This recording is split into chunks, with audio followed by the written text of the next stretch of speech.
أنا المفروض على اوكي بص ترند.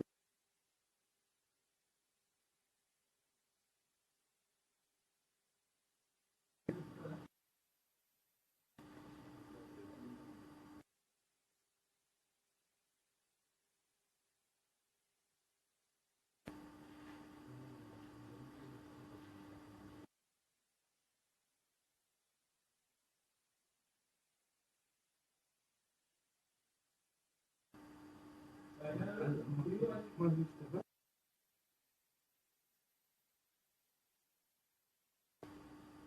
كلام سمسم كاميرا.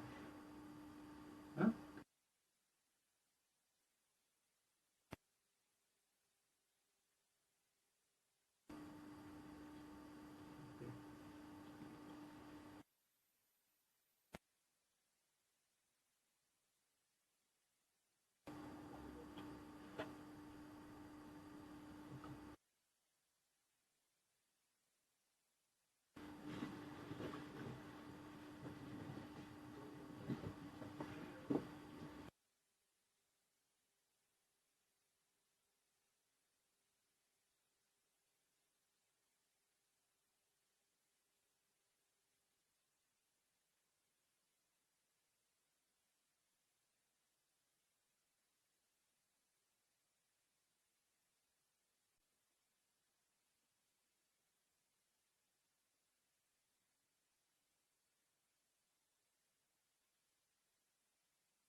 चलेगा जो भी बाइक प्रेफर करेगा।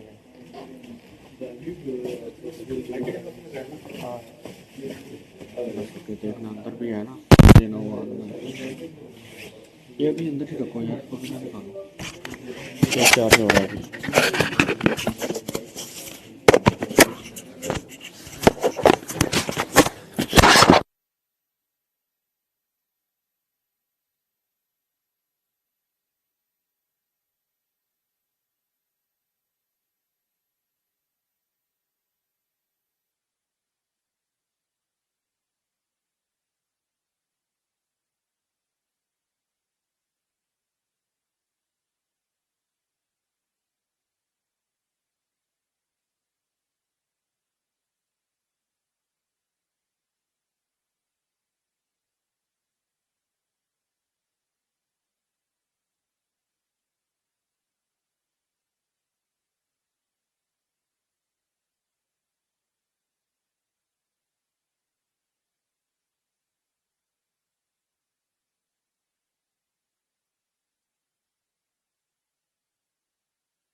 their presentation so that we'll have smooth transition from one presentation to another.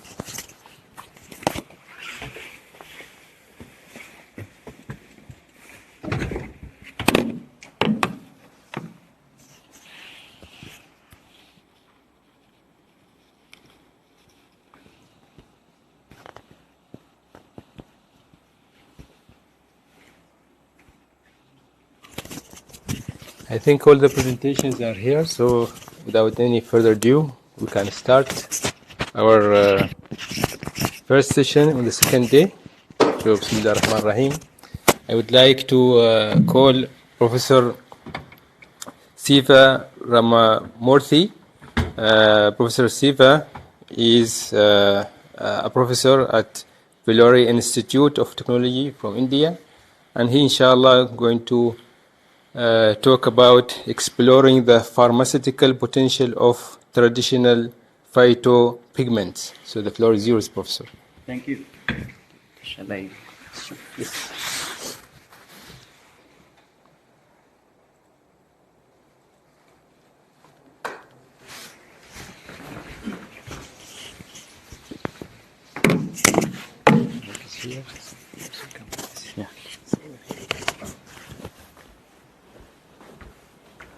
Good morning and Assalamu alaikum. So it's really great pleasure to stand before you to give a lecture on exploring the pharmaceutical potential of traditional phytopigments. In fact, I am working in the field of natural products or plant pigments for more than 20 years. I'm just going to explain some of the recent discovery that we made from our lab. In fact, as you well aware, the plants known to produce so many natural products, alkaloids, phenols, polyphenols, glycosides, tannins, and so on. So one such product from the plants is what you call the pigments, which I am very much interested to work on it. In fact, when I started this work, I had several questions like why the plant should produce pigments. In fact, there are so many reasons, although we can justify. Since the flowers are so beautiful and color, it's attract the birds or insects to come and it helps for the pollination. And similarly, when fruits are so beautiful red or orange color, it helps the birds to take those sort of fruits, it consuming the sap and throwing the seeds somewhere else while flying, and that's how the evolution is happening. So that's how it is essential for it. In addition to that, in fact, we recently published 3 years before in photosynthesis research, and where we also observed that these pigments like a carotenoid, anthraquinones and other anthocyanin and other pigments playing as a stress buster for the plants. I'm not going to explain everything, just want to tell you only a couple of things. One is hyponasty and another one is epinasty. So the hyponasty condition as well as epinasty condition is not good for the plant, because when the sunlight is very, very low, the leaf will move towards up. That condition is called hyponasty, and epinasty is the condition when there is a heavy sun, the leaves move towards the down. Both the condition is not good for the things, and in that cases, in fact, as you can see here, the chlorophylls, carotenoids and other pigments playing a vital role for the survival of the pigments. Okay, actually it is helping as a buster, stress buster for the plant. And similarly, we have also analyzed several segments of pigments that is been produced from different stages. Say for instance in tomato, or in the case of chili or lemon, or any cases, you can see from the color, you can see the color from yellow or green to the red color. So all these things is actually, every stages there are lot of things are happening, lot of genes and other thing involving. In fact, we are very much interested to learn, and of course there is a reason for changing the color. Again, it is for the protection for the plant and so that it producing lot of pigments. In fact, dyes and pigments are not new to the world. When the first man picked the first cherry or whatever, his palm is dyed with the color, and since then they have been used and trade and so many things. And lot of evidences related to that, I am not going to explain about it. And coming to the topic like a therapeutic potential of pigments, in fact, we have reviewed and we have studied lots and lots of applications of phytopigments. And by the way, we can ask me why pigments, plant pigments. These are all the reasons. They are high antioxidant potential, they have a higher molecular mass, and they have a conjugated bonds because carotenoid, for example, C40, which is a very lengthy one. And of course, like that, there are so many reasons, and most importantly, which is a low side effect, or let's say like a minimum side effect when compared with the synthetic one. And because of all these reasons, the pigments can be used as a wound healing, or for antimicrobial, or for anti-diabetic, as well as for anti-cancer. We study a lot of information with respect to the pigments. What I'm showing a few of our publications which we published recently, that some of the pigments, especially the carotenoid pigments, known to have the neuroprotective potential. Of course, the lutein, which is also a apocarotenoid pigment, which is also related to the age-related process. And of course, very recently, this is a paper from phytotherapy research where we mention about carotenoid on skin-related, especially again aging-related, which we published in phytotherapy research. And related to the cancer, lung cancer, breast cancer, and other type of the cancer, carotenoid playing a very, very important role. In addition to that, the recent study shows that the pigments can also play with respect to the cardiac issue, and it protecting a cardioprotective effect from certain pigments, and that also we have been reviewed. Like that, there are so many things are there, but I am going to give only a couple of examples from our lab to show that how the plant pigments can be used in therapeutic potential. One is with respect to the aging. Aging is highly complicated process, and it is not controlled by one genes. There are multiple genes. Apart from the genetic factor, environmental factors playing a very, very important role. So here you can see the different stages of the skin, the young skin. And while it is aging, of course, when photo-aging happen, what sort of things are happening? The most important, what I would like to show you is that when the aging is happen more, here you can see that there is a, what do you call, the collagenase and other enzymes are basically showing the depression, and here you can see the elastic fiber that seems to be low. Okay, the elastic fiber seems to be very, very low when become aging. And basically these are all the enzymes which are related with that. As you can see, collagenase, hydrolysinase, elastase, and so on. And each of the enzyme playing a very, very important role with respect to the aging. And in fact, from our lab, we have studied very detailedly about those things. And this is with respect to the age, like 20 to 50 years. How the skin or the different stages of the agings are happening. The most importantly, if you see, there will be a decrease in surface tension of the skin structure when the age become more.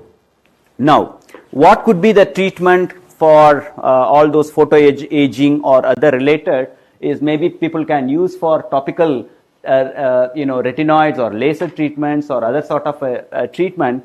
And when we reviewed for our research work for my PhD student, so she observed that these are all some of the molecules which can be having the anti-photo aging potential. And in fact, I published a book, the name of the book is Biology, Chemistry and Application of Apocarotenoids, which is from CRC Press. In that book, one of the chapter I mentioned about the anti-aging agents. For that particular paper, we surveyed so many apocarotenoids. By the way, apocarotenoids are product of carotenoids. Carotenoids will cleave into apocarotenoid by a gene called carotenoid cleavage dioxygenase. So there are n number of the genes which is controlled by the apocarotenoids, and here you can see for different things, especially for photoaging, there are genes like MMP, LDH, GGT, and so on. So based on that, we come with the Bixin. In my first slide, I have shown you the Bixin picture. So Bixin is the one which is actually playing a very, very important role, which is also a apocarotenoid. Yesterday, Professor Ping Wang mentioned about Crocus sativus. The pigment is crocin, and this pigment chemical structure and crocin structure is the same. Structurally, they are same. Functionally, they are different.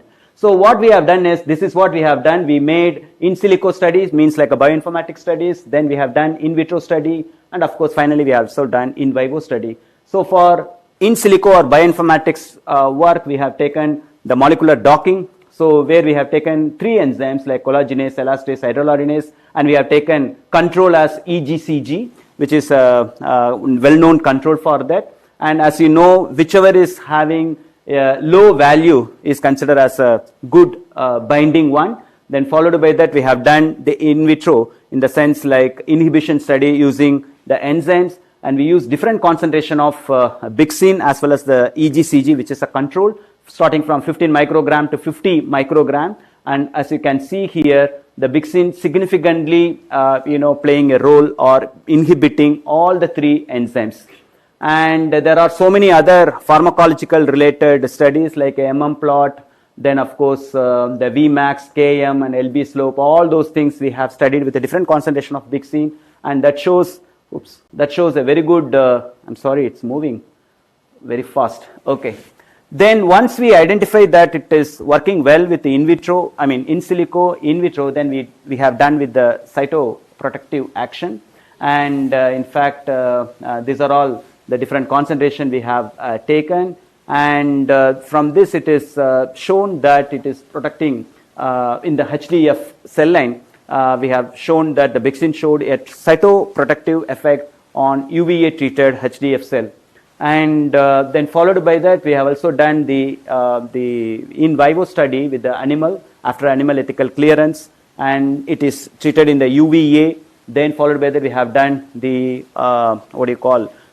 the histopathology study, and due to the inflammation caused by UVA experiment, the epidermis thickness will be increases, while Bixin was found to be protective against that. So that's why it is reducing the damage. And with respect to the collagen control treatment group also, it is indicating that the fibers, collagen fibers are also controlled by the Bixin. Then followed by that, the hair growth cycle, especially in C57BL 6 mice, the study has been carried out, and again it shows that Bixin playing a very, very important role with respect to the supplementation of hair growth. And this is the slide to show you about how the UVA generated with oxidative stress and other altered experiment, and from which also one can understand that Bixin is significantly influencing with respect to the different enzymes as well as the gene like MDA and MMP1 and so on. So the most interesting study from our research is when we do the animal ethical studies, especially with the mice, when we give the Bixin to the mice, there is a reduction of the weight, and all the fat which is not necessary for the things is reducing. And that paper is in fact with what we call it as adipaging. Adipaging is a combination of what you call obesity and aging. So combination of these two, aging and obesity together, is what you call adipaging, which is a new field. And this Bixin playing a very, very important role in adipaging, and that is what whatever I have explained as of now, that paper we published in Food and Function with my PhD student. And the other experiments which we have carried out in the mice being published in clinical epidemiology and global health. So this is one important study. The next one is that the Bixin as well as the other pigments also showing a very important activity against the tyrosinase. Of course, tyrosinase is the enzyme which is involving for the melanin production. Okay, and from dark to the light because of the tyrosinase enzyme. If you see the pathway of the melanin, you can see it starts from amino acid phenylalanine, and every steps you can see there is an enzyme tyrosinase which is playing a key role.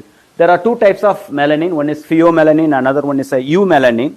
So the eumelanin is the one which is responsible for the skin color, while pheomelanin is the one which is responsible for color of nipple as well as lips. So that is the one. But whatever may be the product, but if you see the tyrosinase, most of the cosmetic products that is being used today is working off this pathway. Like if you inhibit the enzyme, the people will get glow. So that's why the cream being used. So, but all those synthetic one are really toxic. That's why we replaced with the natural pigments. So we proved that some of the apocarotenoids showing the inhibitory effect of tyrosinase, and we have also done with some of the study in cell lines, B16 cell lines, which is naturally producing enormous amount of melanin. Okay, by adding our pigments, we proved that the melanin production is reducing. So this is the study that we have carried out and published in Journal of Functional Food. And similarly, there is a a pigment called brazilin, which is from Caesalpinia sapon. By the way, the country Brazil is called, the name called Brazil only because of this plant. Okay, that's the pigment is called brazilin. So that pigment is also playing an important role against the tyrosinase inhibition. And santalin, which is Heterocarpus santalinus, and that also known to have the tyrosinase inhibition. So like that, we have identified several pigments which is already known to have the inhibition against the enzyme tyrosinase.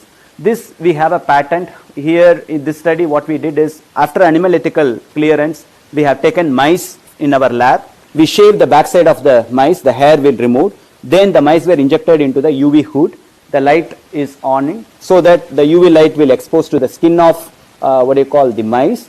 Now we prepared our own natural pigments based cream, and we applied the cream, and again when we inject to the UV hood, and we proved that which is protecting the skin of mice, that we got a patent, and some companies now is interested to get this product, so that which is a natural based cream that can protect UV protectant or as a photoprotectant. This is a paper from food chemistry. And in fact, when we cut any vegetables, let's say like potato, brinjal, or even apple, when you cut, it will turn into brown color. So it turned into brown color because of the polyphenol. The polyphenol is ubiquitous in nature. It is present now also here. So this enzyme, tyrosinase, is an enzyme which comes under the group of polyphenol. So whatever the pigment which I have mentioned is working with the tyrosinase can also inhibit the polyphenol. So that we have proved with this experiment, and that we published in a journal called Food Chemistry. So like that, pigments playing a very, very important role with respect to the thing. I think time is, how much time I have? It's already over? 4 minutes. 4 minutes I have. Okay. So the last one which I want to say is that the Bixin, which from Bixavorina, which is known to target the BCL2 and BAX cyclin D1 with the lung cancer. So as you know, lung cancer is the leading cause of cancer in the United States. And in fact, 80% of the cancer is because of the cigarette smoking. And lung cancer is one among the top 10 causes of cancer death who have never smoked as well. Okay. And in fact, a lot of types of lung cancers we have. I'm not going to explain due to time constraints. So this is the methodology that we have followed in our research. So we have taken two different cell lines. One is A549 and another one is HEC cell lines. And we have analyzed the anti-migratory effect of Bixin on both the cell lines, and also we have studied the apoptotic effect of those through DAPI nuclear staining. Then followed by that, we have also assessed the mitochondrial membrane potential through rhodomine staining. And the Bixin was also ROS production also we have studied using DCFH-DA. Then followed by that, the same thing we have also done with let's say like a flow cytometry, as well as for caspase enzymes and other studies we have carried out. Then finally, of course, in vitro study is one of the things. So this is the one to show the A549 cell lines and Bixin inhibiting the proliferation of that with the different concentration that we have used and IC50 value. And similarly, this is for the 24 hours, and similarly 48 hours also we have done with the A549, and here you can see how the Bixin playing a role. And similarly, there is another cell line that is called HEC293, where we have done a couple of experiments. One is with the 24 hours as well as with the 48 hours. Then followed by that, this is a scratch technology. I don't want to mention more detail about it. Those who are working in cancer biology may be aware about that. And we also studied about cell migration on both the cell lines, how it works and so on. Then we have done with the staining and the DAPI, that is a phenylenodone staining that we have done, and followed by that acridine orange ethidium bromide staining also carried out to ensure how the Bixin is inhibiting. And finally the flow cytometry, so that is the one with a different concentration like a 400 micromolar, then 800 micromolar and 1200 micromolar. Then ROS production, how it is affect the Bixin, that also we have studied with control called cisplatin. And this is the effect of Bixin on apoptosis with one of the cell lines, that is A549. And we also study using annexin VFITC or propedium iodide 1. And again, here is also for the flow cytometry picture to show you to compare with another thing. Okay, this is about the caspase. And finally, this is the RT-PCR and the gene expression studies to confirm the BCL2 or BAX or cyclin D1 and 1. So from these studies, we have concluded that the Bixin playing a very, very important role against the curing of the lung cancer. And in fact, we also made a sort of a hypothesis how it works. We also done the in silico study for this particular research. I'm not going to give more detail. Then followed by the docking, we have also done the simulation, molecular simulation. And that paper was published very recently, I think 2025, in scientific report, Nature Scientific Report, with my PhD scholar. So, like that, there are so many applications of things are there. I'm also working on the improvement of the pigment production using plant cell culture. I'm not going to explain due to time. And the only one thing which I want to conclude here is natural dyes and pigments have many therapeutic potential, but unfortunately very less explored, but not completely studied. So this is a very recent book which we published in Elsevier, myself and Thomas Effert from Elsevier. So bioprospecting of natural pigments on human health. So this book is more sufficient to explain that the role of pigments in various aspects of the medicinal aspects. Thanks to my collaborators from outside India as well as in India. And thanks to my research students, the past students, almost 14 students completed PhD under my guidance and another 6 students working in my lab. And thank you for all your patience listening. I am happy to answer your questions if you have. I think it was a very interesting presentation. Give insight on your work as well as the potential of pigments. I can allow only one question because of the time. Then we are going to start at late. Only one question. Please. Well, Yeah, please. Thank you for this is very interesting. But have you right to use animals for cosmetic? Yeah. In vivo in India? Yeah, of course. In fact, for skin-related work, it is not permitted. For any skin-related work in India, we do not have permission. But for, let's say, like cream preparations and other things, photoprotectant or UV protectant, it is possible. Okay. Just my second question. I have not seen some results about toxicological profile Yeah. of your study. You Okay. have not released toxicological study. Yeah, let me tell you that. Establish values of toxicological Sure. difference. Yeah, the Bixin, that's what the main focus of the presentation. In fact, Bixin was the one which is tyrosinase inhibition, Bixin was lung cancer, and Bixin was even for the first skin-related thing. Bixin is a FDA-approved pigment. Already toxicity is approved, 3000 mg is permitted. So that we have, it is not needed to do by ourselves because which is already reported. And that's why we are not doing. And as you can see, the concentration what we are using is less than what it required. Because they say 3000 mg per kg. But we are using in a milligram level. So that's why we haven't done toxicity. But apart from that, other pigments like a xanthine, brazilin, crocin, and n number of pigments, we have done toxicity, IC50 value, lethal dosage, everything we are doing. Because we have wonderful animal house facilities, we do that. So this is your company. Yeah. It is not extract. No, it is commercially available, commercially, Regulation of your company is different. yes. Okay. Yeah, thank you. so thank you very much, Prof. Thank you. Now,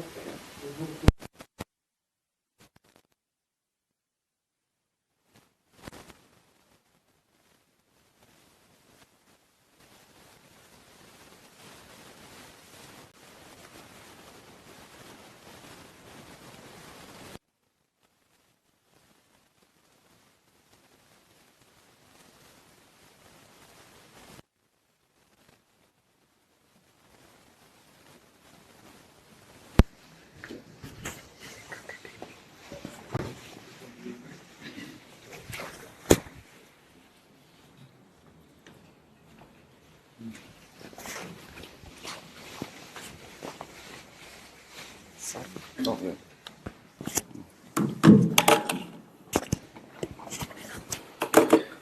Okay. Oh, thank you. Thank you for having me today, and thank you for the warm welcome. Hi, it's my first time in Oman here. I'm first time presenting about my research about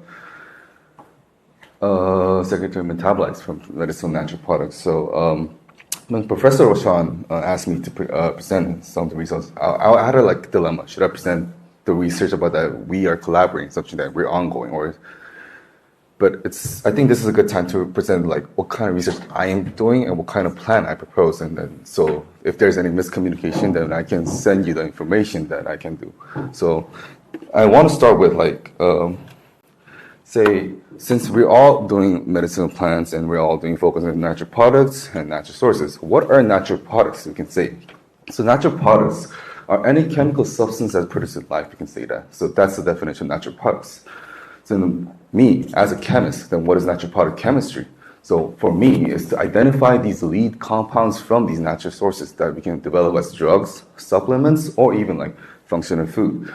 So coming back into the history, so natural products, natural product chemistry hasn't really developed since it really evolved in the 2000s. So, but if you go back to the time, the first identification of morphine from opium, we say that that's the start of natural product chemistry. We define the morphine compound, and then we define penicillin, the first antibiotic, and then even these days, the recent day, the Tamiflu is a semi-synthetic drug of a product called Chinese star anise, which is still ongoing development, and which is still best source to find the lead compounds.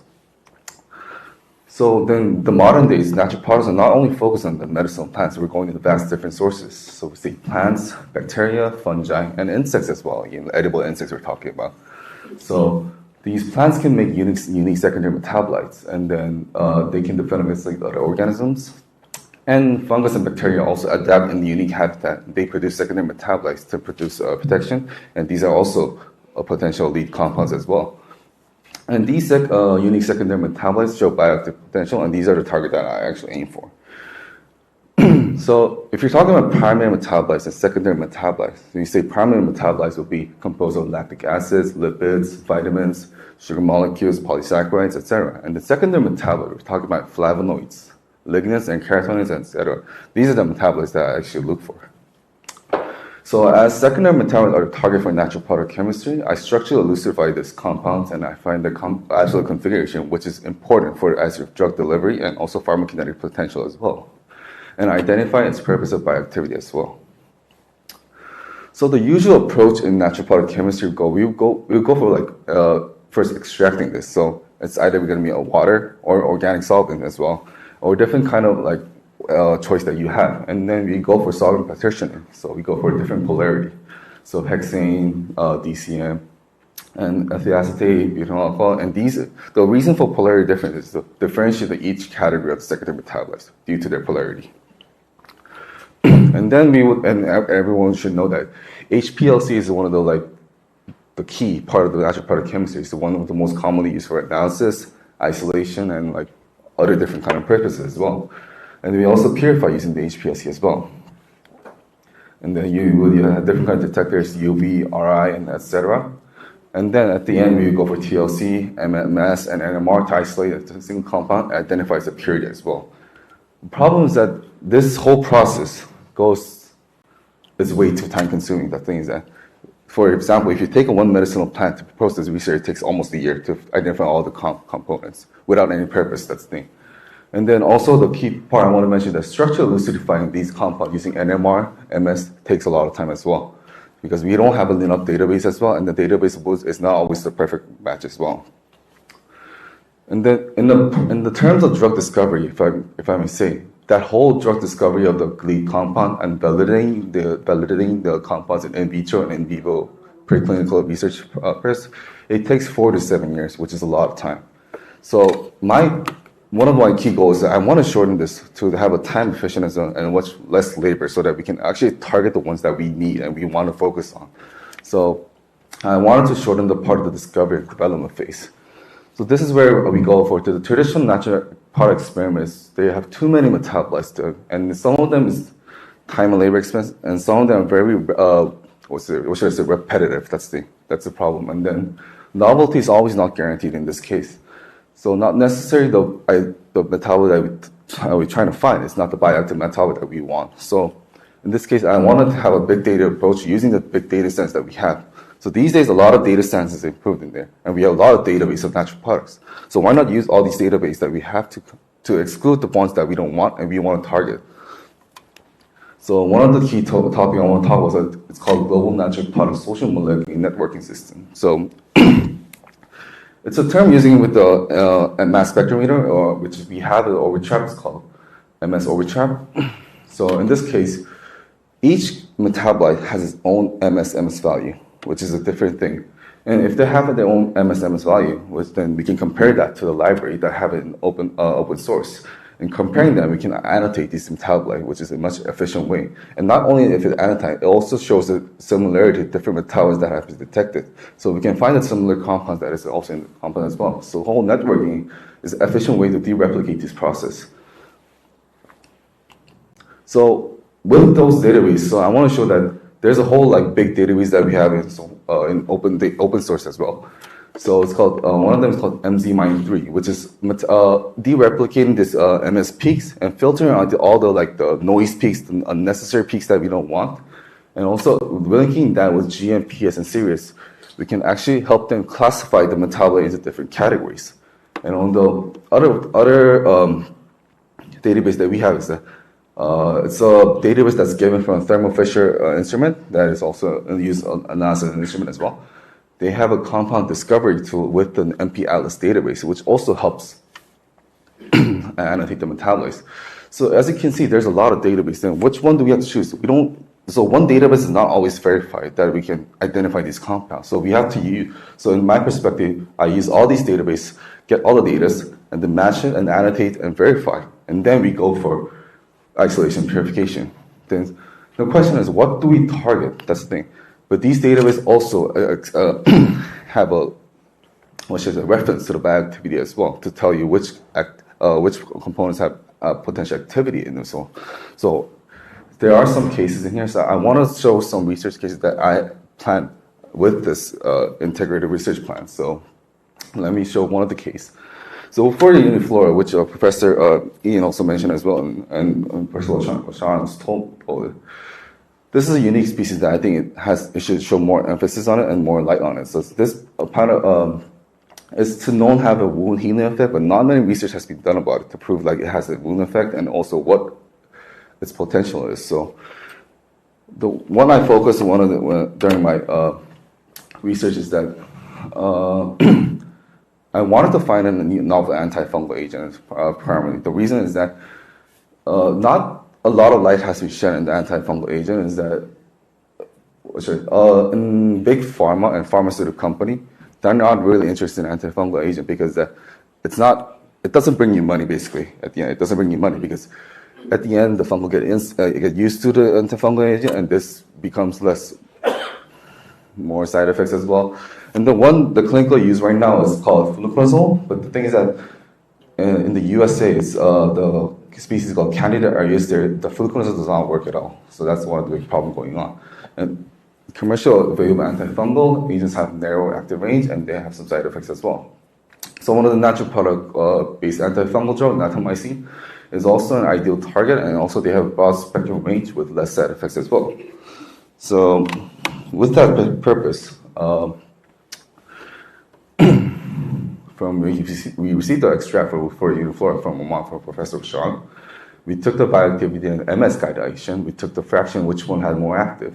And with the alkyl acetate fraction and butyl fraction, we took the, GMPS matching score. We found that some of the metabolites that has shown a lot of flavonoid derivatives and phenolic content as well. But these are the ones that we want to target as well. So at the end, you're able to isolate the purified compounds and then confirm the structure. And these three compounds were the first to report it, which was never reported before. And one of them was wood-40-mycin here as well. So wood-40-mycin was confirmed with different NMR spectroscopy methods, mass spectrometer. But the interesting thing is that if you know a little chemistry, the wood-40-mycin has a one-stat chiral center in there, which is we isolated as a racemic mixture. So they're both enantiomers. So we want to see if these enantiomers would affect the antifungal effect as well. So I isolate them with these two enantiomers with chiral column, and then we test, but we also confirm the structure as well in different computational chemistry, which I will not go in detail. And then at the end, these two enantiomers was +1 and -1 is called plus wood-40-mycin and -wood-40-mycin. both were stronger than the fluorochromosomal clinical that used against C neoformans. So this was very interesting, and like recently, Professor Marshall, he synthesized more of this with 40 myosin, so we are processing more on follow-up study here as well. And another research purpose on this is almost Davidiana and Japonica. It may not be familiar, but it's one we use in Korean and Chinese traditional medicine. The root barks of the tree we use here as well. So with the same method, I verified with the whole database. I verified the metabolites, which ones are the true metabolites, and with the network confirmed, I targeted the metabolites here as well. And with the compounds, I was able to identify all the lignin derivatives and the flavonoid derivatives as well, and which was also confirmed with various NMR and mass spectrum processes here as well. And then I also confirmed the absolute configuration of the new chromin derivative and new lignin derivative as well. I tested for the anti-clinical pyruvate activity as well, and shows significant effect here as well. And one of this is also published in the research as well. And another case is with the database that I want to use is I want to show the different cases called my department. We focus on agriculture sustainability. So Raphanus sativus we all know as it's called radish. So radish is we come with different cultivars here as well. So in Korea, one of the professors that I co-work has a different 3 cultivars called KR394 and KR Chongho and Bordeaux cultivar. So he wanted to see which he wanted to expose these different cultivars in the market, but he wanted to have guarantee any like market value in here as well. So he wanted to, and we checked for if they have any different composition metabolites. So we did the PCA with the database analysis. So we found that each cultivar has their own metabolic composition, which is significant here as well. And we tested, we found that 22 flavonoids and phenolic compounds identified using the method I told you. And then comparing them with we wanted to show with the market value, we want to show some anti-inflammatory value here. So we compared this to the metabolites they identified. We found that the Bordeaux cultivar shows significant increase in the flavonol triglycoside. But the flavonol triglycoside, what I want to mention is that flavonol triglycoside, meaning 3 sugar moiety attached to it, has more significant anti-inflammatory activity. So with that connection with the activity as well, we value this Bordeaux cultivar, and we expose this more, we expose and increase the market value of this Bordeaux cultivar as well. And finally, I want to talk about some industrial process of a functional ingredient that in Korea that I was like thankfully worked before I worked in Sedgwick University. You might heard of hydrangea. Hydrangea is a very common flower too, but Hydrangea serrata syringe is an indigenous species in Korea. It's also called mountain hydrangea. It's also very common in Jeju, South Korea. So I work with Cosmetics Bio. Cosmetics Bio is a leading company of K-beauty, and we have a lot of healthcare in there. And they wanted to find a new target for anti-obesity effects. So with Hydrangea serrata, we were able to get the leaves. And because we're talking about the industry in this case, we don't use organic solvents. We only use the hot water. So we extracted this with a hot water extract. We found the target with the metabolites, and with the metabolite, we found that these are the metabolites that we were able to confirm. And among them, hydrangenol, which was not really a lot of studies had not been done before, but this case in hydrangenol showed significant anti-obesity effect. So we took the extract with the animal experiments as well.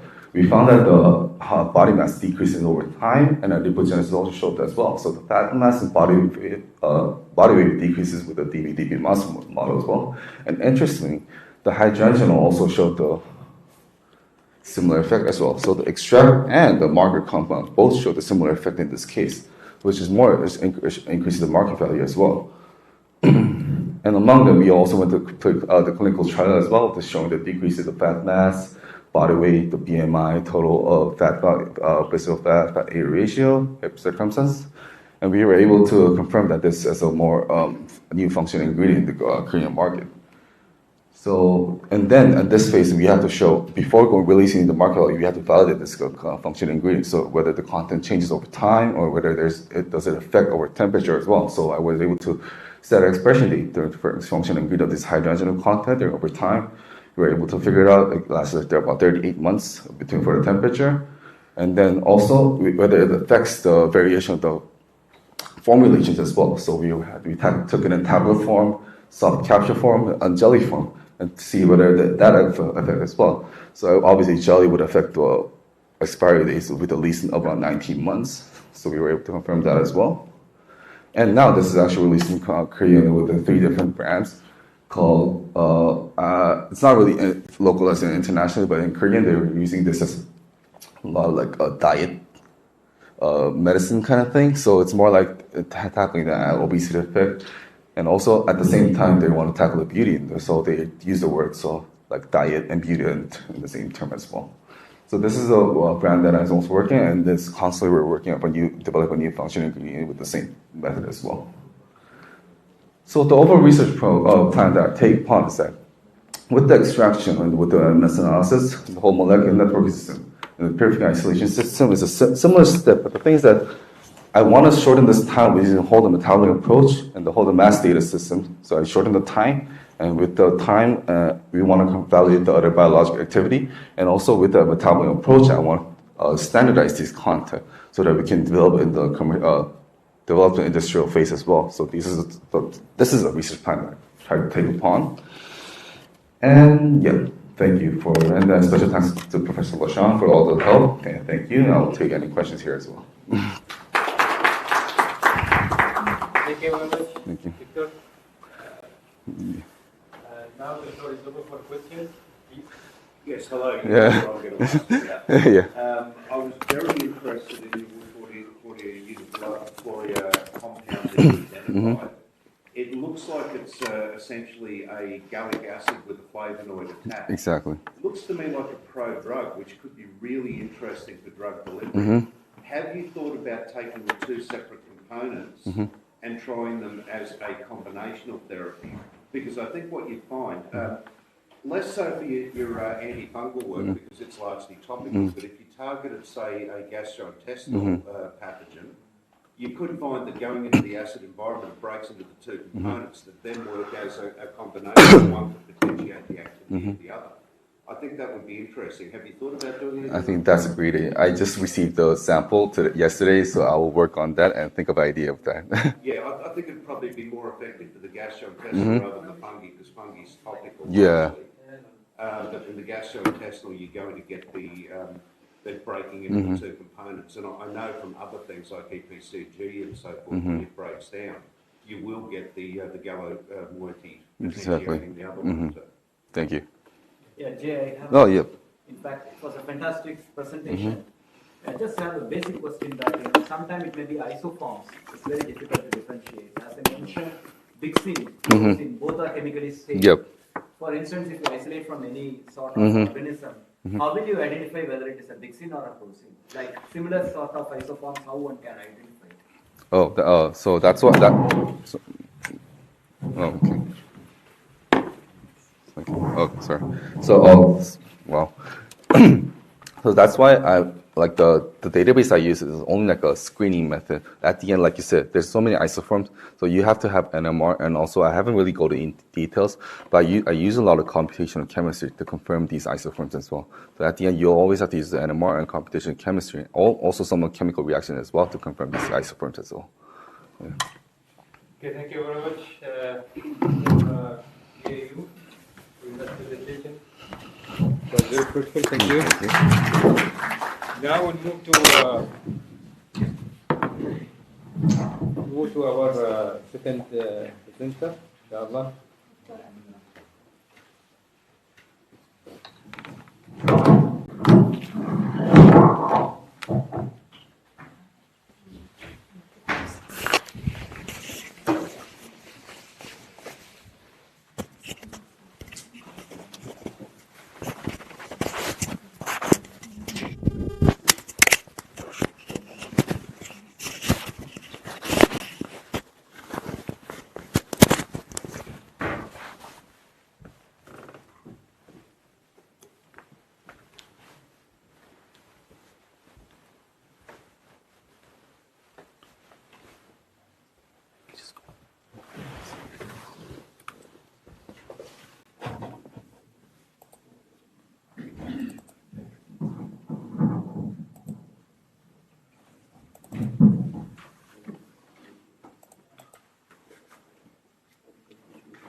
مظهر الإسلام.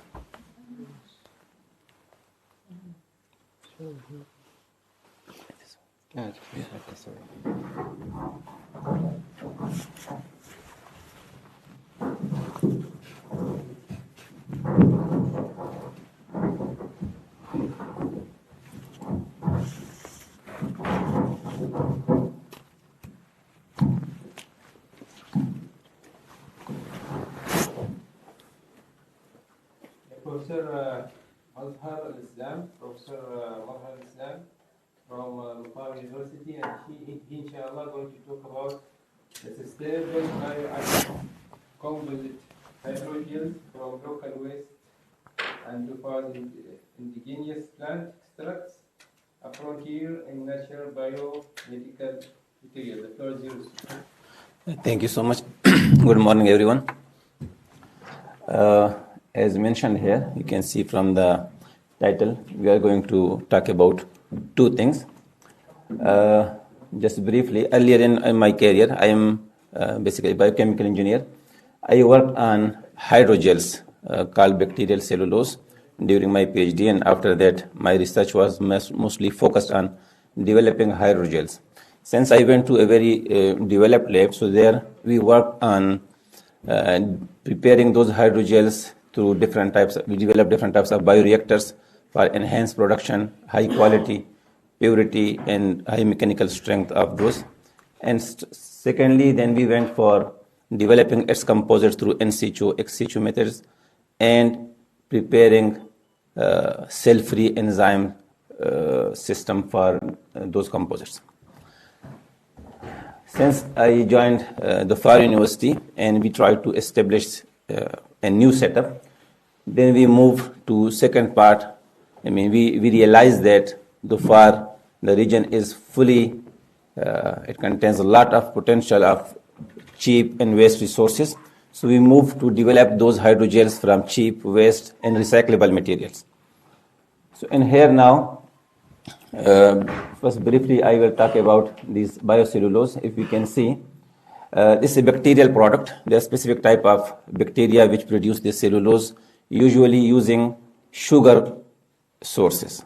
So as we can see in the structure, these bacteria, they eat those sugars, glucose and other fructose, inside their body through enzymatic reaction. Small units of cellulose are produced and they comes out from their body through the pores and agglomerate up in the form of ribbons on the surface of media, and slowly they get thickened. I think the pointer is not working.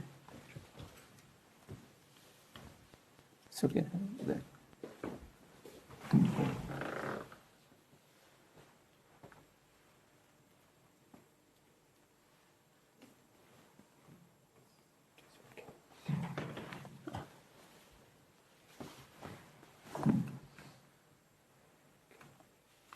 Okay, thank you so much.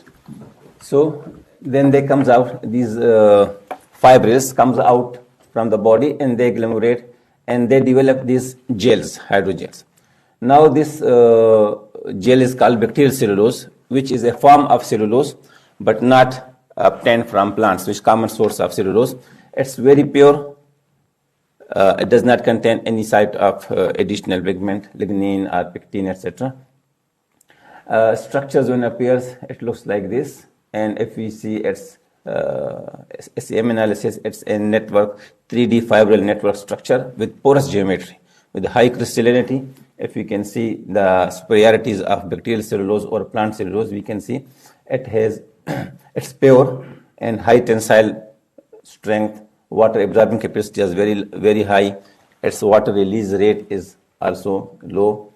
Compatibility is higher and high crystalline material. So it has a lot of potential to be used in multiple fields. For example, I will go through the application side. This cellulose, bacterial cellulose, it has been applied in multiple fields, specifically in medical field, cosmetics, food, and environment. A lot of medicinal products are developed, especially for healing purposes, facial masks. And as I mentioned, it is fibrous structure, it has porous structure, it can keep medicinal material, liquids, water, or any drugs inside it, and it can be applied on wound for healing purposes. Besides that, it has been used in a number of food products. We can see here number of food items which we are eating, the processed food. They usually contain bacterial cellulose. Its name is nata de coco. In various countries, it's called nata. So these are the applications. So it has application in medical field, environmental field, and food product. Now, considering the situation here, once we started this research work, so we found that a lot of waste and cheap resources are available in Oman. So we focused to produce this important product from those cheap sources to reduce its costs and find its application in multiple fields. So with our young groups of researchers, we tried to prepare bacterial cellulose from waste fruit, waste vegetables, expired juices, and commonly available material here like coconut water, sugar cane juices, even municipal waste containing sugars. Lot of BC has been produced by our students from these waste material. So we thought more about recycling of those waste. And if you have seen in first slide, now we received our first UNESCO chair here, which is mostly focused on recycling of waste material along with other components. So this will be one prime focus of our research in future also. And these are some of the products which our students, young students, they develop using those waste tomatoes and waste fruits, just initially to show that it has the potential, if produced on larger scale, it could be even industrialized for high scale production of various materials.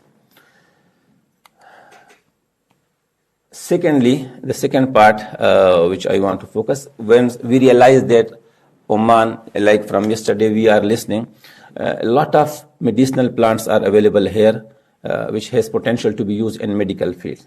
So although it's not like especially my area of research, but because of a lot of potential available, we try to study some of the commonly available species in Oman, and we use all of them in developing bacterial cellulose composites and checked their potential in medical and environmental fields. So all these plants which can be seen here, they have been used individually with the help as a composites with bacterial cellulose, and has been their potential, medical potential, antibacterial activity, antifungal activity, and other activities has been checked and has been published in a number of papers. So I will briefly show some of our work. And from yesterday we are listening that all these plants, they have active compounds which have potential to be used in therapeutic agents. For example, they have flavonoids, alkanoids, terpenoids, as we discussed in the morning also.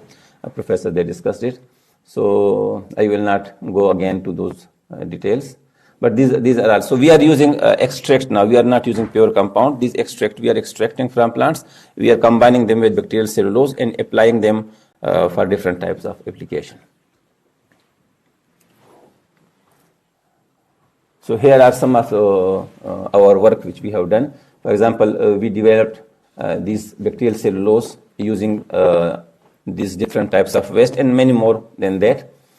And after developing bacterial cellulose, then we combine them through different strategies, in situ and ex situ strategies of composite synthesis, and we impregnated them with active molecules from plants or polymers or nanomaterials and developed their composites.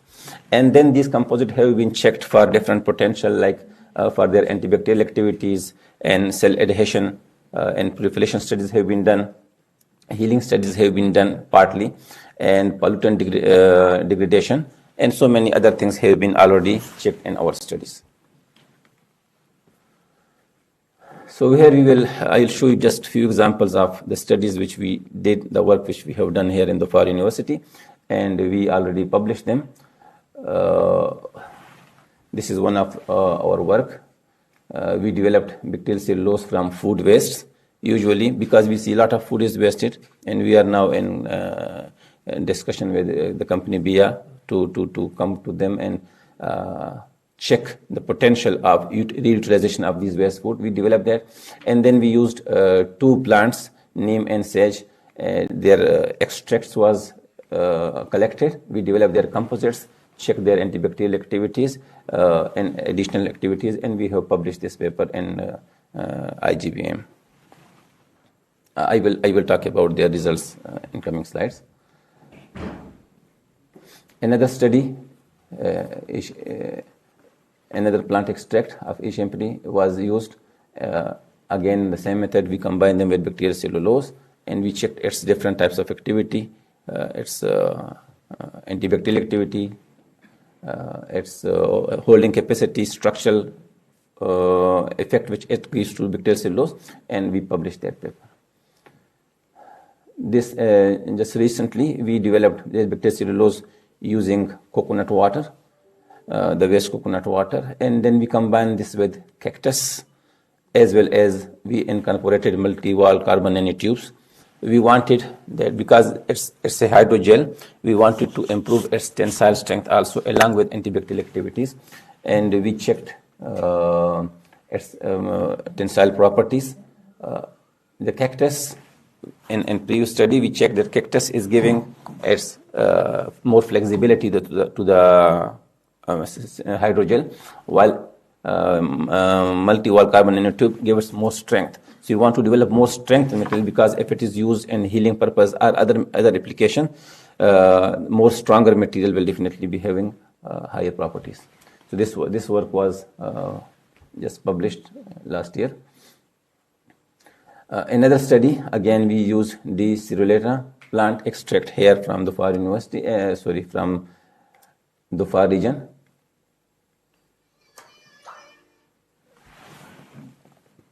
So it's moving too fast.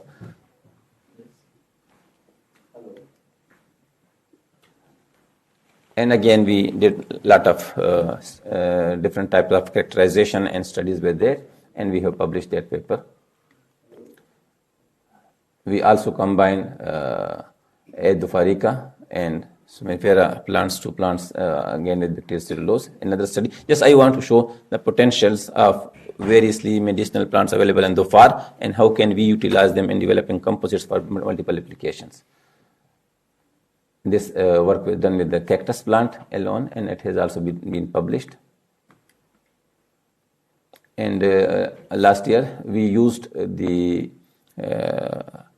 peels of pomegranate and their extract utilized with the bacterial cellulose, and we checked its healing potential as well as antibacterial properties, and it's also been published. So if I go quickly through the results, once we develop, as I told you, this bacterial cellulose is the beauty of this bacterial cellulose. It is porous 3D network structure.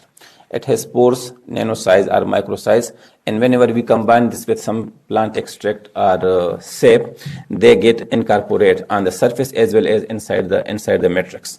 So if we use this, like we have material which could be utilized for healing purpose, when we put this on, we develop dressing material based on bacterial cellulose, it can keep this liquid for longer time. Its holding capacity is higher. Plus also another important potential is that when we remove the dressing material, it does not remove the skin back. So it can be, that's why people are working on developing multiple materials, biomedical materials from bacterial cellulose. So we use different types of compounds there, and we can see that once compounds are done, then the spores are covered, or the size is reduced. We can see pure BC, and then when we utilize, we add some sap or we use some liquid juice, it covers the surface of bacterial cellulose. That has been identified through SEM analysis. Also, we have done this in CNT. We can see CNTs were incorporated here along with cactus. So this gives us initial idea that a composite has been synthesized and it is homogeneous or not homogeneous. But further we characterize them through XRD and FTIR studies also to confirm the incorporation of those active ingredients inside bacterial cellulose. And those studies also give us idea that yes, the components have been incorporated. and we can see that with the incorporation of those components, the mechanical properties of bacterial cellulose are increased. So then they do not break quickly. If you utilize them as a healing material, as a bandage, it will not break quickly. Also in this study, we can see both considering pure BC, the tensile strength and stress both are increased. So its modulus has also been increased.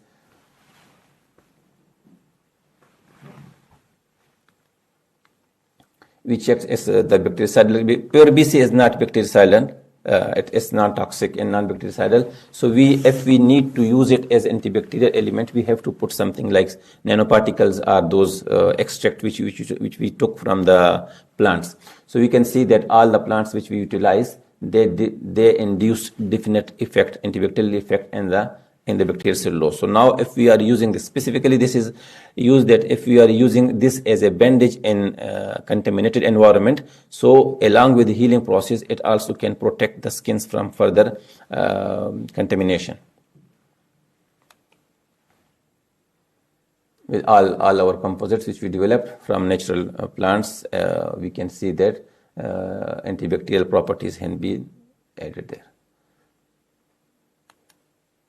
Also, we checked the compatibility of bacterial cellulose with some additional composite, and we found that compatibility or proliferation also increased. Just recently, we did some animal studies in Pakistan in our collaborative institute. Already that is in progress. We submitted the revision of that. So with the addition of those plant extracts, the healing properties are also increased. So I will conclude that in here we have explored a lot of plants extracts which can be combined with bacterial cellulose for multiple application. Plus in here there's a big potential to be utilized confectionery waste, hotel waste, house waste, agricultural waste, leftover food, or these waste of vegetables and fruits from industries, from malls or anywhere, that can be recycled, and we can obtain their sugars, whatever, like fructose or glucose or any type of sugar, and we can utilize them for recycling and developing those hydrogels with a lot of potential in medical field, environmental field, and others. So this is just because for the young researchers who are working in Dhofar University or this area, there are potential to be utilized, and we can further work on this one. These are some of the work which we have published, and thank you so much for listening. Thank you, Professor for your presentation and also for the information that you shared with us. Now the floor is open for questions. Yeah, any? Thank you, Professor Madar, for your fruitful and informative presentation. So would you please tell me that what kind of bacteria is that can have this function that it can form the bacterial Yes. cellulose? I have seen in one slide you have written that it has some acidic. Yes. There are only specific type of bacteria which are from acetic acid family. We use G. hansenii or G. xylenium mostly. So because when I started this work, I bring it with me. Unfortunately, inside Oman, this work is not done by any other lab. So we use only specific type of bacteria which can produce this bacterial cellulose. We have it now here, and we are culturing it and growing it, but only it's working. I have seen studies in UAE, some labs are working on that, and even in Saudi Arabia, but it's a bit little here. Otherwise, in Japan and Philippines, lot of work has been done on bacterial cellulose. So that gene is possible to transform in Yes. These studies have been done, that the gene can be transferred to other the commonly available bacteria, and they can even produce more quickly. But these studies have been done and successfully done. Thank you. Thank you, Professor Marissa. Thank you very much. Now we'll go to our speaker,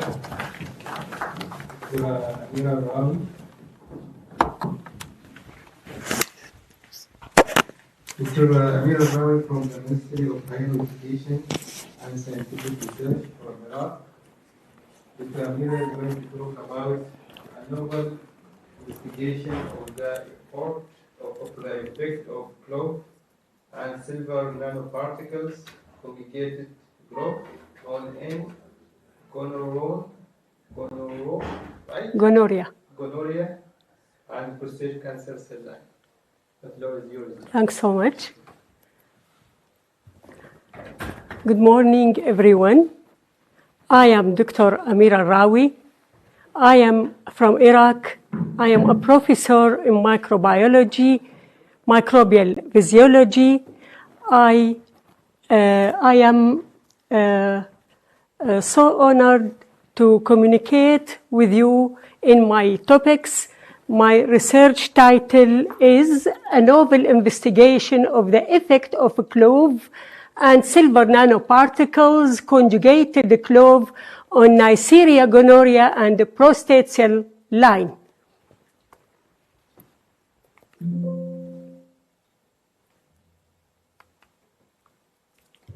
Introduction.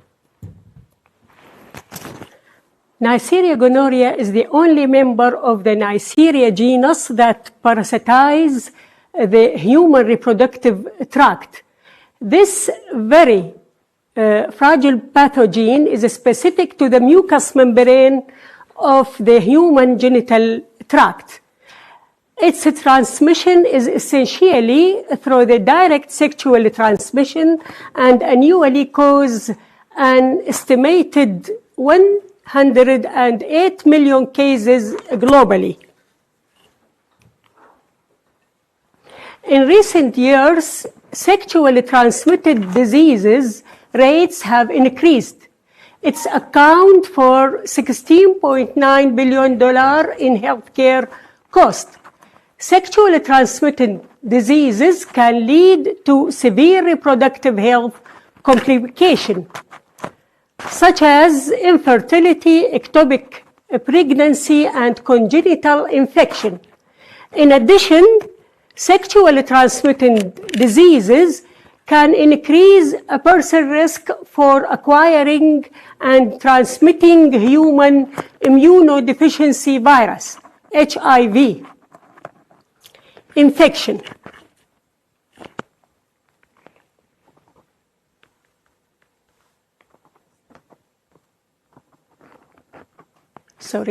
Prostate cancer is one of the malignancies that affect men and significantly contributes to increased mortality rates in men globally and considered the most common cancer in men. In the UK, with over than 50,000 new cases diagnosed and 12,000 lives lost to prostate cancer in the United Kingdom each year.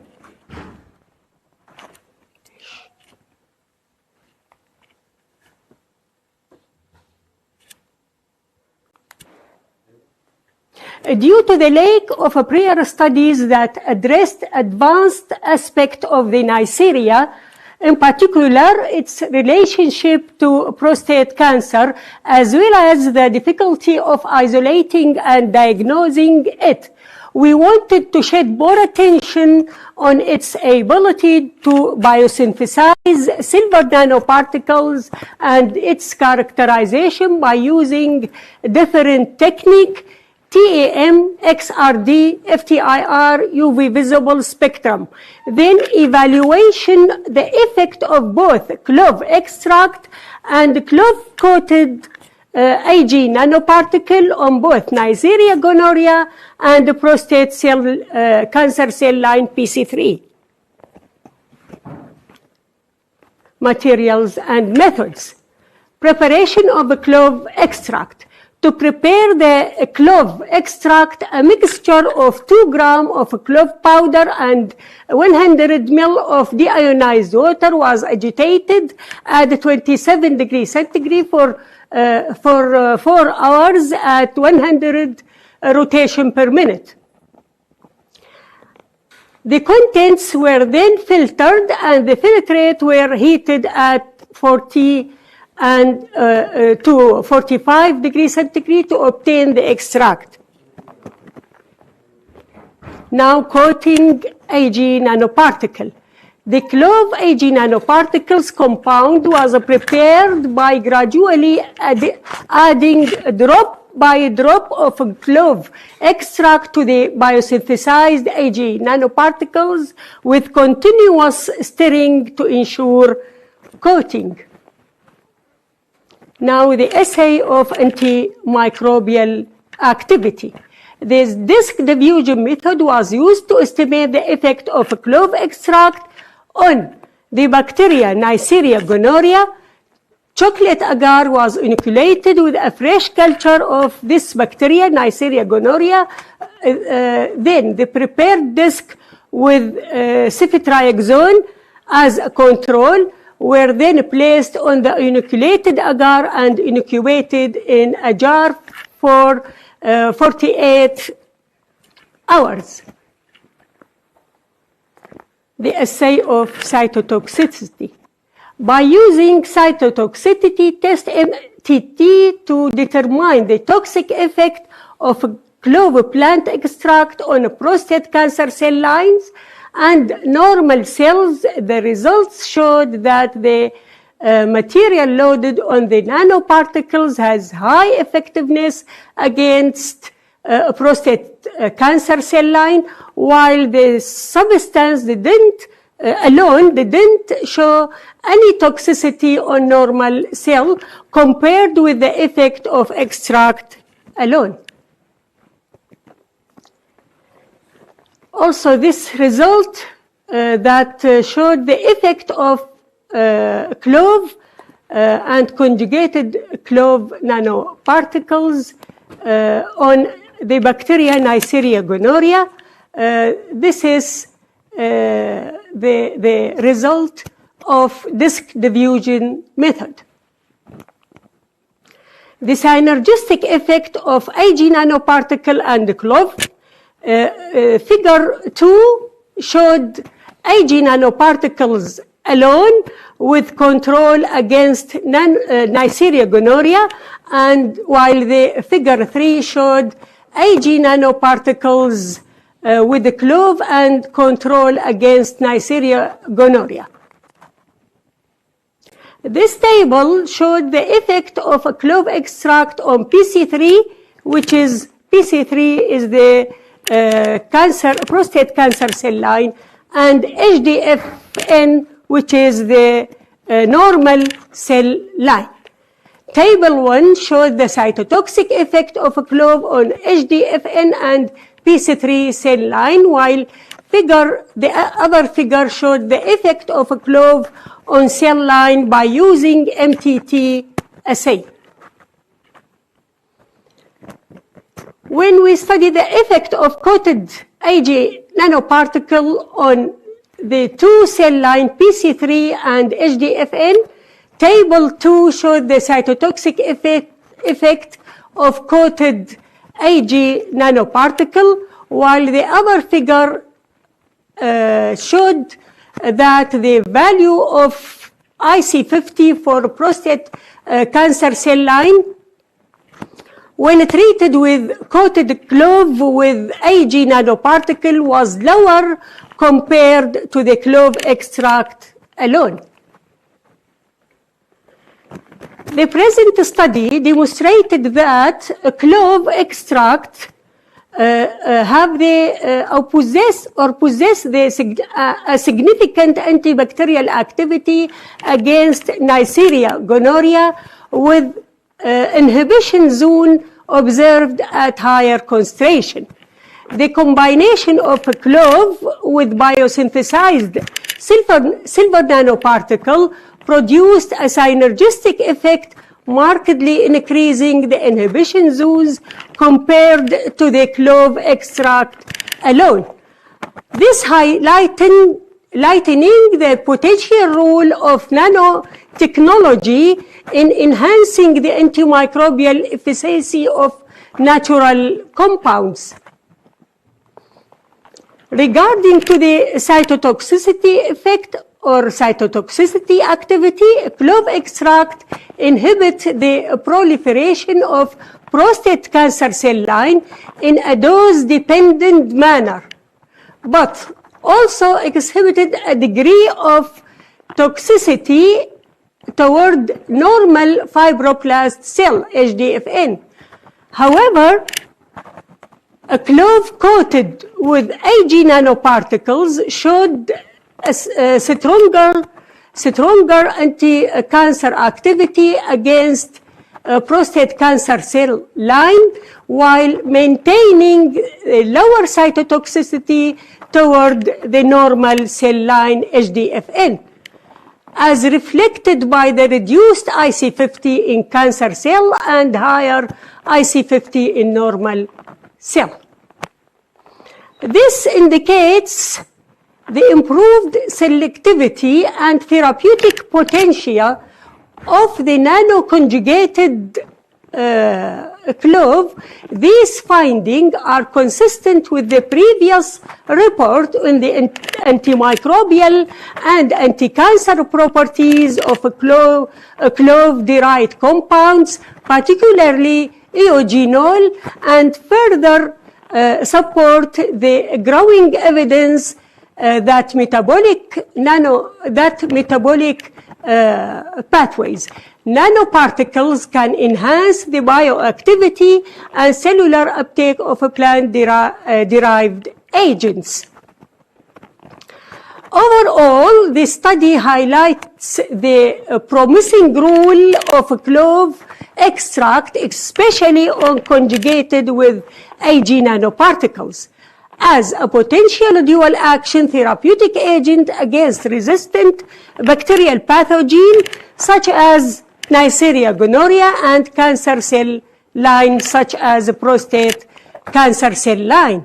Nevertheless, further in vivo studies and detailed mechanistic investigations are required to confirm its safety and clinical applicability. Conclusion. A clove and Ag nanoparticle clove showed strong antibacterial and anti-cancer effect. Ag nanoparticles improved efficacy while maintaining safety on normal cells. This represents a promising approach for future therapeutic development. Thank you for your good listening.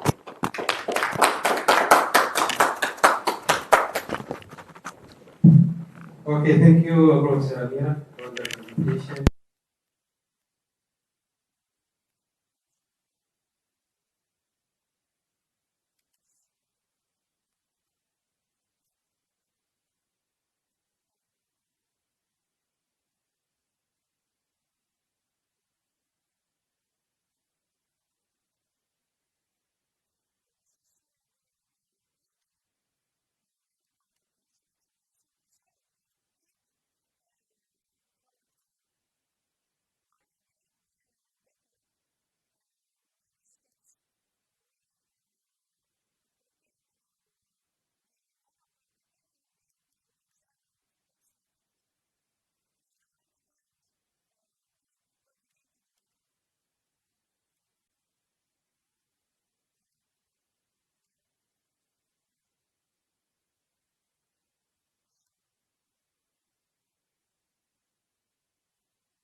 the main building that I work in.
First of all, let me explain a procedure that is now in the clinics.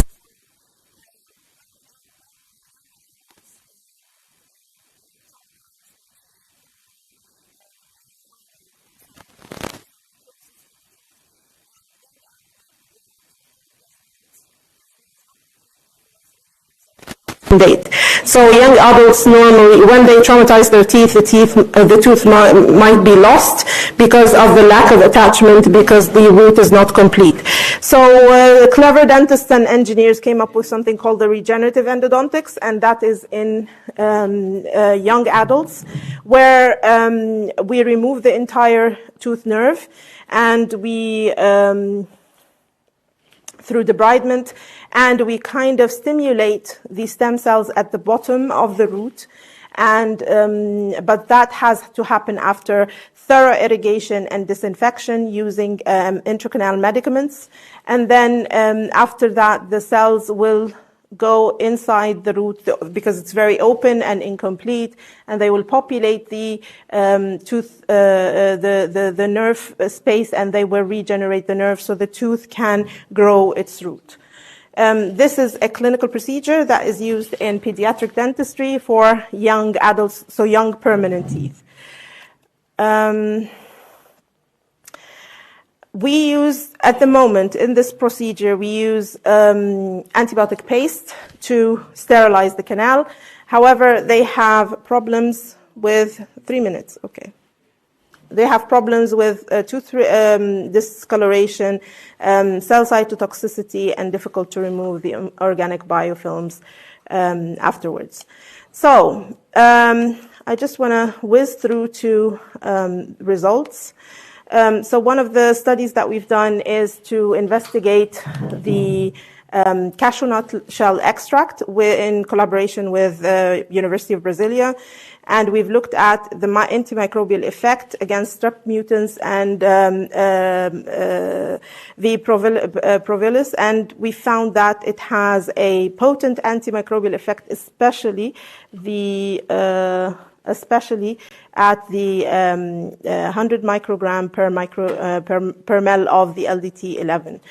And we have used it in inhibition of Clostridium collagenase, because collagenase provided from bacteria can degrade the tooth structure. So we have done the inhibitory, an artificial inhibitory test, and we found that, the LDT11, the LDT11 at 100 microgram per ml is the most potent in inhibiting the degradation. We've looked at the biocompatibility with dental pulp of 2 types of the cashew nut shell extract, and using using 2 concentrations of each. Again, we have found that LDT11 has the least cytotoxicity and the highest biocompatibility.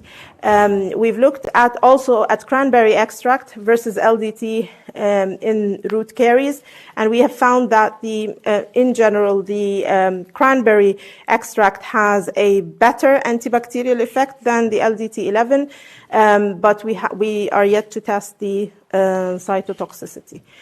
We looked at the gene expression. So cytotoxicity of the cranberry juice has shown very low cytotoxicity, below almost 0 at 7 days when the cells have acclimatized. We have looked at the gene expression of dental genes, and we have found that the cranberry extract has significantly increased the gene expression of dental or odontogenic genes, the genes that are responsible for formation of dentine. We've also looked at the antimicrobial effect of pectins, and we found that they can inhibit single species biofilms of E. faecalis and F. nucleatum at concentrations 2 and 4%. We have looked at the complex biofilms from plaque and from saliva, and we found that their effect is not inhibitory. So they can inhibit single cell biofilms, but for complex biofilms, they don't have the ability to penetrate the biofilm. However, we've looked at the biocompatibility, and they seem to be very, very cell-friendly, especially at the 2%. At the 2% concentrations. We've published this study as well, and we are currently carrying out a clinical trial in Egypt with endodontics, with the pectins, to see if they are good intracanal medicaments, although they don't penetrate biofilm, but they maintain the sterility after removing the biofilm by debridement and irrigation. We have very promising results from that.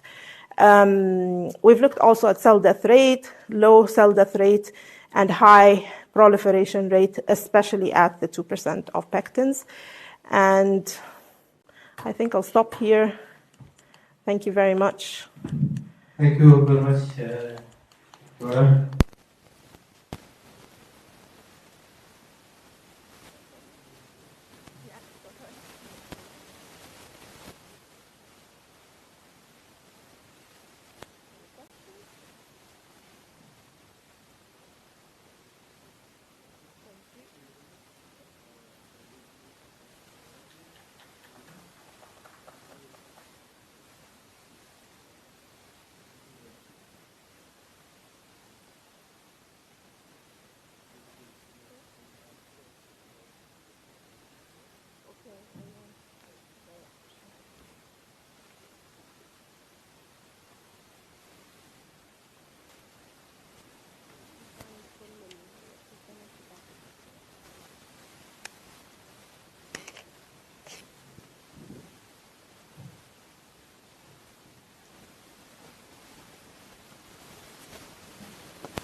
ये इसको ऊपर करके ना बोलेगा तो बोल इसके अंदर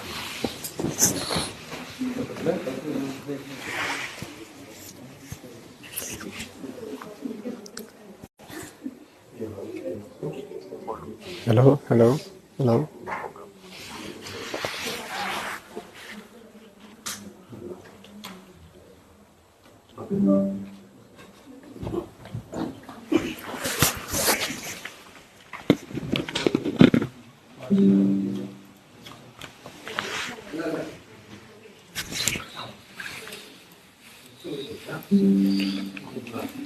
Sabar, oh, one.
उसको देगा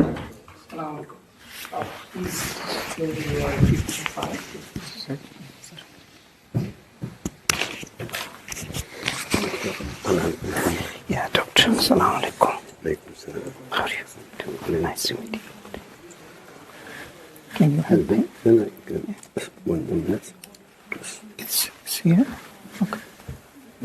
This one. Okay.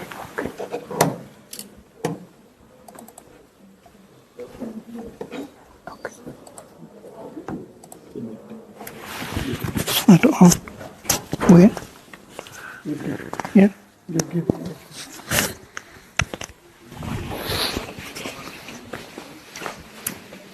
Sorry.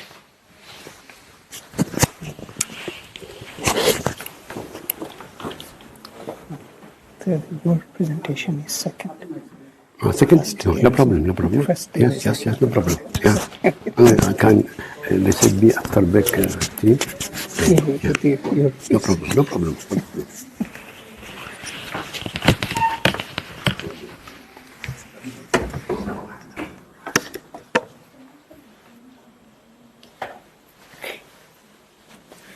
We have a little time. We will start at 11.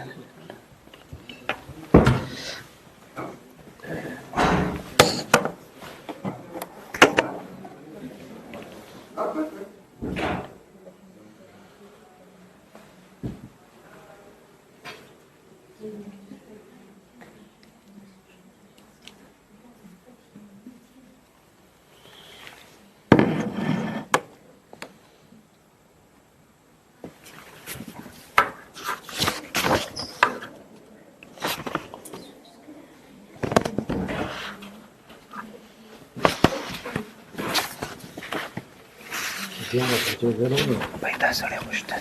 Soğuk. The whole presentation that come here. Genç. Basayı da kana. Beş işte no. Haber. Ağada joğreder. Korean de kan Chinese Chinese de tasmin şart mala.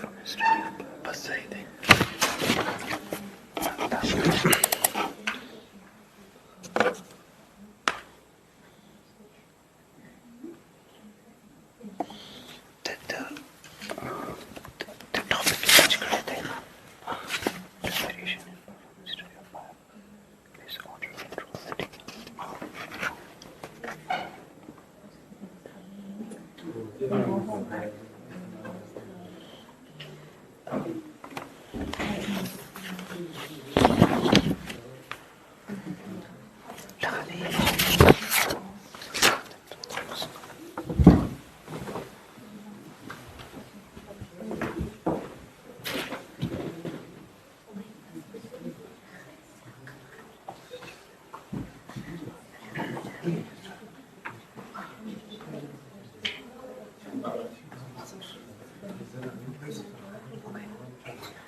Can all presentation sent out يعني أو oral file ممكن to you all the yes can some important for me. Okay. I will ask the organizing committee. If they say yes, they will accept it. Okay? Yeah. Thank you. Thank you. They will do a presentation.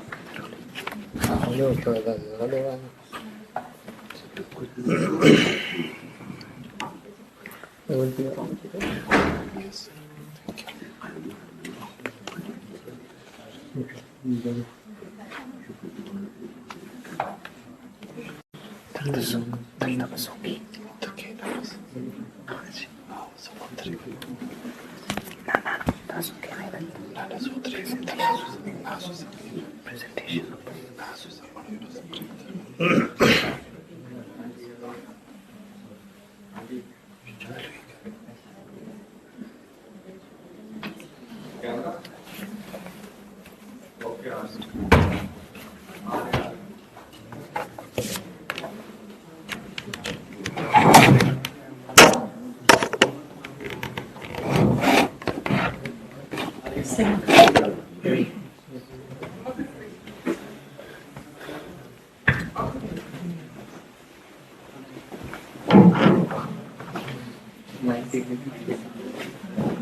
We still have 2 minutes, but I think we can start. I don't want to make you wait any longer. So, Assalamu alaikum and hello everyone. And welcome to this session of the 3rd International Meeting on Frankincense in Medicinal Plants. I will be the session of this chair. My name is Dr. Shaukat Khan, and I'm Assistant Professor at the Chemical Engineering Department at Dhofar University. Our first presenter is actually a keynote speaker, Dr. Adib Shahzad. Dr. Adib Shahzad earned his PhD in cancer biology and pharmacology from Kyungpook National University, South Korea. His research focused on nanomedicine, cancer diagnostic, drug delivery, and molecular biology. He's currently is associate research professor at Dhofar University in the Dhofar University Research Center, and he's contributing to Frankenstein research. The topic of his presentation is curcumin, a drug of choice for treatment of various cancers. Please welcome Dr. Adib Shahzad.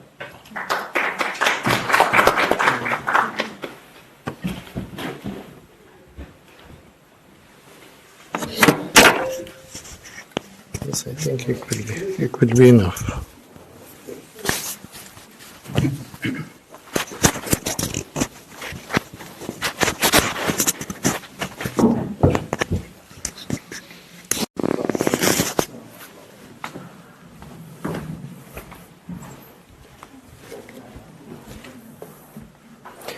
Yeah, assalamu alaikum and good morning to all of you. Yeah, up to now I was the guest and welcoming you. So it has been a wonderful session and it really looks with all of you.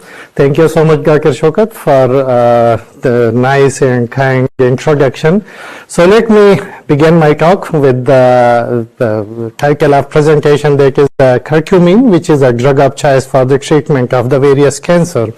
So we all know and we are well aware from this drug because it's a very ancient drug and it has been used for the century for the treatment of the different ailments, for the treatment of the various diseases, as well as it has been as a spice for the various of our kitchen. So there are so many papers that basically tells that how the curcumin was translated from the kitchen to the clinics.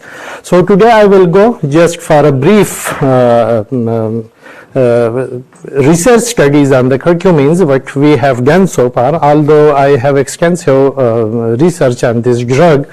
Mainly we are concerned with the cancer models, that how the drug mediate the effect, what is the possible mechanism of action. So let me begin with the introduction of the cancer. So cancer is a complex group of diseases. Normally it's not a single disease, but it's a group of the more than 100 types of the different diseases, which is characterized by abnormal increase in the cell number. Like suppose the number is increased, the growth of the cell increase definitely mean the size of the cell increase. So the progression of this disease is an evolutionary process that is driven by the gradual accumulation of the gene mutation. So the gene mutation is basically do two things. One, it increases the activity of the regulatory proteins that stimulate cell proliferation. Once, like it do stimulate cell proliferation, on the other side, it do inhibit the regulatory proteins which normally restrain this process. So what happens there is a continuous cell cycle. Once the cell cycle is continuing, so the accelerated cell cycle is increasing the cell number. And we know that the mitosis is basically the doubling of the cell population. So in this type of the cell division, the parent cell divide into two daughter cells that having the same number of the chromosomes as in the parent cell. So what happens these regulatory proteins, we call it the tumor suppressor genes and the oncogenes. So these the oncogenes basically stimulate cell proliferation, while the tumor suppressor genes restrain or inhibit the cell proliferation. What happens in the cancer, there is an imbalance between the tumor suppressor genes and the oncogenes. So what happens, we have the continuous cell proliferation of the cell number. So curcumin is basically polyphenolic compounds, diphenolic compounds. There are two phenol rings on the sides which basically mediate the antioxidant, anti-inflammatory, anti-cancer activity, or what we can say the pharmacological action of this compound is mediated by these phenolic compounds.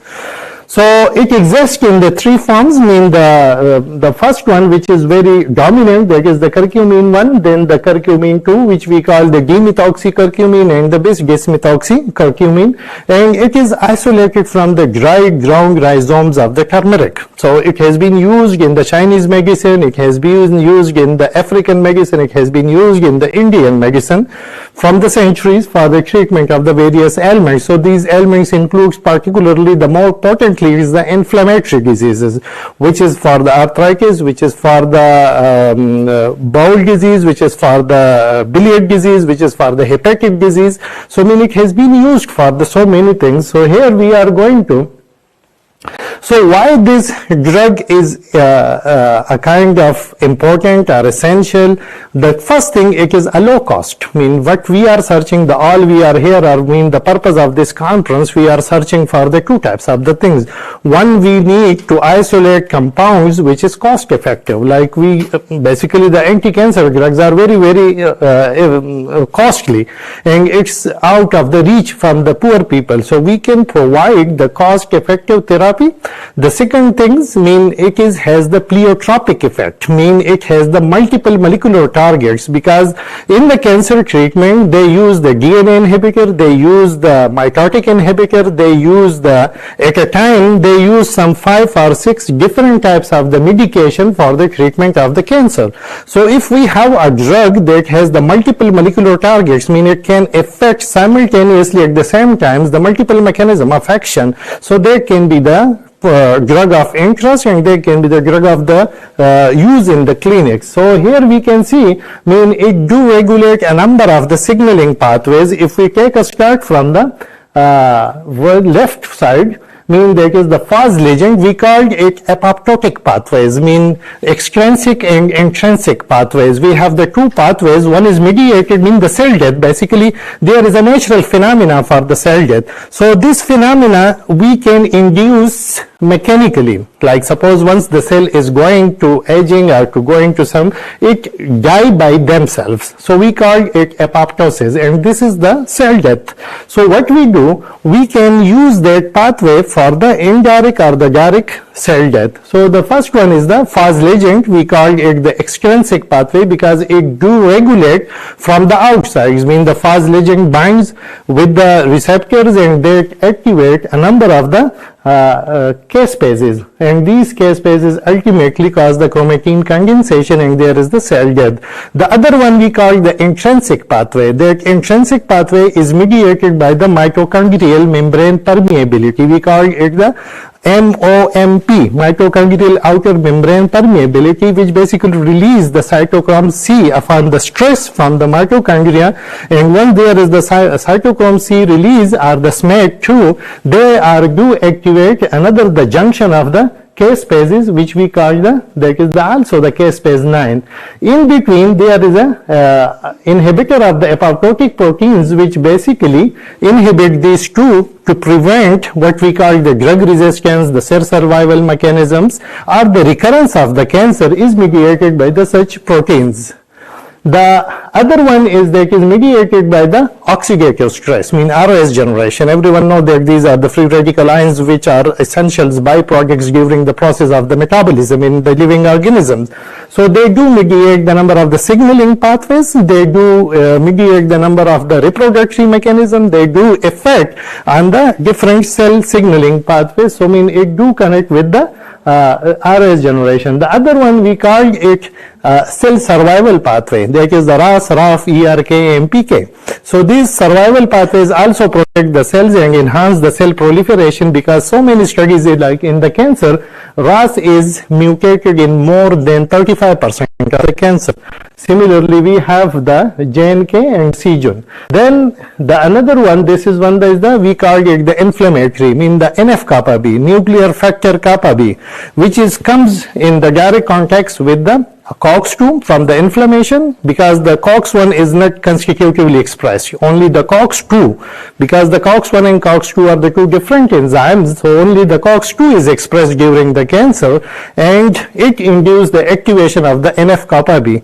So now here if we see the effect of the curcumin, it has the multiple effect, like here it can inhibit, because the I-kappa B hold this NF-kappa B. So what do the curcumin? It basically block this, that the NF-kappa B should not translocate from the cytoplasm to the nucleus. The NF-kappa B has the 5 different isoforms, mean the relative B, P65, P50, only the 2, P65 and the P50 translocates from the cytoplasm to the nucleus and produce its effect, and ultimately it do regulate the process of the apoptosis, the transcription, the proliferation. So what is the wonderful effect of this drug? Because it has the numerous multiple molecular targets by means of which it do achieve the therapeutic or the pharmacological action. Now my study is consist of the two parts.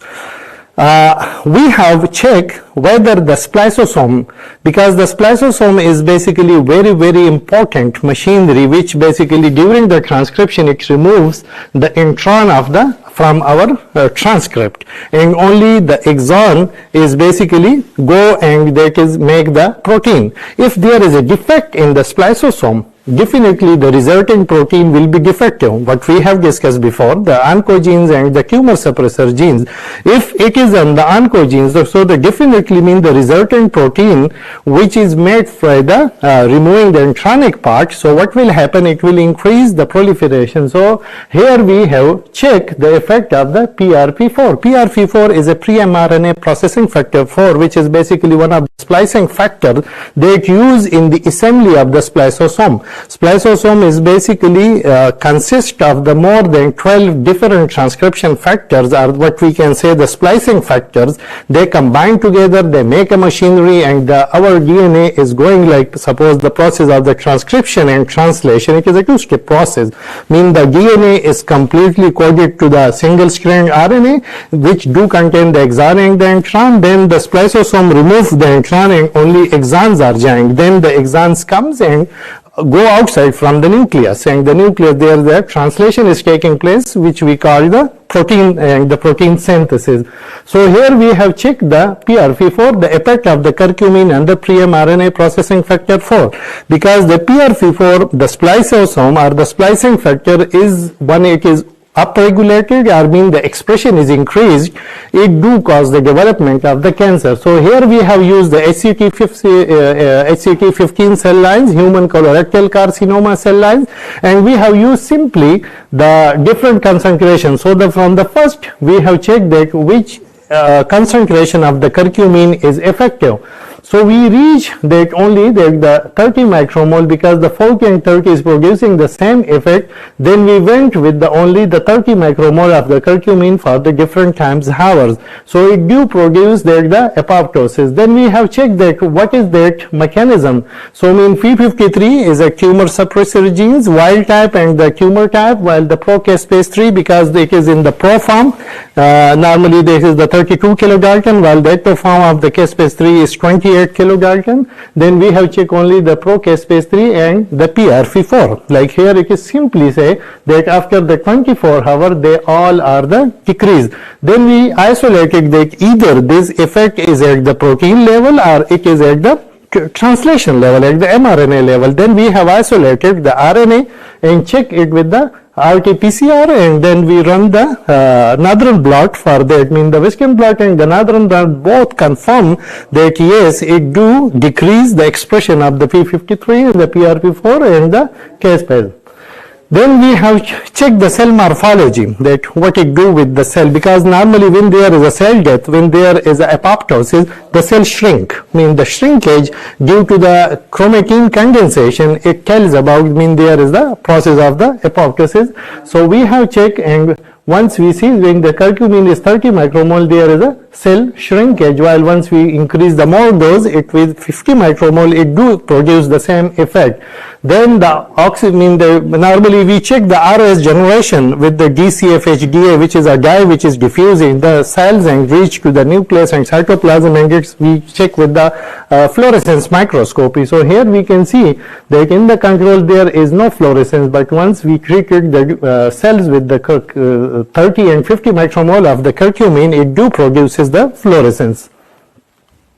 Then we check either, like what is our hypothesis, that PRP4 is responsible or not. We transfect the cells with the PRP4 by using the lipofectamine, which is the transfection reagent, and we achieved that yes, once there is a transfections, mean the curcumin was not able And it was not only the PRP4, but the curcumin was not able to down-regulate or decrease the anything of this, which is exactly reverse. So, I mean, that is our target was the PRP4. It used as a transfection, we causing the overexpression of this. So, it tells yes. Then we also check whether this PRP4 exists in the cytoplasm or in the nucleus. So, what happens, we disintegrate the cytoplasm in the nuclear part of the cells, and we check it with that here it is translocates from the cytoplasm to the nucleus. Then in the RT-PCR results, the northern blot, and here again, like in the normal curcumin, there is RS generation, they are inducing the oxidative stress apoptosis, but once we transfected the cells, with the clone DNA of the PRP4, the curcumin was not able to prevent it, because the similar results was obtained with the N-acetylcysteine. NAC, we use some 10 micromole for the only 1 hour before the pre-treatment with the curcumin. Then we use the siRNA for the PRP4, that whether that yes, it is true that we are using the clone DNA that are reversing the process of the apoptosis. What will happen if we use the silencing mechanism? Either we need to use the inhibitor or you can use the siRNA. So here we have used the siRNA, and here you can see after the 36 hours, almost at the 24 hours, there is a decrement in the expression level of the PRP4, but just founding by the P53 and the procaspase 3. That if the siRNA, by blocking this, is producing the results, so our drug, curcumin, will also produce the same results. Here is again, that is we use the PRP4B siRNA, once we use with the curcumin alone, and the siRNA uses that are producing regain the oxidative stress apoptosis of the curcumin. The second part, that once we came this, our hypothesis was validated with the number of the experiments. So we came that it might be involved in the drug resistance and radio resistance, the radiation therapy, because the maximum number of the cancer patients, they are going by the radiation therapy. So we just expect that these genes or these proteins will be responsible for the radio resistance, and after that we have checked it for the drug resistance as well, because it do produce the effect by the protein kinase C. So here we have checked the effect of the PRP4 and the curcumin in the radio resistance. So the first, we have used the 5 gray. Gray is the unit of the radiation therapy. Might be someone is working on the radiation. We have used the radioisotopes in the laboratory, that is the iodide 131 for the cell. But once the experiment was done, then we went to the hospital and we directly expose the cells to the radiation therapy. So we have used the 5 gray. 5 gray is the unit of the radiation. I think the 1 gray, that is the joules of the energy absorbed by the 1 kilogram of the water. So we have used the 5 gray, and here we can see the effect on the same, that is the HCT15 cells, the human colorectal carcinoma cell, the cell viability. So the 5 gray it has this much effect on the cancer cells, and once the curcumin alone has the almost it reduced the viability by 25 to 30%, but once it is combined with this radiation, so it induces almost the 50% of the cell viability. So the curcumin is can enhance the effect of the radiation therapy, or it can increase the radio sensitivity. In the other words, we can say it reduces the radio resistance, because once we expose the patient to the alternate session of the radiation therapy after a couple of years, either we will have to increase the concentration of the dose, or we need to increase the frequency. Then here we have checked that whether the by the fluorescence activated cell sorter FACS, that how it is. So almost the 5 gray plus curcumin it causes the almost the 20% of the cell death, and these both results are in agreement with each other. Otherwise this is the empty TSA, while this is the fluorescence activated cell sorter. Then again we have used the cell morphological, that how to check with. So once there is the IR alone, there is no condensation, then little bit, and once it is combined with the curcumin, so it produces the more effect as compared to that. Here this is the facts that what we have displayed in the previous slides, like it was exactly. And if we go for this, mean it is basically G0, G1S and the G2M. So mean it is exactly catch or inhibit the cells at the G1S phase of the cell cycle, and ultimately we can see the amount of the cell increases in the G0 phase of the cell cycle. Then we check for the ROS generation, that mean yes, mean the curcumin combined with the IR, with the ionizing radiation, it do increase the effect of the apoptotic cell death. Then again the same things, that either like once we have investigated that this PRF4, the pre-mRNA processing factor 4 is reversing the effect of the drug, so it also reverses the effect of the radiation therapy. So here once we see, once there is the transfection, mean the it is almost reducing the things. Then we have used the siRNA with it. So once we use the siRNA, mean it again reduce the effect of the 5 gray, mean the basic unit which gives us the maximal effect of the radiation therapy. Then PRP4 that blocks that the iRNA induced apoptosis. Like once we use, so mean there is no ROS generation, mean that it not mediate the intrinsic pathway for the induction of the cell death by the curcumin. Then the siRNA, mean they restored, and once we inhibit these things. Here is the procaspase 3, which is the marker for the apoptosis, because these are the zymogens, and this is we call the caspase cascade. Mean its work once activate another one, and they are some 32 kilodalton, and they are the aspartate contain the aspartate residues there. Here we have checked the number of them in once we say the antioxidant or we say the oxidative stress mechanism. So here is the number of the enzymes that are responsible for the effect of the antioxidant effect that it produces. So here we can see what are these enzymes by. So we have taken the total cell lysates, and then we have taken with the in the cytoplasm. So the isocitrate dehydrogenase, peroxyreductase, one we have also here the catalase as well. So mean these 5 group of the enzymes we have checked in response to this. And what happens, like once there is the PRF4 transfection, so the PRF4 basically blocks, or in the other words we can say it reverses the activity of the antioxidant enzymes. Once it is like here you can see that it is almost blocking, it is reduced under normal. So once it is reduced, it not be able to cope with the, that is the ROS generation. So the cytoplasm is showing that here is the, sorry. So once the PRF4 transfection and the IR and the curcumin, so it restores that effect. Then we jump to the animal study, the mouse. So we have taken the almost created the 6 groups, because the control the radiation, piperine and curcumin, because the piperine is also used in a number of studies as a sensitizing agent. So we compared the data with the curcumin with another natural product, that is the piperine. So and the curcumin alone, and the piperine plus IR and the curcumin plus IR. And here the the mouse tumor is clearly visible.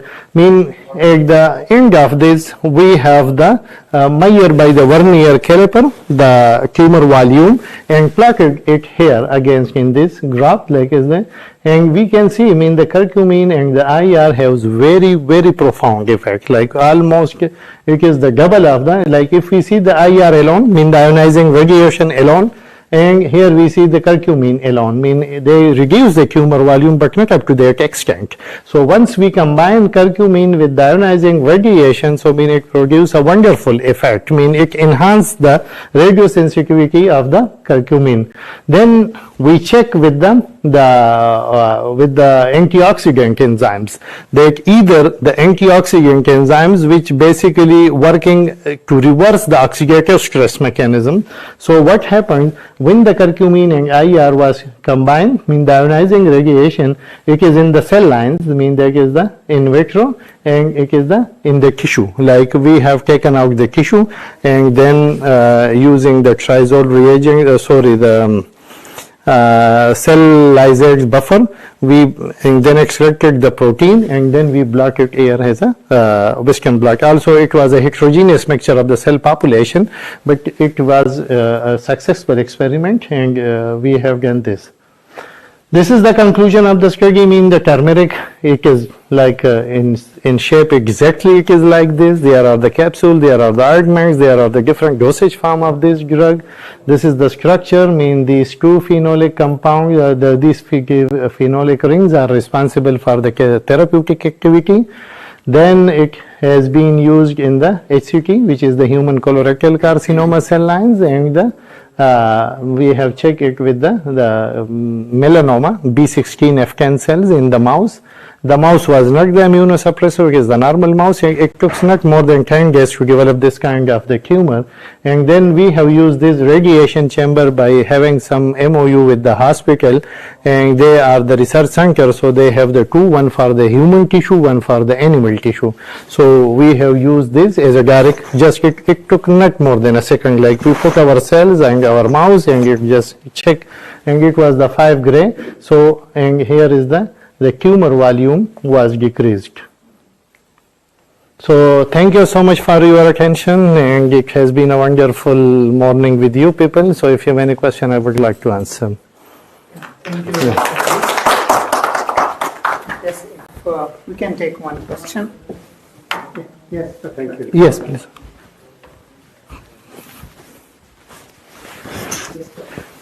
Thank you. Yes, yes, Dr. Ahmed.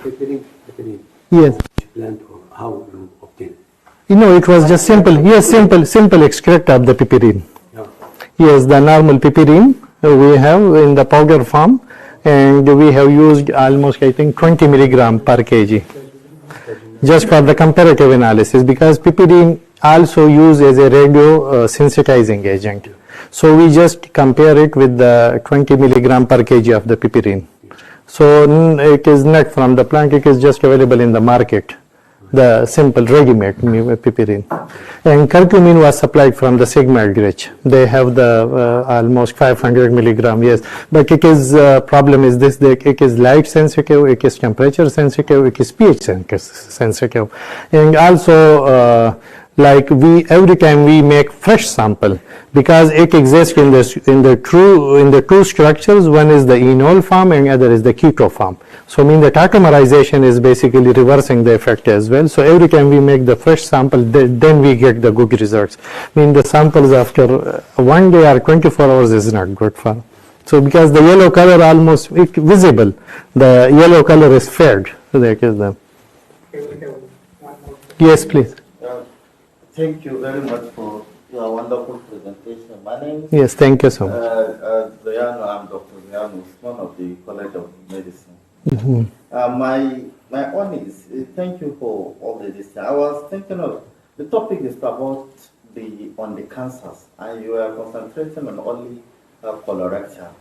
I thought you would have highlighted ranging from the colorectal carcinoma. Okay, that is good. It's a promise, and I commend you for the job well done.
the immune system and then transfect with the cells.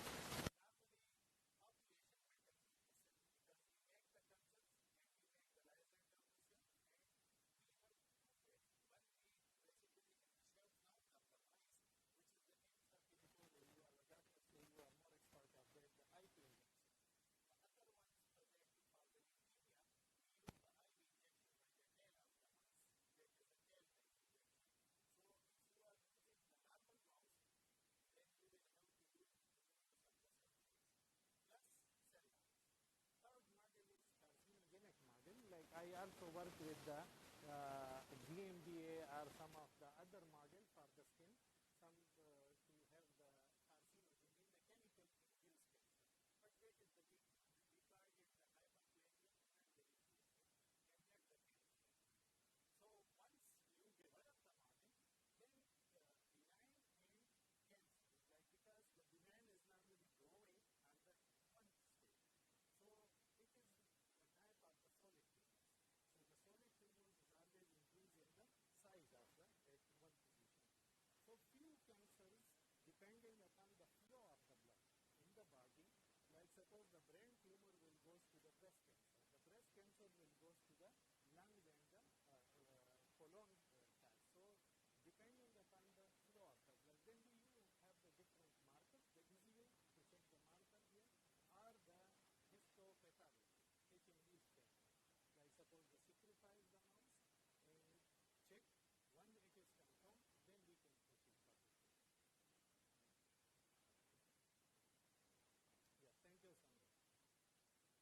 Thank you.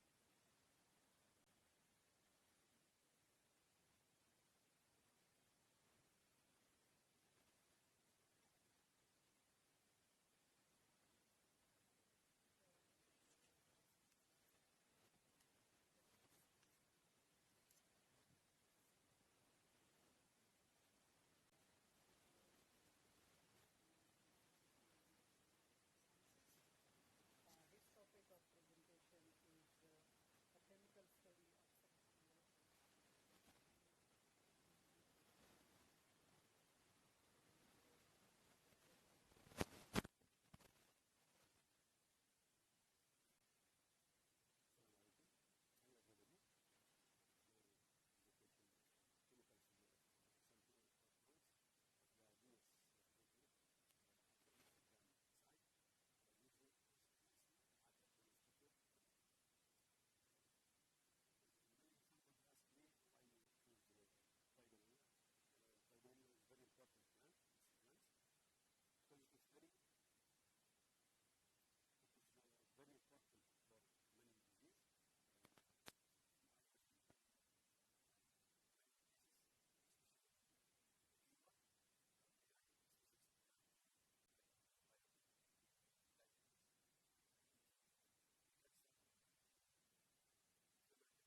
curing many problems.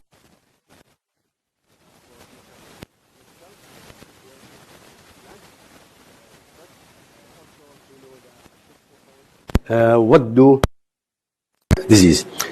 Many methods in this study we was conducted in 2020 and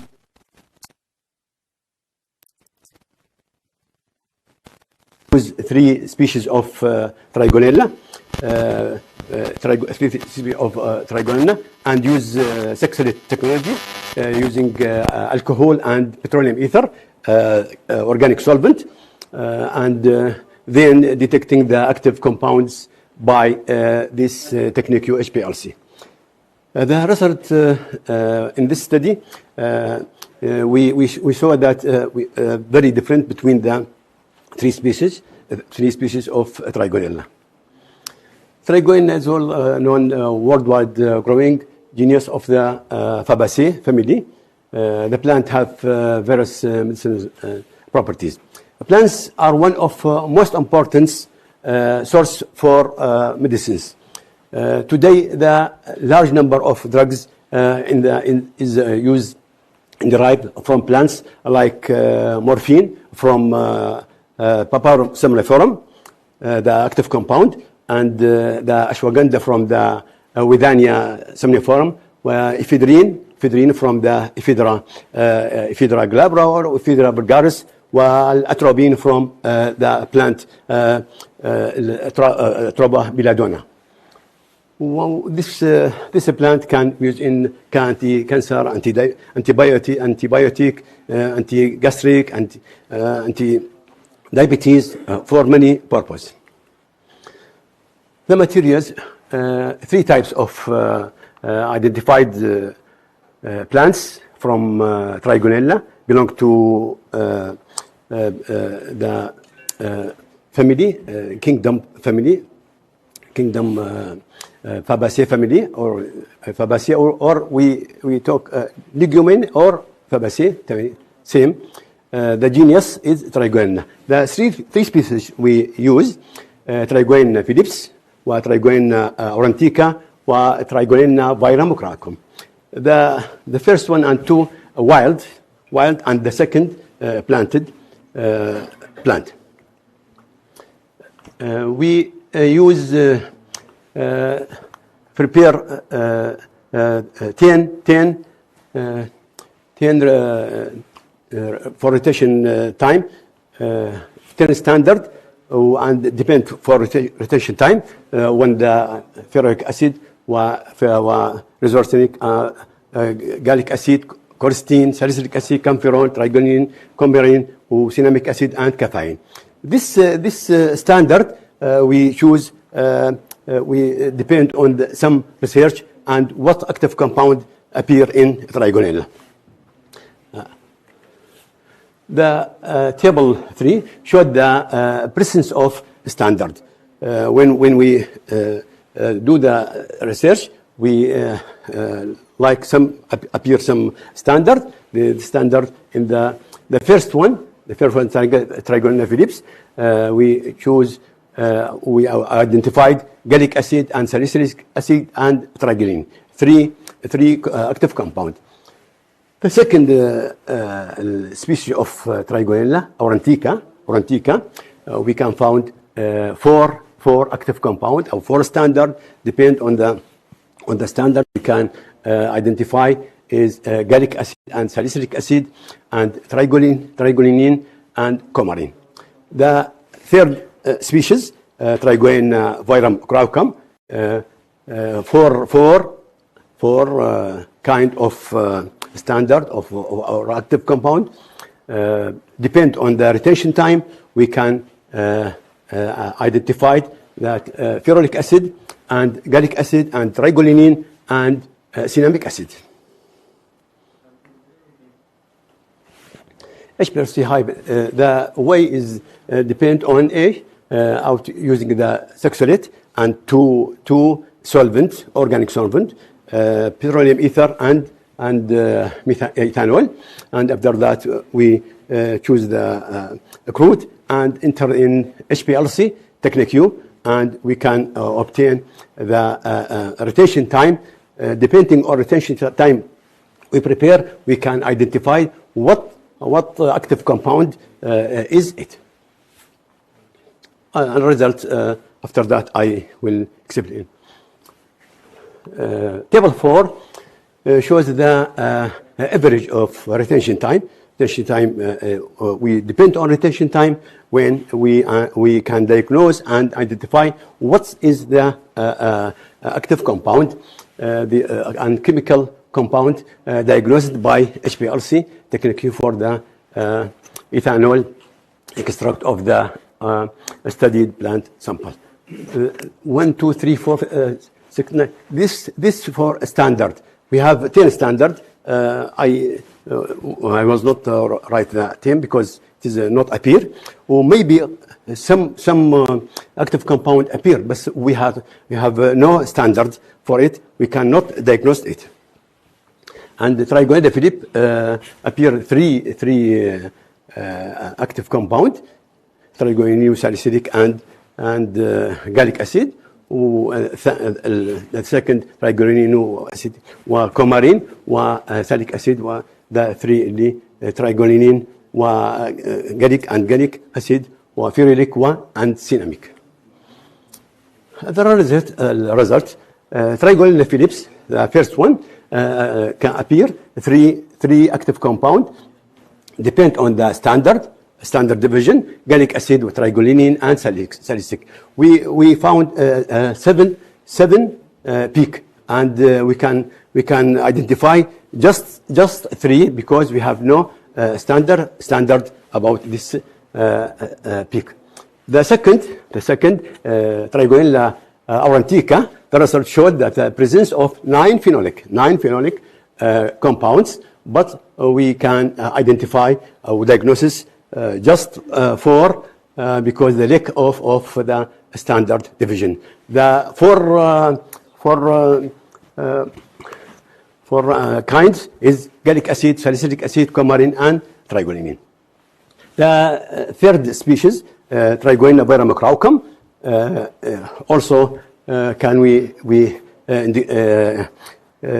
define gallic acid, cinnamic, ferulic, and trigonine. This for standard or for active compound. The two active compound share between the 3 species. Three species is gallic acid and trigonine. This peak for each species. I do not use the peak for the standard because I want to short the lecture. This peak, each peaks indicate for the retention time. Each peak mean retention as we know before. We see before the Trigonella Phillips, first one, second Trigonella aurantica. These 2 plants, wild plants, not cultivated, and third Trigonella biramicraucum. This plant is very, very important for medicine. I use it since I have been 30 years. I use this for many diseases, especially for cancer, benign cases, and for oral, for mouth, for diabetes. I use it, and many diseases for maybe many diseases can we use, but the tumor benign have very, very good results. Thank you very much. Any discussion?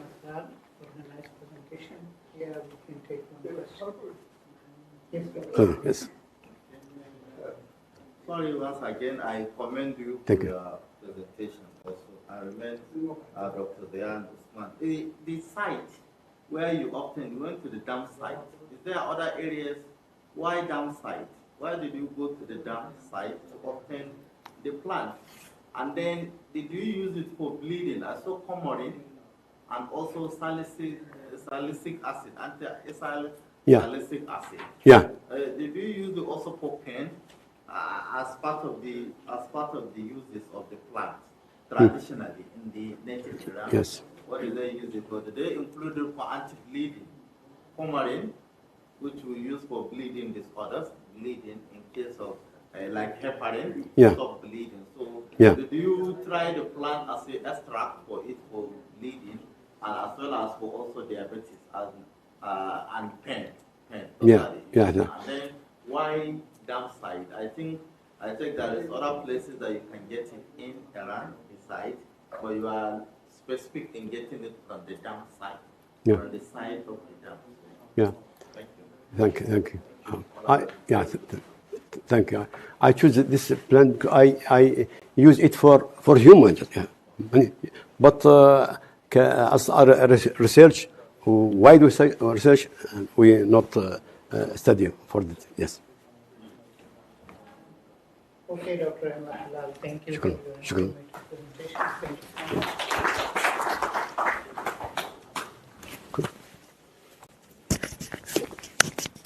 you so much.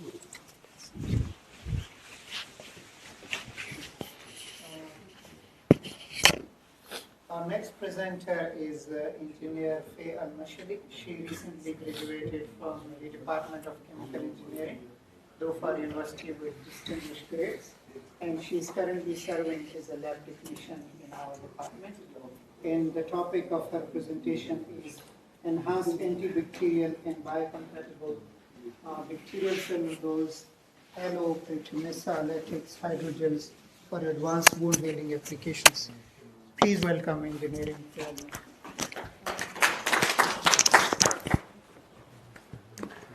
Thank you, Dr. Shaukat. Assalamu alaikum and hello everyone. I am Faye Al-Mashadi, a lab technician here in Chemical Engineering Department at Dhofar University. First of all, I would like to welcome all of you here. It's a pleasure to have you here at Dhofar University. Today, I'm going to share with you my research project, which is entitled as Enhanced Antibacterial and Biocompatible Bacterial Cellulose Allopertomesa Latex Hydrogels for Advanced Wound Healing Applications. Sorry, I don't have that one. Very good. Yes. So, of course, for any research project, there are aims to be achieved, aims or goals. For us, there were three main aims. The first one, reusing the food waste. As we were shocked from the numbers or facts related to food waste, did you know that about 1/3 of food produced for human consumption are globally wasted, which contributes to around 8 to 10% of greenhouse gas emissions? That is a serious problem we should take care of. And that's why we include this to our aim. The second thing is utilizing the available resources. I would like to say that our nature here in Oman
biocompatible and biodegradable, so it's not harmful to environment or humans. And the last thing is porosity. It has a porous structure that makes it suitable for making composite. It can accept additives. Let's look at the application. here some of them, like in biomedical field for plant dressing, artificial skin, drug delivery, and many more.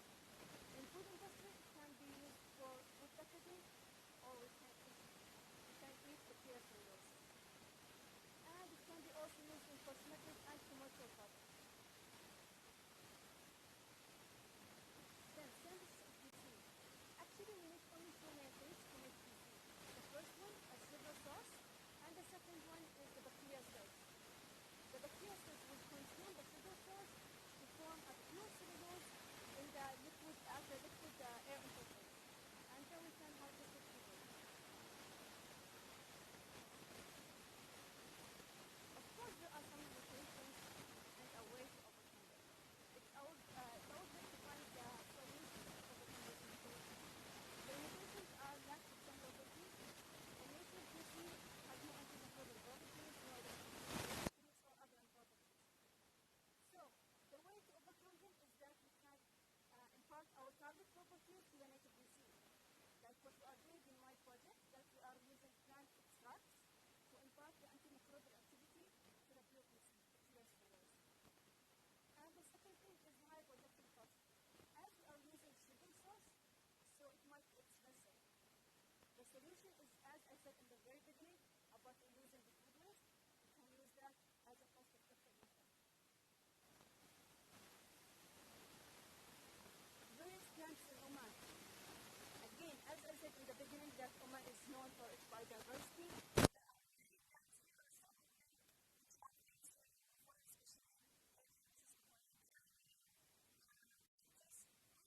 Have been studied and tested, and they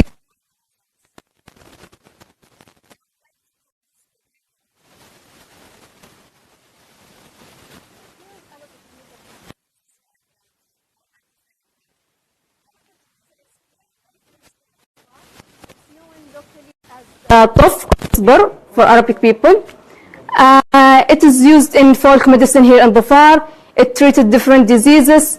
The traditional therapy, they use it as externally on the skin to treat headache, coughs, earaches, colds, for many things. So we want to test that plant. Does it have antimicrobial activity in real? The active compound in the plants. By doing some analysis, we found that there are some active compounds which are flavonoids and anthraquinones. Those are known for antimicrobial property, anti-inflammatory, and potential cancer properties. And they are mainly found in the latex, the yellow sap. PC alloprotein is a composite. So now we want to make composite between the bacterial cellulose and our plant sap. We have done that, and we did some analysis to check whether really our drug is already there in the PC or not. And here is the scanning electron microscopy result. You can see here in this picture, which is bacterial cellulose, the pure form. And here is after making composite, after putting our drug there. Here you can see the fibers, there are gaps, whereas here all the gaps are filled with our drug. So it's successfully making composite. Then let's move to the antibacterial tests. Now we have the sap, we have the composite. But before moving on, I just want to say that first we have checked the sap alone, like to check whether it has the antimicrobial activities or not. So we have done these tests, which are minimum inhibitory concentration and minimum bactericidal concentration, MIC and MBC. These both tests are used to check the effectiveness of the antimicrobial agents. And here are the results. I just forgot to mention that all these tests were applied to SA and E. coli bacteria, gram-positive and gram-negative. As you can see here for E. coli, let's start from E. coli. You can see that the color is changing because the concentration of our sap is decreasing. We want to check like the lowest concentration of our drug that can affect the growth of the bacteria. We want to see at which level we can use that drug. And then to ensure these results, we have done the MBC, minimum bactericidal concentration, by plating. So in the first plate, which is 100%, it contains 100% of our drug. It kills completely the bacteria, no growth at all. The growth of the bacteria starts just from the fifth plate, which is 6.25% of our drug. That we call the minimum concentration that affect the growth of the bacteria. So there are few colonies. There are some bacteria, but our drug is affecting their growth. Whereas the MBC, which is the lowest concentration that kill completely the bacteria, is the fourth plate with concentration 12.5%. And then the bacteria, the disk diffusion assay. Disk diffusion assay, we want now to check our composite. Already we checked in the last test, we checked the sap alone, the plant alone. Now we want to check when we put it with the BC by disk diffusion assay, like checking the zone of inhibition with comparing it with pure BC and some antibiotic. Here's the result. You can see there the pure disk and the antibiotic disk, and that brown color disk is our composite disk. We can see that in pure disk, here's the pure disk. You can see there's, it's full covered by the bacteria growth. So it does not kill anything. The pure bacterial cellulose. With our composite, the bacterial cellulose with our drug, it kills, like it makes a zone of inhibition. It kills all the bacteria around it. So no growth of bacteria. It's like a circle. You can see it. Whether gentamicin is already, antibiotic, so definitely it will kill the bacteria. So just we want to compare between them. Finally, we synthesized a bacterial cellulose using food waste, and then we successfully make a composite with our plant. We impart our target property to the native BC, and then we got a very good results, even with the small concentration. And finally, this plant could be used in further things in biomedical field. Thank you so much.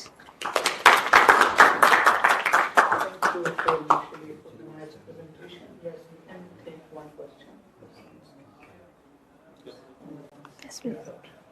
Thank you once again. I feel like I speak a lot. I thank you and commend you for this is a very promising research, and this is useful. We want you to have a balance of the climate world affecting us, which is the general application, and as well as also taking care of the local resources in order to produce something. Wound healing, two things. First of all, I'll put it that this is a very good idea. I commend you and the department and the faculty for developing it. But what are the feasibility that we can see this thing in the market in commercial quantity? But how do they, because you said it's expensive to, but we want it to be at low cost, very effective, and available in the market. That one everybody will use. And then the wound healing, is it the only bacteria that you are targeting? I don't know of, I'm just arriving in Oman, I don't know the level of, but from my medical background, the most problem is diabetic wound healing. Diabetes, they have wound, and we have challenges in controlling or stopping the growth of the wound and the wound. So where are you looking at in terms of diabetic wound healing? In fact, when we say wound healing, it's even the diabetics that we are more focusing, because they have a slow regulation of wound. Their wound take time to heal, and what is, if it didn't heal, it will also give room for other pathogens, microorganisms, people like to enter and cause a lot of problems. So feasibility, is there anything, how do you think in the commercial aspect, and the wound healing, are you thinking of diabetes as a, thank you. Yeah, thank you so much for your question. Actually, for business, we are already looking into that. We are studying that. Like we can use, also there's here a company named Safwa that make juices. We can use from them expired juices. We can use from any coffee shops. So this can be solved, and we will study that inshallah. And about wound healing, also we are studying that. For this plant, we have done like animal studies, but I cannot share that right now. This paper is under review. So inshallah will be solved, all this. Thank you so much. Yes, please. Yes. Just 1 minute, okay? First of all, thank you very much for the organizer of this conference, and I would like to congratulate Five for this beautiful presentation. Concerning the first part of the comments of Professor, the economic side. Last week I was in France presenting a paper about the food waste and its economic impact in GCC countries. The whole conference about recycling.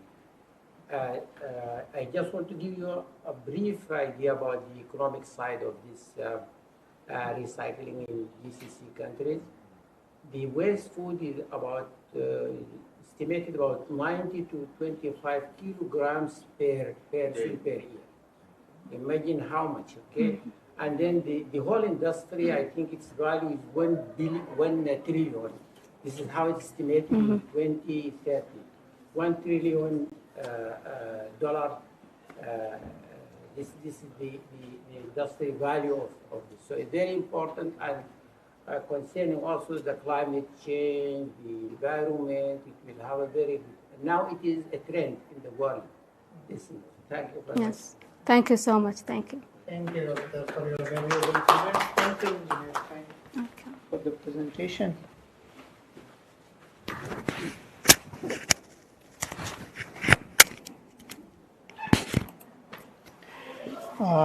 Our next presenter was supposed to be Engineer Fatma Kufan, but for some unavoidable circumstances, she couldn't make it here. So, in her presence, the next presenter will be Dr. Yanchen Li, PhD in engineering from Beijing Forestry University, and his working is in the Future Laboratory Tsinghua University.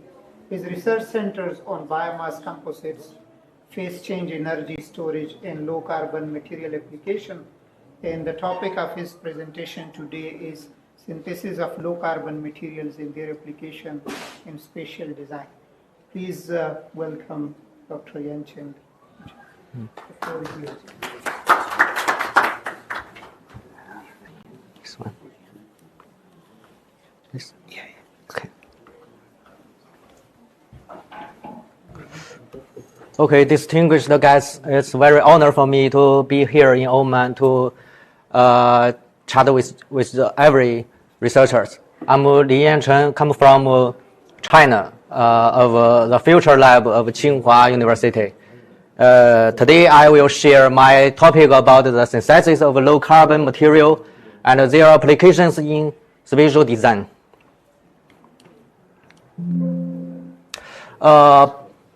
Now please allow me to make a brief introduction of our lab. Our lab is a future lab in Tsinghua University. And in our lab, we have a lot of different majors to work together. For example, if we make a new material, we also can make it to be a very beautiful product, very quick. My research can be divided into two parts. The first one is the research background. I will introduce the motivation of my work. The secondly is the functional wood materials and their design. The research background. Nowadays, we focus on the low carbon. As we all know, the low carbon is the same around the world. Because with the industry development, we meet a lot of problems about the carbon emission. So, you know, in China, we have a strict policy to let the factories to make the product in green process. So we want the green material to replace of the fuels. In China, we very like the wood. Before 5,000 years ago, we used the wood to make architecture. And in the modern society, we also like use the wood to make architecture. But now we want the wood to have the functional characteristics. As you can see, the wood it looks like the bee net. There are a lot of spaces inside it. So this space can provide us to make the wood to combination with a lot of materials. So I think as we all know, the wood has a characteristic about the temperature regulating. So can we make it more smarter, especially to make it the regulating temperature characteristic very good. Around the world, the heat adjustment is about 50%, and we want to adjust the thermal. We use the fuels, for example, the coal. The non-renewable energy make the global carbon dioxide emissions about 40%. So there is a very magic material to solve this problem. It is the phase change energy storage material. It can be divided into the organic material and inorganic material. And its principle is very simple. It like snow. When the environmental temperature is low, it is solid. When the temperature high, it can be changed to the liquid. And in this period, there is a heat transformation. And use this material, a lot of countries have made it in the architecture and a lot of product. For example, in Germany, they use phase change material in the car, especially in the inside of the car. Use it to adjustment the temperature. And in Switzerland, there is a first zero energy model residential community. They use it in the glass. Under the glass, there is a layer which made by the phase change material. And this is in the University of Maryland Medicine Center, the USA. Because in the hospital, we want the temperature it can't change too much. And in Berlin, the Future Museum also uses phase change material to adjustment the temperature. There is equipment which can lead the sunlight to the room, and there is a phase change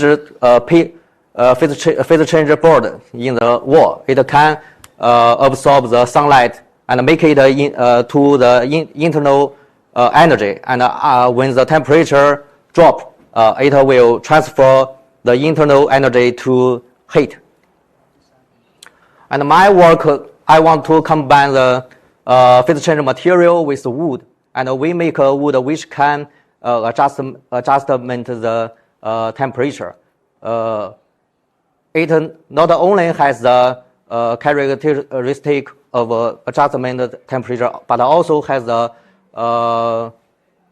properties of the original wood. For it looks very natural, and it is easy to cutting, and we can make it to the architecture or the furniture.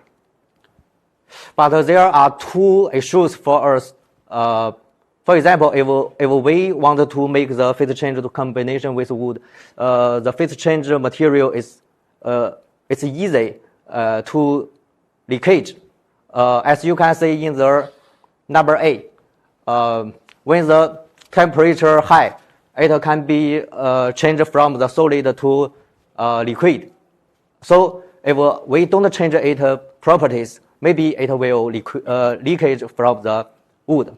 So there is a secret patent for me. I solve this problem. I make the phase change material not change, its shape can't change too much. As you can see, the yellow, when the temperature plate move to the 100 Celsius, it can't change. And the next step, we use the high pressure to make it combination with the wood. And there is a very good reaction between these two materials. And the phase change material can be a cross-linking network with the wood.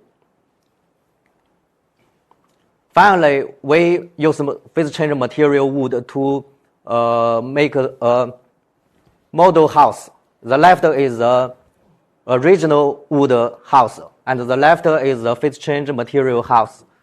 Compare them, we can see in the high temperature, the wood which was made by the phase change material, the indoor temperature about 28 Celsius.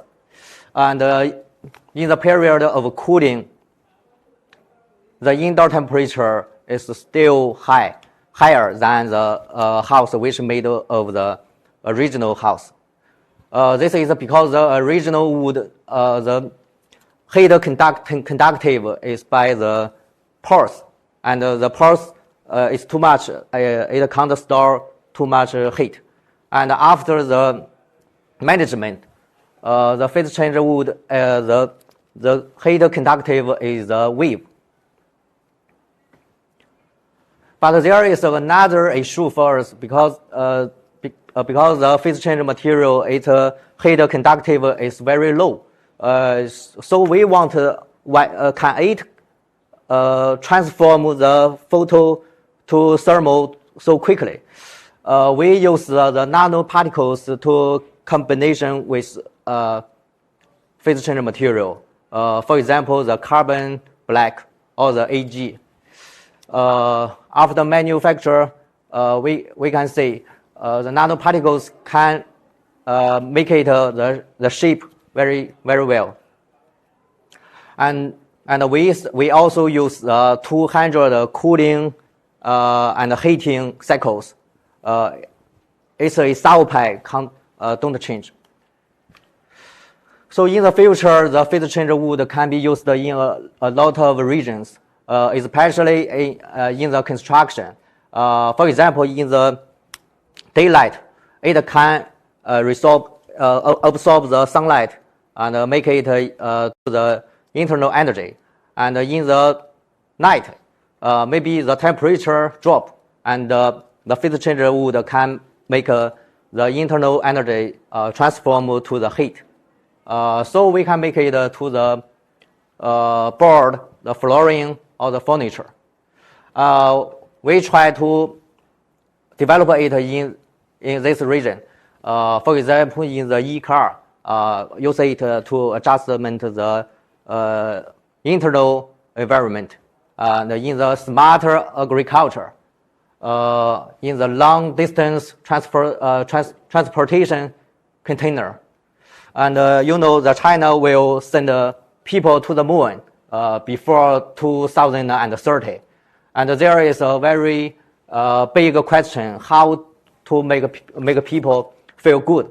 So we also use the phase change material to the temperature regulating clothing.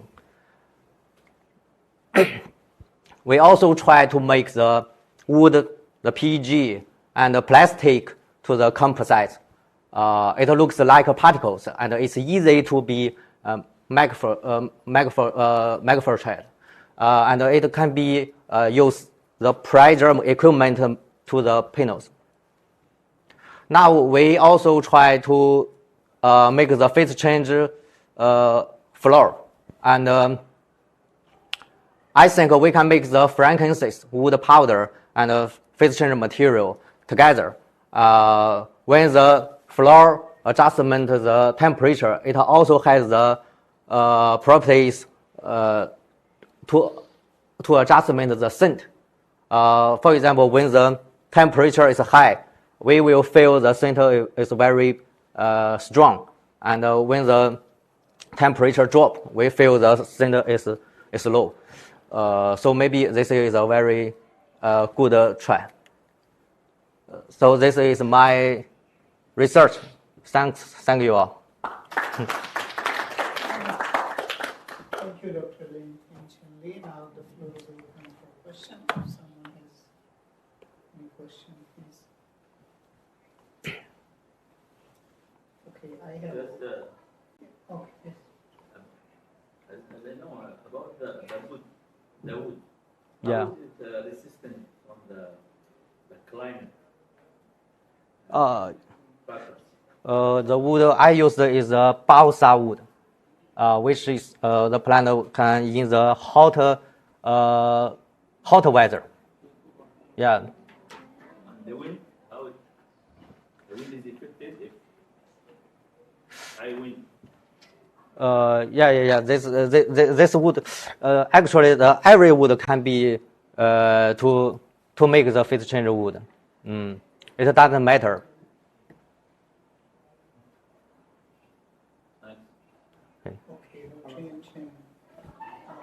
I have spent 3 years in China as a postdoctorate, so it was nice to see you here. I have just one question. Okay. When you put the PCM material inside the wood, Yeah. How does it affect the physical strength of the wood?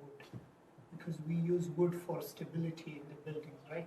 Yeah. So did you study the effect of the PCM, incorporating PCM material in the wood? What will be the effect on the physical strength of the Before to mix them, there is a very important process. We should, as you know, the wood, there are a lot of different things inside. For example, the resin, and we have to mix the resin outside, and there is other space is more. And the next step, we still to make the wood, the surface of the wood more reactive. And when it is reactive, it is good to react with the PEG. Okay, so it will be a 3D structure. Okay. Thank you. Any other question? Dr. Yanchan, thank you for good presentation. What is the shelf life is good? Thank you very much. The shelf life of this wood which you are basically using the PG. So the shelf life is increased of the wood? Yeah. The time they kill? No, it's not a demo. We have already made it in Guangzhou. We have a factory. Okay. And this material is very useful in hot weather, especially in Oman, because we feel the weather is very, very hot. When we go to the car, we feel very, very, very hot. Maybe use this material, we can feel very better. So how much is the percent, the temperature drop down, degree centigrade? Yeah. 1, 2, 3, 4, how much is the drop down? Maybe this is the next step. We don't try it. Thank you. So much. Very good presentation. Okay, thank you. Any other question? Okay, thank you, Dr. Yanchan. Thank you. Thank you for the nice talk.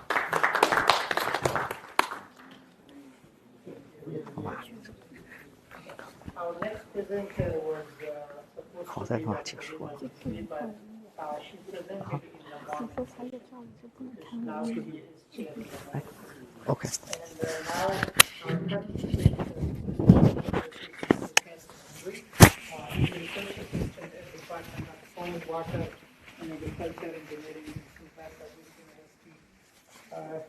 And the topic of his presentation is improving soil with biopolymer hydrogel, better soil quality and water retention. Please welcome Mr. Kessler.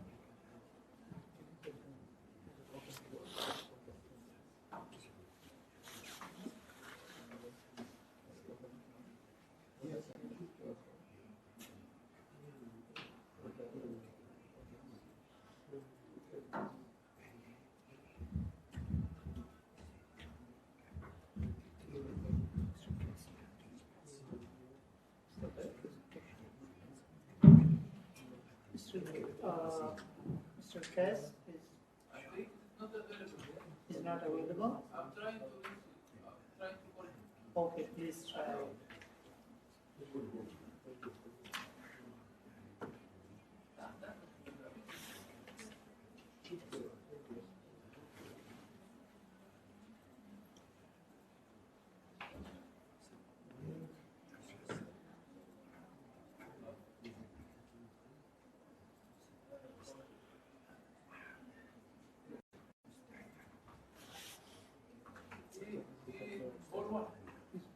He's in hall one? Is he coming?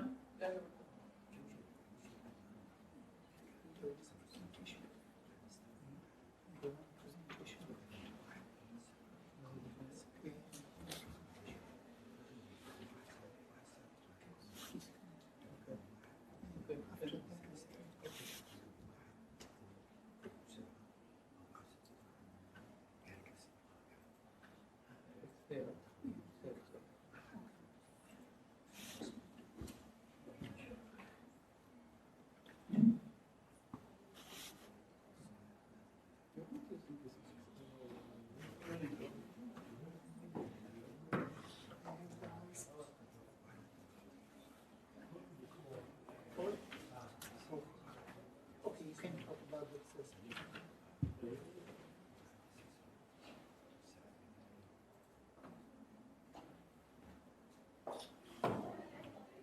Okay, this is the QR code. Please scan it if you are willing for future communication in collaboration with Dhofar University. We are waiting for one of our presenters who's, I think, attending a lecture in Hall 1. He will be here soon to present his topic.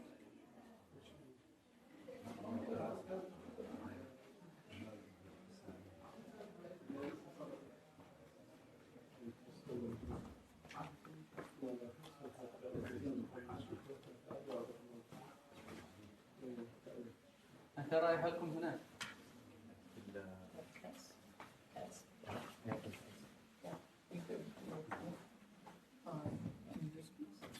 No. I have it in my email. I will look.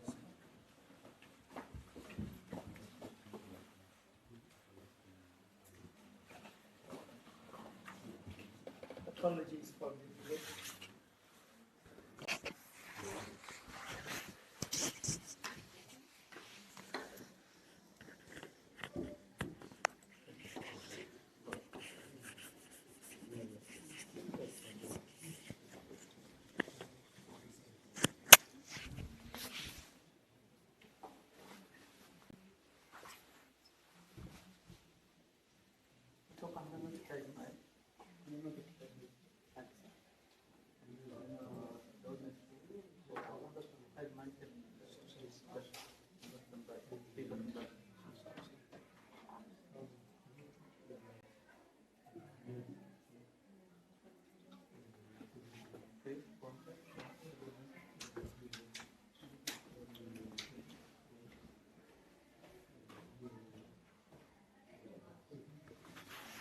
Yes, please welcome Mr. Gasser.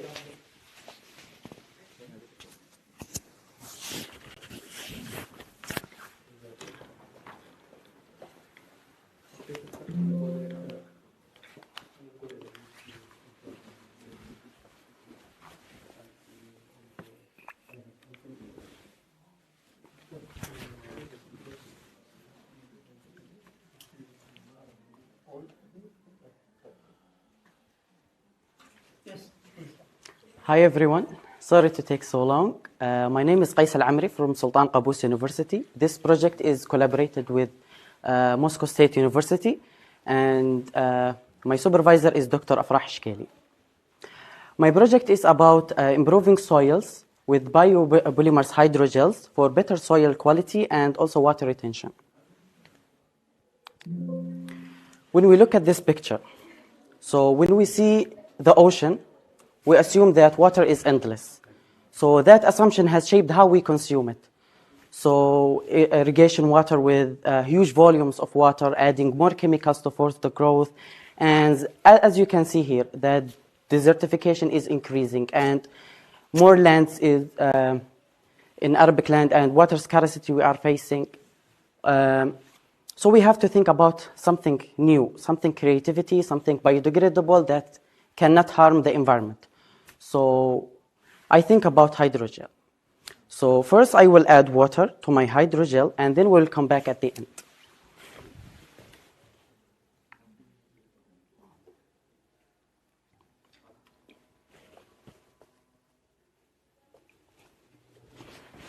So I use hydrogel. So is it hydrogel worth it and smart enough to be worth it? So what is hydrogel? It's a cross-linked hydrophilic polymers that is really good at holding water and can absorb it. And after it increase the pressure, like from the heat of the sun, so it can release it gradually to the plants.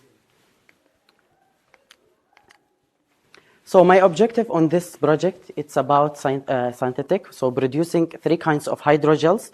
First, C, which is sodium alginate, and the F with the frankincense, and the F and B, which is frankincense and biochar.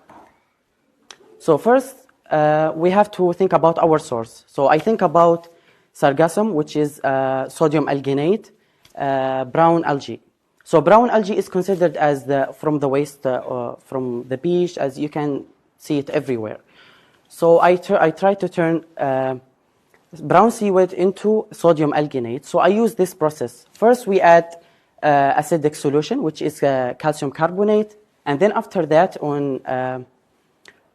from warm temperature, I add alkali solution, which is sodium carbonate. And then after that, we get the powder, which is sodium alginate.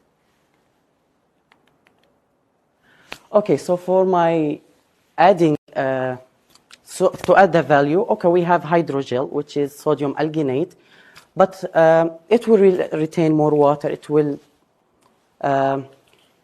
keep the soil moist. But what about the soil, the quality of the soil? What about the fungi, the insects in the soil? So I add palm tree. I use 600 degree from palm tree. And why 600 degree? Because at the 600 degree, it can it have a lot of carbon, and also it can be a shelter for the good insects. And for the frankincense, I use only the liquid. So for the methodology after that, I prepare my hydrogel. I use soil preparation. We already have our sodium alginate. I turned it into a viscosity solution. So I put it on the warm water, distilled water, from 3 to 50 degree.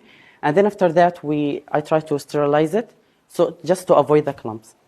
We have our solution, and then after that, we use ionotropic, which is cross-linked gelatines on the calcium chlorides. As you can see on this video, when it's reached to the calcium chloride, it will freeze. For my experimental design, the following, which is I use a RETC model, which is a modeling that can predict the behavior of the water releasing and how much it can store from the water. And then also, just to make sure that we retain more water, I gravimetric water loss, which is the daily boats. So every day I try to, at a fixed time, to weight my boats. And then shrinkage, which is how much it can shrink and then can go down. And then the soil cracks, I use the MHG. And then after that, I test the pH and also the EC after 2 cycles, and then the TGA. So just not to make you confused, we have 5 kinds of hydrogel. The first 3, which is my hydrogel, and then the other one, it's from Moscow State University, and then the last one, it's commercial. We can find it in Oman. It's from Tajgir, from Saudi Arabia.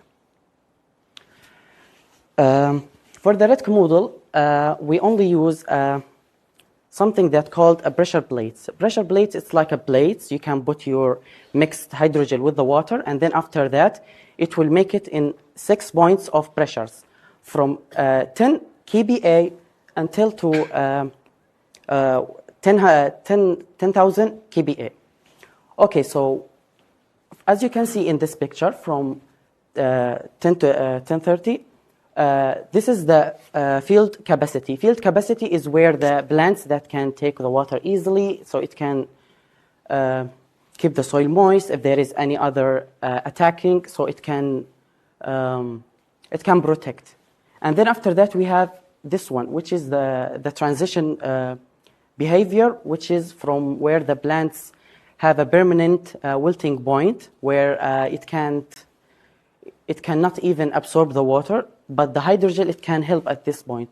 So in our department, we focus only on this point because it's the most important, how much we can help the plant to to take the water, and also to take frankincense, biochar. So as you can see from this graph, I focus only on frankincense. With the biochar, we found that it's gradually giving the water, and then it's steadily only to give water even less and less. So as you can see here, the less one, it's not already it give the water, but the other ones, it's like a selfish. It did not give the water. For the Russian hydrogel, it absorbs the water fast, and then after that, it gives the water very easily. So at higher pressures, it just only released the water.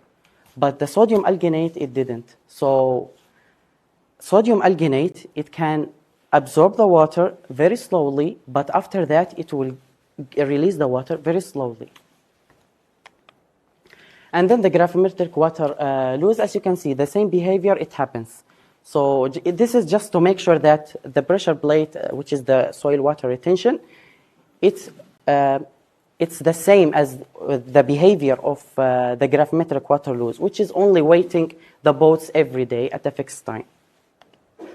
For the shrinkage, we see that, which is the with the frankincense, it can shrink a little bit. Why we test the shrinkage? The shrinkage, it can, if the topsoil, it shrink and then go back, it will increase more cracks on the soil. More cracks on the soil, yes, more aeration, but it will degrade the soil. After time, it can be easily blown away by the air. For the surface cracks, as I told you, we only found cracks on the Russian hydrogel and the commercial one. So the other hydrogels that I made, there is no cracks. So I made this one. So just to, I use this equation following this article, just to follow the manual, and I use IMG just to calculate the area. This is the commercial one, which is the most highest cracks we found. And then after that, we test the pH and the EC after 2 cycles. So why after 2 cycles? Just to make sure that after degradation, what will happen? There is a release. Maybe the frankincense will increase the pH, or it will reduce it. So maybe. So after that, all of them, as you can see, we have to look at the frankincense and the F and B. The frankincense and the F and B, it's increasing. So from 7.7, it's increased 7 to 7.8, and from F and B, it's increased to 8.3. For the TGA, I focused only on this one. So the other one is good, but the F and B, it's the most, after degradation, it can stay. Why we use TGA? Because we have aridity, we have desertification, we have high climate, we have high suns. So in this temperature, high temperature, how much it can stay in the soil. So for the TGA, we found that the F and B, it's the most strong one for the degradation.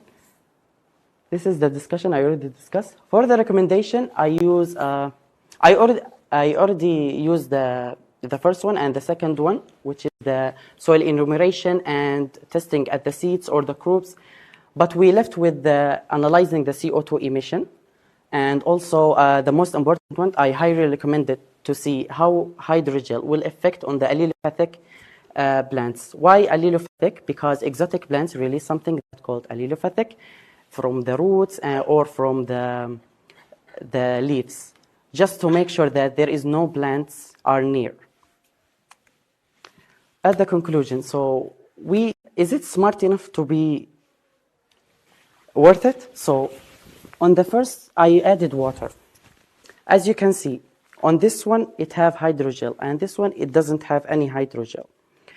For this one, it can store more water, but for this one, it can release the water down.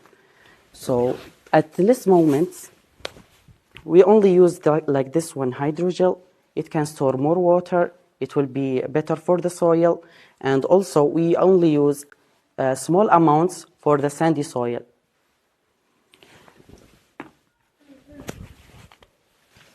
Okay, for this project, I want to thank my supervisor, Dr. Farah Shkeli, and also Prof. Anvar Kazimov, and also from Russia, which is Dr. Andrei Smagin. And until now, we are using more tests. We are using his method, which is Smagin's method, which is using a centrifuge instead of Redco model.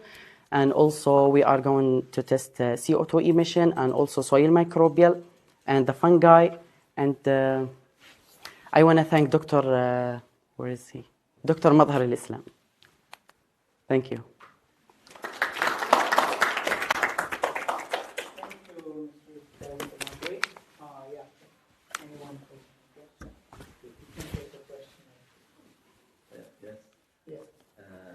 How we can use this soil?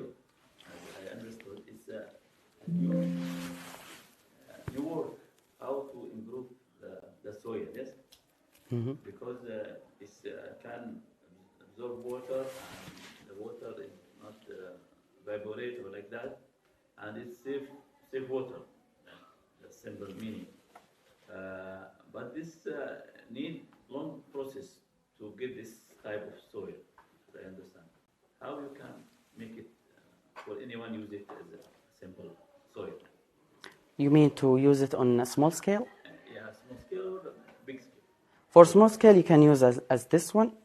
After degradation, you can just put it outside. If you want to use it, you have big farm or greenhouse like that. You can use the boats with replication, 3 replications, and you can put it on the greenhouses or even outside. The open area. Yes. It's expensive. Can add more expensive.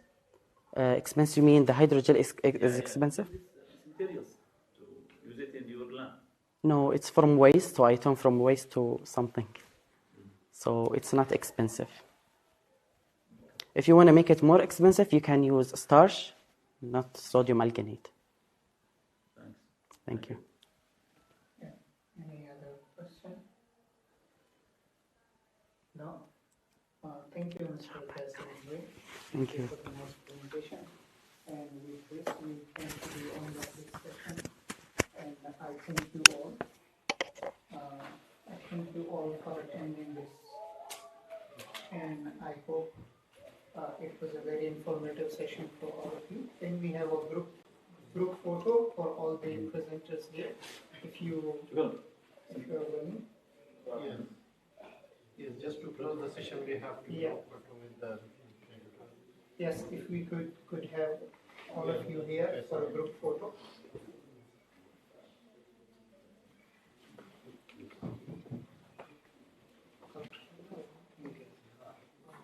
Yes, Professor. Yes, please. Yes, Professor, please. Yeah, no, just like we close the session, so we can have the group photo. Thank you for good presentation. Good presentation. Good question.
hello, hello. Hello, hello. Hello, hello, hello, hello. Hello. Hello. Hello, hello, hello, hello.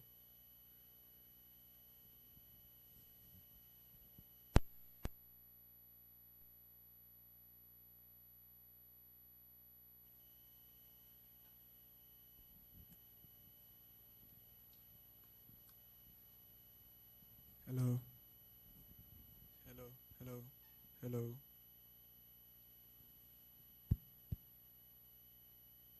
Hello, hello, hello.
Hello, hello, hello, Hello. Hello. Hello. Hello. Fifon. Hello. Hello. Hello. Hello. Hello. Hello. Hello. 1, 2, 3. Hello. Okay.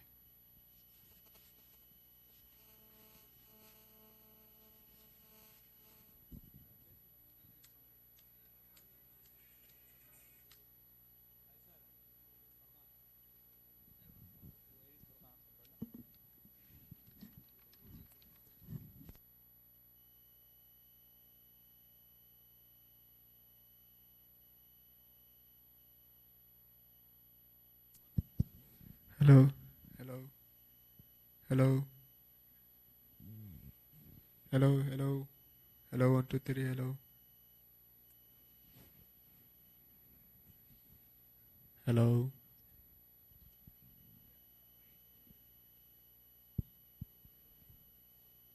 Hello. 1, 2, 3. Hello. Hello. 1, 2, 3. Hello.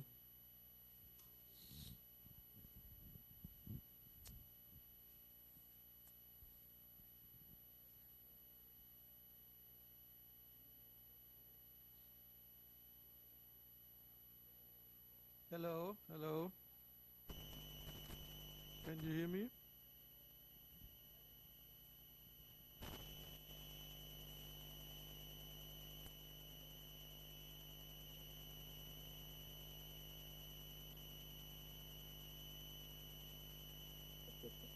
Hello. Hello. Yes, Professor Thomas, we can Yes, hear you. hello, hello. Very good, Hi, so hi. it works. How are you doing? How are you doing?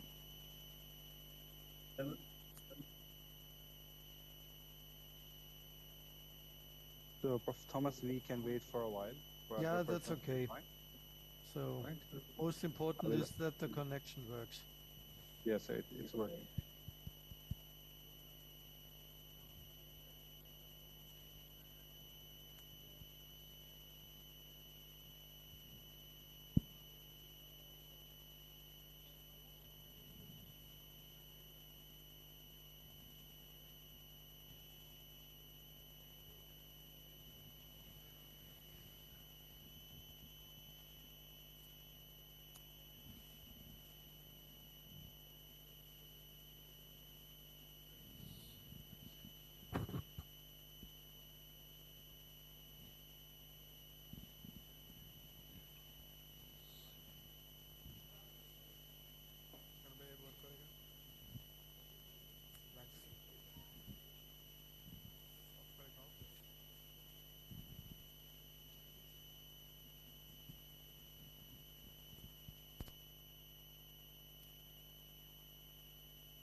Hello.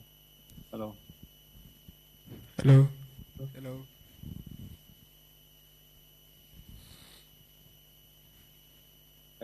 Professor Thomas can hear me. I can hear you.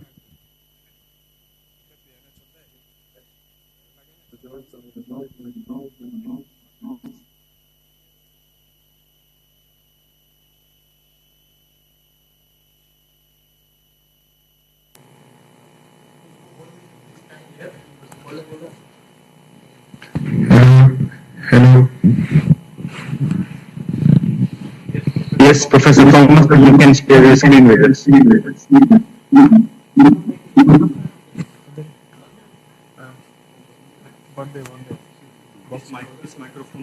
I try the screen? Okay.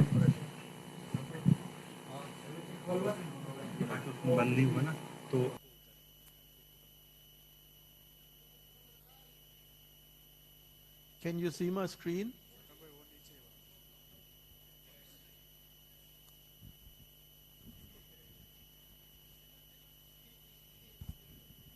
Hello, hello. Can you see my Hello. screen?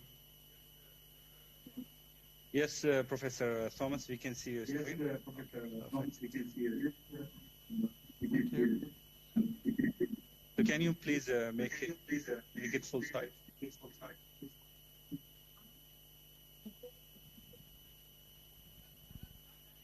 So there is an echo. Do you hear an echo when I speak? We are trying to sort out the issue.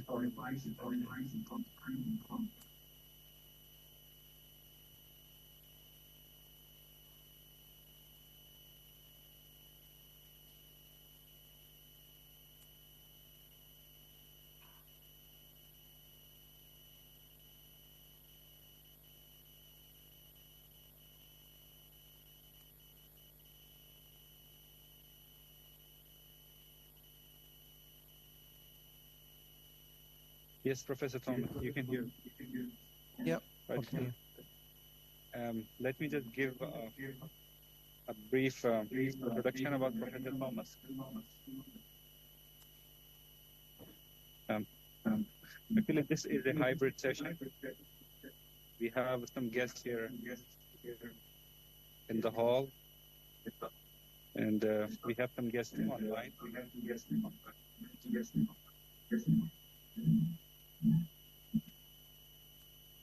So I would like to welcome all of you on this third international meeting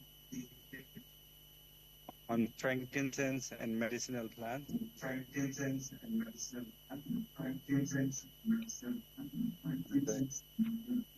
Right, and the first speaker in this session is Professor Thomas.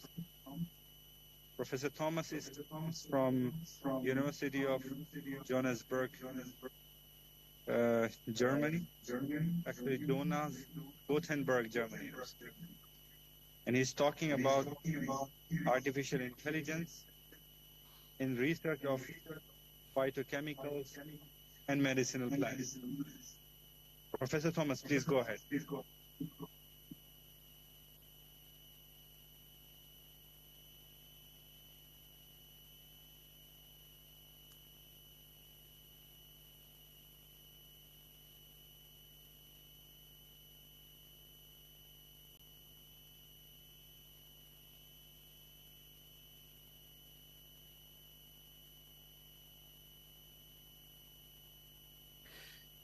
Okay, thank you very much for the kind introduction, and thank you very much to the organizer, Professor Louis Rashan, for the possibility to give my talk online today. I'm very sorry that I am not able to come in person. I have been already in the first two conferences face-to-face, having the opportunity to speak to all of you. I'm very sorry that this is not possible this time. Nevertheless, I appreciate the opportunity to see you at least, or you can see me at least online, and thank you very much for this opportunity. So the title of my talk today is Artificial Intelligence in Research for Phytochemicals and Medicinal Plants, and I hope that I can give you some insights in a completely new technology we are all approaching.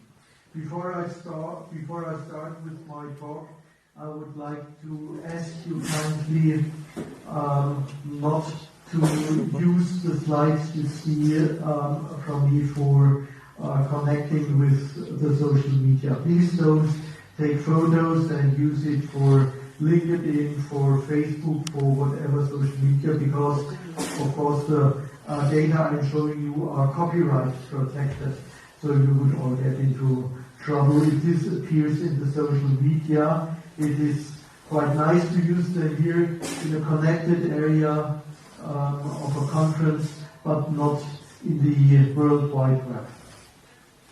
So what I would like to tell you today is shortly outlined here. I would like to shortly introduce to you what is artificial intelligence at all, what is the economical potential of artificial intelligence. I would like to give you some introduction of artificial intelligence in medicinal plants.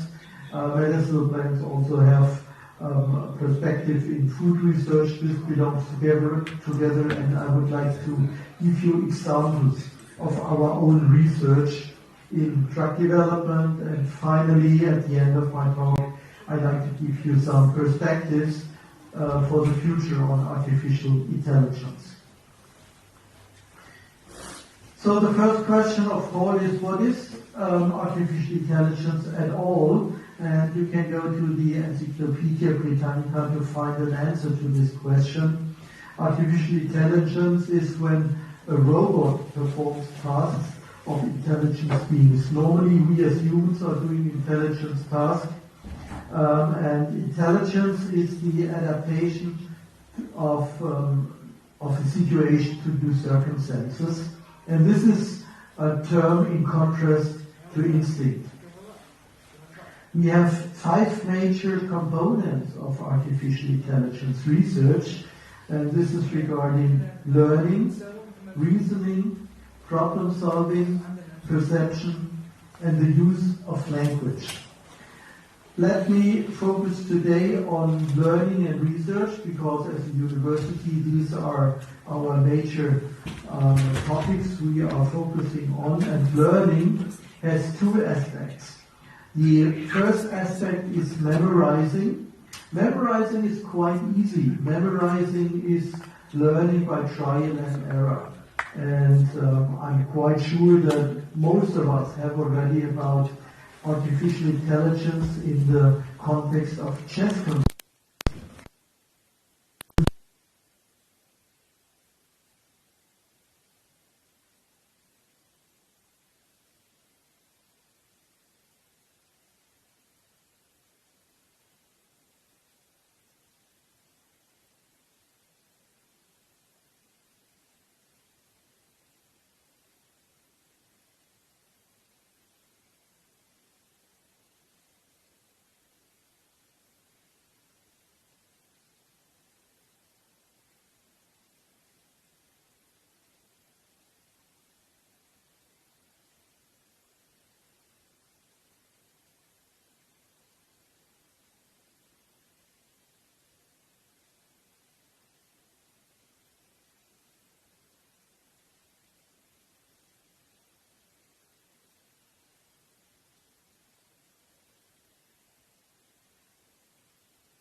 a famous reinforcement learning approach, and this is in the car industry, the development of self-driving cars.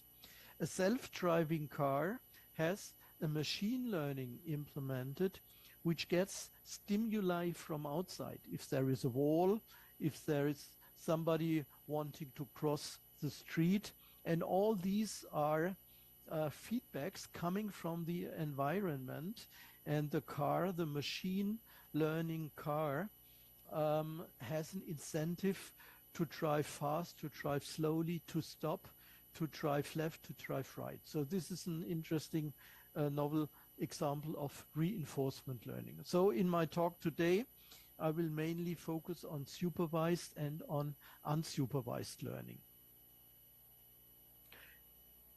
So I have given to you already some examples from our everyday life. And so the question, of course, is what is the contribution to our society? What is the contribution of artificial intelligence to economy? And I have here statistics on the gross domestic product of artificial intelligence. So what is the potential economic impact, let's say, in the next 5 years? And I found a nice statistics from the PricewaterhouseCoopers report on the potential impact of artificial intelligence. If this is interesting for you to read more details, you can also go to the website. I gave you the website. And what I would like to show you today here is in the next 5 years, the most impact on artificial intelligence will be on the economy of China. You see on the left side 26.1%, followed by North America in the USA. It is roughly only half of the impact. And what is very interesting for you in a country like Oman, the Middle East economies will also benefit a lot from artificial intelligence. You see the orange and the brown bars, and the Middle East economies are the brown bars in countries like the United Arab Emirates, Saudi Arabia, or other countries like Bahrain, Kuwait, Oman, including here Oman, Qatar and Egypt. They will benefit a lot from artificial intelligence. It is quite interesting that the European countries, Middle and Northern Europe and Southern Europe, they are somewhere in the middle. They are no leading countries at all in the context of artificial intelligence. So this is important when it comes to the general economy with all different aspects of a society. I would like to focus now on biomedical research and pharmaceutical research. This is my main topic today. And I have 10 points where I think they are important relating artificial intelligence in biomedical research. The first point is data analysis and pattern recognition. This is, of course, very important if it comes to making a diagnosis of a deceased patient. We have natural language processing and recommendation systems. So when a patient is consulting a doctor, the workload of a doctor could be reduced by the help of artificial intelligence. And this is not only if it comes to consulting and writing of consulting letters. This is also true for the automation of clinical tasks, for the performance of clinical tests, when it comes to the diagnosis with biochemical assays. It is also important for streamlined experimentation. Biomedical research will be fostering a lot with the use of artificial intelligence. The identification of new targets for drug discovery. This is the point I would like to mention and focus on in the next minutes.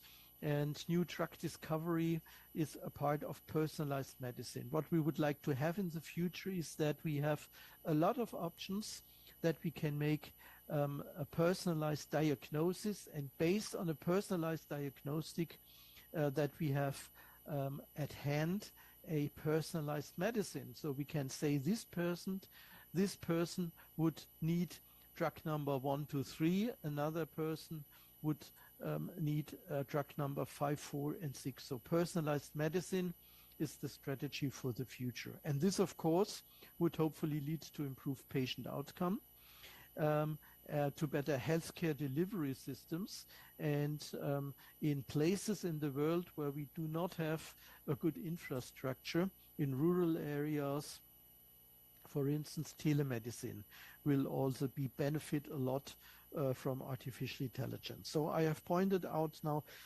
10 main points where I think that artificial intelligence will be important in the future in our field of research, and I like to pinpoint now new drug targets and drug discovery. This is my own research field. And we are very fortunate at the University of Mainz that we have a supercomputer. This supercomputer is the largest supercomputer in Germany, and even in a worldwide scale, it is on position number 2. I'm very fortunate that I have the opportunity to have access to this supercomputer. I don't go into the technical details, but I can tell you this is really a very fascinating machine. It cannot be compared with a normal computer. Normal computers, we all have the small laptops or a stand PC on our desks in the office. A supercomputer fills an entire building. You can see the photograph on the left of our supercomputer, which is called MOGON. And we apply applications in 2 directions where we use MOGON. And this is for genome sequencing of cancer patients. Our aim here is to find mutated genes which are useful for the identification of novel drugs. So genome sequencing of individual cancer patients is one aspect. And the second aspect is when we identify mutated genes, that we use these genes to model 3-dimensional protein structures and use these protein structures for virtual target-specific drug screening. We have large databases between 40,000 and 200,000 chemical structures. Several chemical libraries serve us to find novel drug targets. Novel drug targets, of course, and also novel drug candidates which could be used for drug developments. These are the 2 main fields we are working on.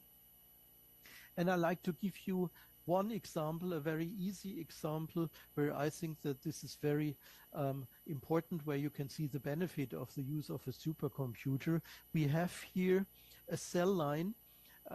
This is a lung cancer cell line, which is knocked out in one single gene. So we have used the CRISPR-Cas9 technology to knock out a DNA repair gene. This is the MSH6 gene, and DNA repair is important for the repair of DNA lesions. And you can see on the left side that we have an intact signaling pathway. So this is a signaling pathway related to the transcription factor mTOR. I don't go into the detail. mTOR is a very important central pathway in cancer, and I have outlined here to you the signaling pathway on the left in a cell line which has a functioning DNA repair capacity in MSH6. When we knock out MSH6, what happens can be seen on the right side. You see the yellow arrows in all these genes where the arrows are. You have a non-functional protein. So this means one single knockout can lead to an entire bunch of functional loss in downstream genes. And this is exactly what happens in patients. So I have shown you this with one single gene, one single DNA repair gene, which has a lot of consequences in downstream genes, which are also lose their function. And in cancer patients, we do not have only one single knockout, we have many knockouts. And we have done the RNA sequencing of tumor genomes of 35 cancer patients. The problem we have in the clinic is outlined here on the left side. Frequently we see that chemotherapy is not working properly, On the left upper side, you see your good response. You see, I hope that you can see my arrow, which is encircling here a colon cancer. These are the black dots on the left side of the belly of this patient. And when this patient gets chemotherapy for 3 months, the good situation would be that the tumor is vanishing. But what more frequently happens is shown on the left lower side. Before the treatment,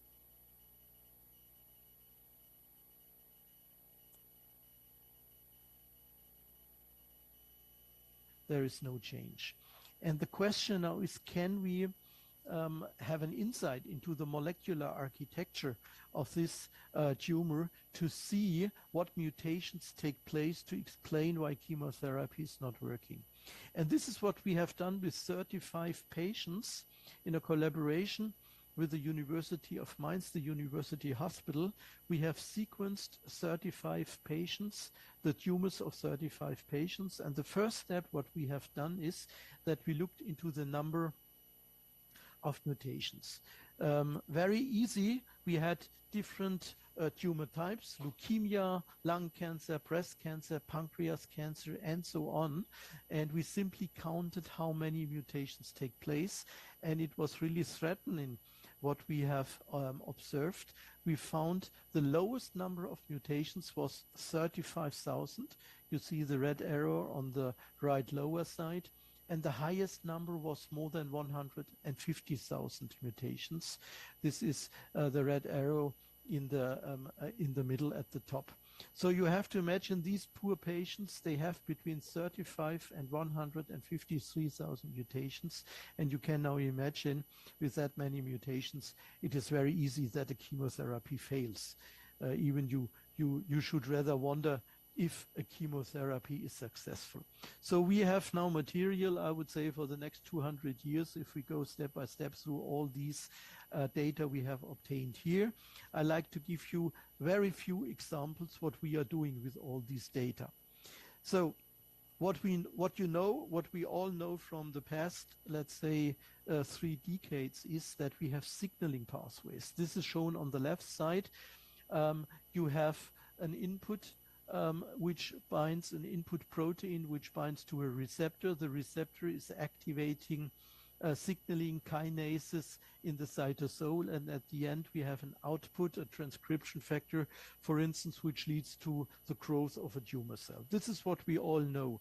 The situation now with all these networks and signaling pathways we have now is that we have not straight signaling pathways, but that we have an entire network of many different interacting proteins. And this is not this is even more complicated because we have now different mutations. With a functional loss by mutations, we have novel pathways, we have the crosstalk of alternative pathways, and this has to be profiled for each single patient now. Each single patient has different mutations, so we have different networks in all of the different patients. This makes therapy very complicated, and this is the task for the future where we and many other people in the world are working on.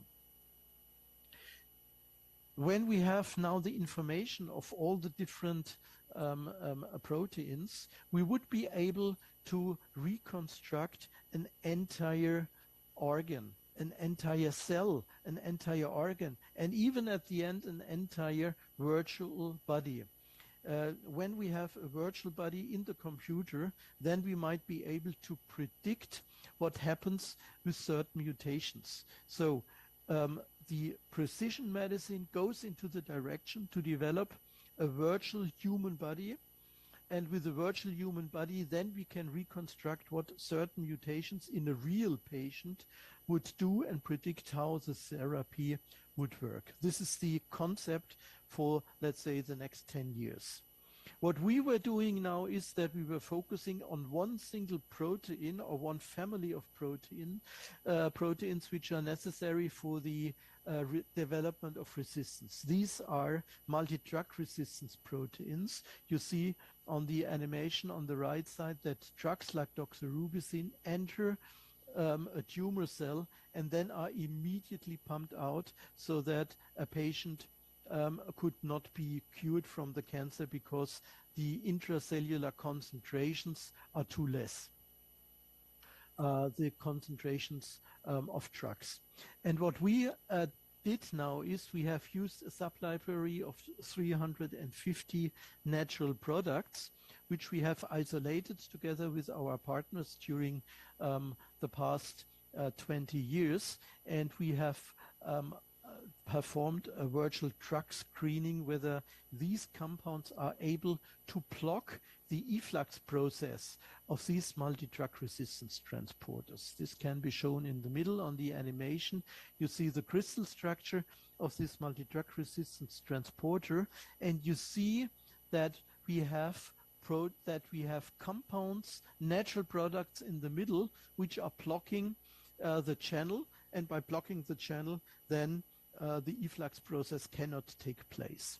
A few positive examples are shown on the right lower side: miltirone, neobava, isoflavone, and pymenine. These are compounds binding to specified amino acids in the channel of this P-glycoprotein. So we have now candidates in hand from medicinal plants which are able to overcome multi-drug resistance to established cancer drugs. So this is one of the projects we have performed. And when we are talking about virtual drug screening, we have to be aware that all these predictions made by the computer have to be verified by experimentation. We are using real-time live cell microscopy for the monitoring of drug uptake, and we have used here in this example a red fluorescing drug which can be easily taken up in one of our cell lines but not taking up in other multi-drug resistant cell lines. And what we can do now is we can use real life cell microscopy for taking isolated tumor cells from tumor biopsies from individual patients to predict whether drug uptake is good or bad, and if it is bad, if we have natural products to see whether we can improve drug uptake. So this was one example with the multi-drug resistance transporters. In the meantime, we have used many different targets where we also perform virtual drug screening with our chemical libraries of natural products to identify potential inhibitors, and in all cases we verify the identified predicted drug candidates by in vitro and also in vivo experiments. Let me show you one example where we have a novel diagnostic tool at hand. I have talked about the ABC transporters, the multi-drug resistance transporters, and we found nonsense mutations. Nonsense mutations means that a part of the protein is cleaved, and when this cleaved part is important for the energy production, for the cleavage of ATP, then we have non-functional proteins. And this is what we found on the right side. You see the three-dimensional structure of wild type ABCC1. This is one of the multi-drug resistant transporters. And on the cytosolic side, you see two ATP binding domains.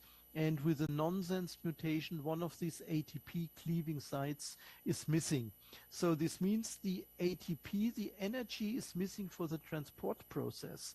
And if we do now the nonsense mutation analysis in patients, then we can say this patient has a nonsense mutation, it has a non-functional ABC transporter, this patient can be treated with chemotherapy because the transporter is not functioning. And in other cases where we have wild type transporters, then we can tell the doctor, hey, be careful, this would be a resistant patient.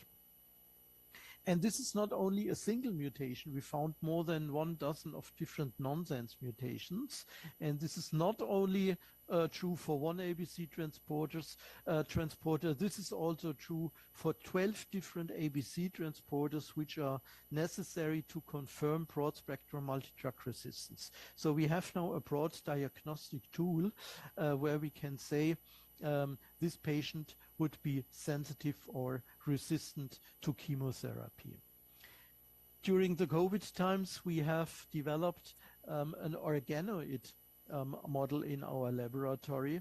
The in vitro experiments have also to be verified in organ-like structures. Normally this is done in animal experiments. A much smarter model is the organoid model, which is based on the use of stem cells, of organ stem cells in vitro. And we have used the organoid model to predict the activity of herbal mixtures. We have here an herbal mixture which is already on the market. This was a collaboration project with one of the companies here in Germany, and we were able to publish a paper in Lancet by the use of these organoid models. Another aspect I shortly like to raise is the prediction of side effects. We do not only have the problem of resistance in cancer therapy, we of course also have the problem of severe side effects. And one of the severe side effects is related to the heart. Cardiotoxicity prediction has been approached by us by novel cancer drugs, the artemisinin type drugs, and we have used machine learning to predict which out of a library of more than 400 different artemisinin derivatives would be more or less cardiotoxic. We have used these predictions, tested the top candidates in vitro in cardiomyocytes, and you see here the blue line was a compound which was not inhibiting cardiomyocytes at all, so this would be a perfect candidate. And this non-cardiotoxic candidate was then tested in vivo in a zebrafish model. And indeed, we could see that there was no cardiotoxicity in zebrafish in this model here. So artificial intelligence and machine learning can also be used for the prediction of side effects, both of natural products like the artemisinins as well as synthetic drugs. So when we are talking about genomics, this is only one side of the coin. The second side of the coin is that we are always stimulated or inhibited by things which coming from our outside world. And the genome is the inside world, and the outside world is called the exposome. So this is the air we breathe, this is the environmental pollution we have to fight with. And so we had also a project funded by the German Research Foundation on environmental microplastic pollution. So we produce plastic since several decades. We pollute our oceans with all the plastic waste, and via the seafood we eat, the microplastic comes back into our body. So what happens when microplastic in our body, and what are health threats are occurring by taking polluted seafood? We have written another Lancet paper with this problem and investigated a library of more than 1,400 microplastic chemicals. This was a library we have obtained from the Center of Disease Control in Atlanta, USA. And again, we were focusing on ABC transporters, so the transporters which are conferring multi-drug resistance in tumors. They are also expressed in healthy organs. And in healthy organs, they are detoxifying. So they are very important for maintaining our health. And the problem now is what happens when these ABC transporters are exposed to microplastic from environmental pollutions. We have chosen two different ABC transporters. One is the ABCB1 P-glycoprotein, the other one BCRP. two very important transporters involved in our healthy organs in detoxification processes. And we have indeed identified some, about 5 to 10%, some compounds which are able to inhibit these transporters. And this is not only predicted by our supercomputer in Mainz, this is also verified in vitro, where we could see that the inhibition of these transporters was even better than the control compounds we have used. So this means that we have very dangerous microplastic compounds which would inhibit the natural detoxification processes in our body. This is an alarming message. Microplastic is dangerous for our health. And this brings me now more or less to my end of the talk. When we are talking about artificial intelligence, we also, of course, have to talk about ethics. Every new technology has positive and negative sides, and there is a wonderful book written or released by the UNESCO about the ethics of artificial intelligence. And I don't go too much into the detail, but you all can imagine that safety and security is important, data protection is important, human rights and human dignity have to be maintained, and we would not see a situation which is outlined in the cartoon on the right side, where the lady is asking what you think about artificial intelligence doesn't really matter anymore. The question is becoming much more important. What does artificial intelligence thinks about you? We would like that artificial intelligence at the end would control us. And we are at the beginning of this new revolution, so we have it in hand to prevent such a situation. And cybersecurity and data protection are very crucial and main aspects we have to take care for the future when we are using supercomputers and artificial intelligence. And I would like to end my talk by having an outline or an insight in the discussion happening in philosophy. We have very important discussions on the ethics in philosophy related to the use of artificial intelligence. And there is a very important philosopher.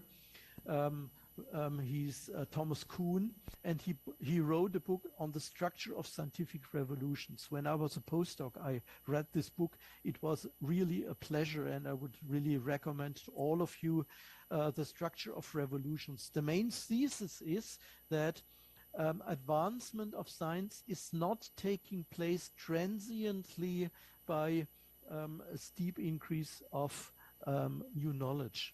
This is surprising. This is actually what all of us are thinking. So the main thesis of Thomas Kuhn is the structure of science is stepwise, and he does not call it steps, he calls it scientific revolutions. And such a new revolution is artificial intelligence right now. Another revolution was the invention of the computer decades ago. And so we have steps, which are increasing the knowledge, and each new revolution will bring a lot of new knowledge, beneficial and negative knowledge. So we have paradigm changes which are the motor of scientific development. This is my outline that we are now exactly at a point where such a paradigm change in science takes place. And if you are interested, you may read the book of Thomas Kuhn. And with this, I would like to end my talk of today. I thank my people in the laboratory. The few aspects I have shown you today would not have been possible without the very motivated people I have in my laboratory. I have people from all around the world. I have a very international group of young people.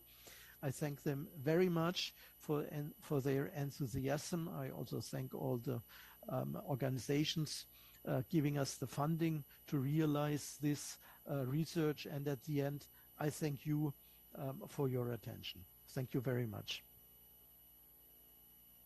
Thank you very much, Professor Thomas.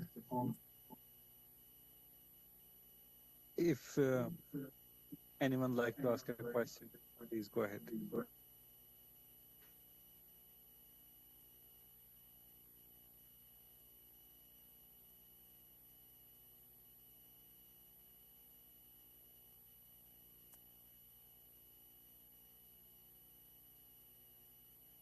Thank you very much, Professor Thomas. Okay. We are moving to the next presenter.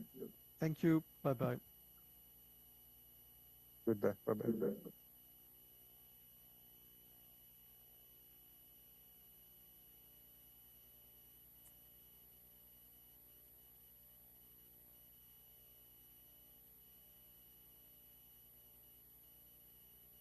Is Dr. Rima available among the participants?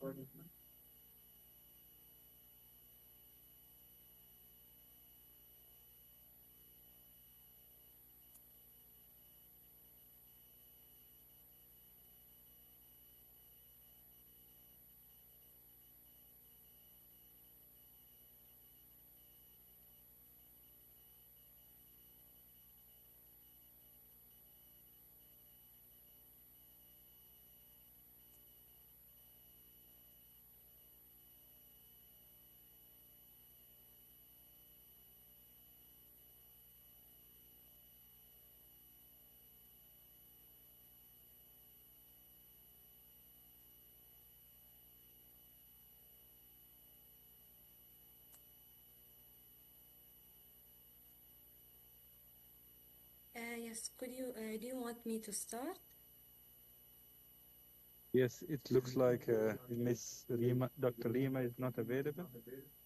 So you can go ahead with your presentation. Okay.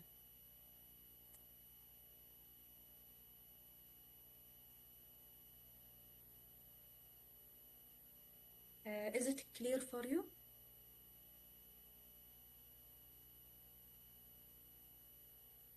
Okay, I will start.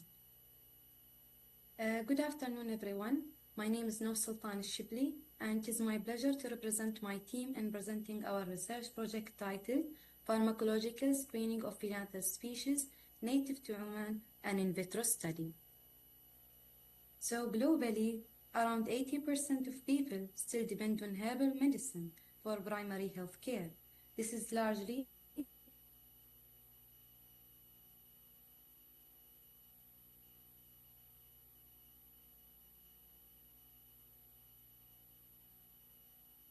it remains rich in medicinal plants. However, a significant portion of the traditional knowledge, especially from rural healers, remain undocumented and at risk of being lost. In this study, we focused on two widely recognized plants, which are the Phyllanthus amarus and Phyllanthus neruri. The Phyllanthus amarus, which is used for the liver and kidney health, and it is traditionally regarded for its antioxidant and anti-inflammatory effect, while the Phyllanthus neruri is commonly known as the stone breaker, which is used to treat the kidney stones, liver disorders, and possibly the blood sugar control. So by validating these plants scientifically, we aim to bridge the traditional knowledge with modern pharmacology, unlocking the potential pharmaceutical application in Oman. So we propose two hypotheses. The positive hypothesis states that the extract of both species would demonstrate significant pharmacological activity, while the null hypothesis states that this extract would show no meaningful pharmacological effect. So our result allowed us to reject the null hypothesis, confirming that these plants indeed possess genuine pharmacological potential. Our primary aim was to conduct a comprehensive pharmacological screening of these two species by using in vitro methods. So to achieve this, we collected and prepared the crude extracts, conducted phytochemical screening to identify the active compounds, evaluated the antioxidant and antimicrobial activity by using standard assays, then assessed the safety via hemocompatibility assays, and lastly compared both species to determine which extract would show the strongest biological potential. So for this study, we used three main types of material, starting with the plant material, in which we used the leaves and stem of both species. For the laboratory chemicals and solvent, which are all of good analytical grade, such as the methanol, ethanol, ethyl acetate, and reagent, for the antioxidant and anti-inflammatory test. The bacterial strains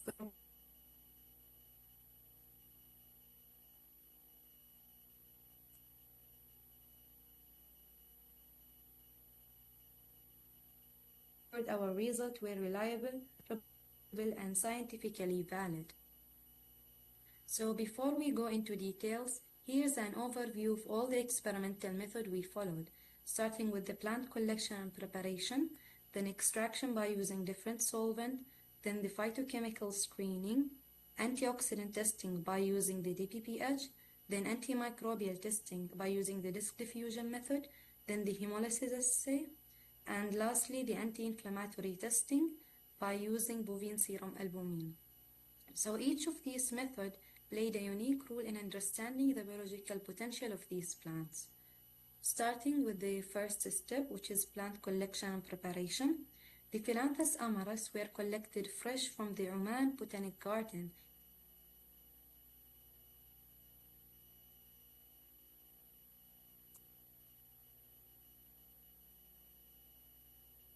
So leaves and stem were carefully cleaned, shade dried, and powdered to maximize the extraction efficiency. Moving to the second step, which is extraction with various solvents. So we use the water, methanol, ethanol, and ethyl acetate, as each solvent isolate different phytochemicals. For example, the water extraction involved the lyophilization to preserve the polar compounds like the tannins, while the ethanol and methanol were effective for the flavonoids and phenolics. So after extraction, the organic solvents were evaporated at room temperature to obtain a concentrated crude extract, which were then properly stored for subsequent biological assays. Starting with the first, our phytochemical screening revealed that both Philanthus species contained important secondary metabolites, in which the Philanthus amaras extract were especially rich in flavonoids, alkaloids, tannins, and glycosides, particularly in the polar solvent like the methanol and water, while saponin were mostly absent. The absence of saponin is significant because saponin can cause hemolysis at high concentration, so their absence likely contributed to the low hemolytic activity observed in our safety assays that we will see later, indicated better compatibility with the blood. In contrast, the Philanthus neruri showed a strong phytochemical content, mainly in its ethanol extract, especially the flavonoids and glycosides. These compounds could directly explain their pharmacological effect. For example, the flavonoids can act as powerful antioxidant by scattering the free radicals, and consequently, they also damage the bacterial cell wall and inhibit the antimicrobial action. For the glycoside, it can interfere with the microbial protein synthesis and stabilize reactive oxygen species, thereby contributing to both antioxidant and antimicrobial effect. The tannins can also precipitate the microbial proteins by forming a protective barrier that inhibit the pathogen growth, while the alkaloids can often disrupt the DNA replication and enzyme system, so further strengthening the antimicrobial potential. So taking all this together, this phytochemical profile strongly justifies the biological activity we observed in the later assays. So to evaluate the safety, we performed the hemolysis assays, which checks whether the plant extract can cause the damage to the human RBCs or not, in which most extracts showed negligible hemolysis at pharmacologically relevant concentration below 500 microgram per ml, suggesting good compatibility with the blood. Only a few extracts like the Philanthus amaras stem ethanol and Philanthus neruri methanol showed noticeable hemolysis at very high concentration, indicating some cytotoxicity. So this step was important because a plant extract may be pharmacologically active but unsafe if it destroys the RBCs. Our finding confirmed that most extracts were safe at pharmacologically relevant doses. In the bovine serum albumin protein denaturation assay, several extracts showed strong inhibition of the protein denaturation, which reflects its anti-inflammatory activity. The highest effect was observed with the Philanthus amara stem methanol extract that reached 74.24% inhibition at 400 microgram per ml compared to the standard diclofenac at 100 microgram per ml with 72%. Although the extract required a higher concentration to achieve the comparable activity, it still demonstrated a meaningful anti-inflammatory potential. So this supports for the inflammatory conditions, even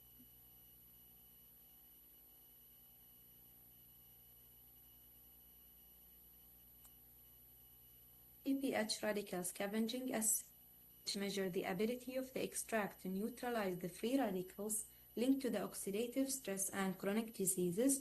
Several extracts showed strong antioxidant activity. So, in which the Philanthus amara stem water extract and Philanthus neruri ethanol extract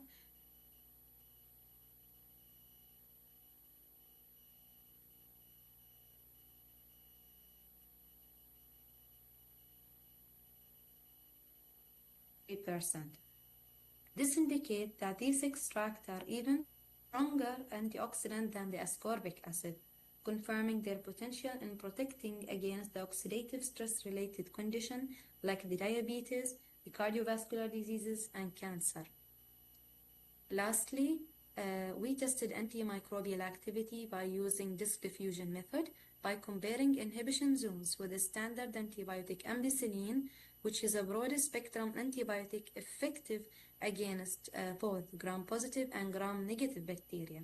So starting with the Klebsiella pneumonia, which was mostly resistant since Klebsiella has a thick polysaccharide capsule, beta-lactamase enzymes, efflux pumps, and biofilm-forming ability, making it resistant to many antibiotic and natural extracts.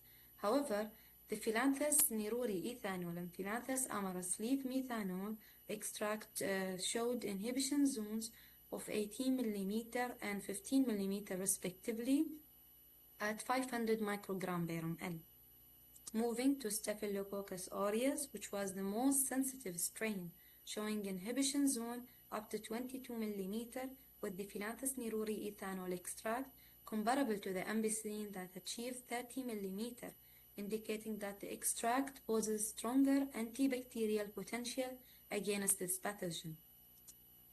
Moving to the bacterial, to the Proteus vulgaris, that showed moderate sensitivity as the Philanthus neruri ethanol extract at 100 microgram per ml achieved an inhibition zone of 18 mm, which is comparable to the ampicillin at the same concentration, producing 12 mm, while the Philanthus amara stem methanol extract required 1000 microgram per ml to reach the 20 mm. For the Bacillus subtilis, it showed variable sensitivity due to its thick cell wall that can limit the extract penetration. But the Philanthus neruri ethanol at higher concentration was effective, indicating potential against this pathogen. Lastly, although the E. coli has a protective outer membrane, the Philanthus neruri ethanol extract inhibited its growth, demonstrating a broad spectrum activity likely due to the flavonoid and the glycoside that we mentioned before, disrupting the membrane and the protein synthesis. So overall, the ethanol extract of Philanthus neruri consistently demonstrated the broadest and most potent antibacterial activity, while the Philanthus amara stem methanol extract also showed notable effects, especially against the Staph aureus and the P. vulgaris. This confirmed that their potential use as plant-based antibacterial agents. So, in conclusion, our study validated the traditional use of Philanthus amaris and Philanthus neruri, in which both plants showed strong antioxidant and anti-inflammatory as well antimicrobial activity. Overall, the Philanthus neruri ethanol extract was the most effective, while the Philanthus amaris excelled in the anti-inflammatory action. And so the ethanol and methanol extract of both species were the most potent, with generally favorable safety at relevant concentrations. These findings not only support the Omani traditional medicine, but also highlight the potential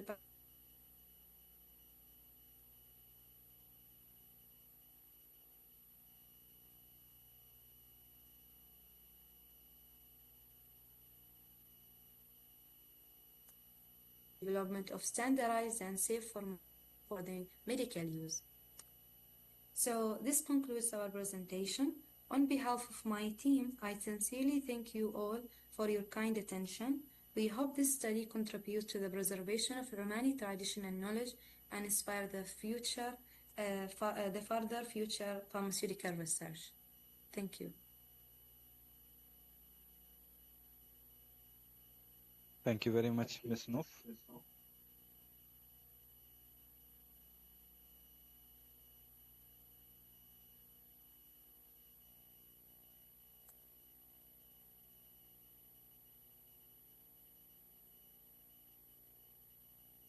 Thank you very much. We are moving to the next presenter.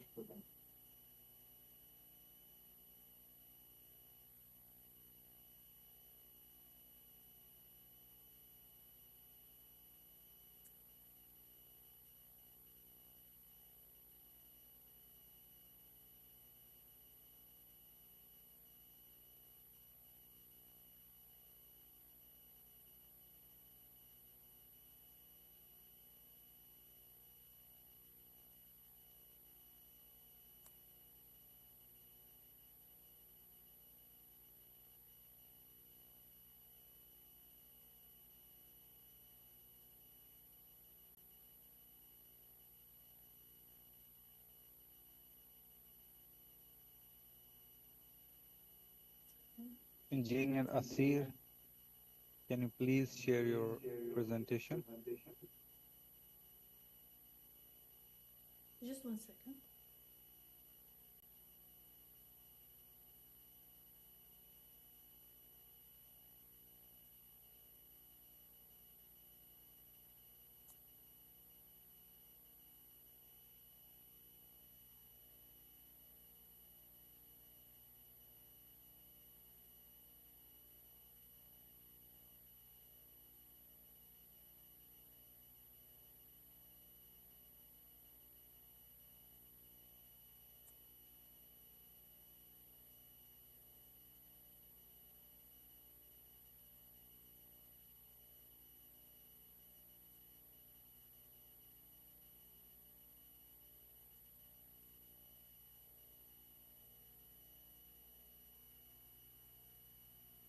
Can you see my screen?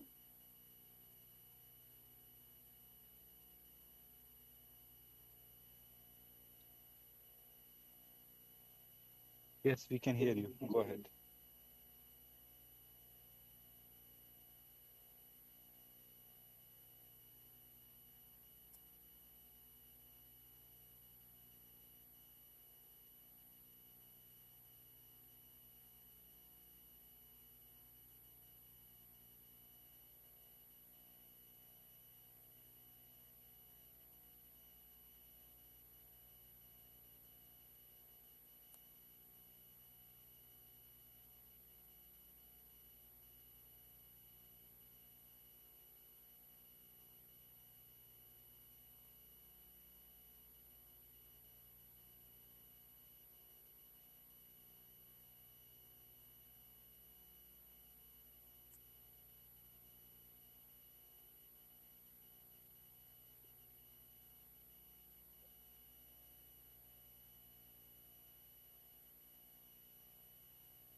Assalamu alaikum. I'm sorry, there's something with the computer.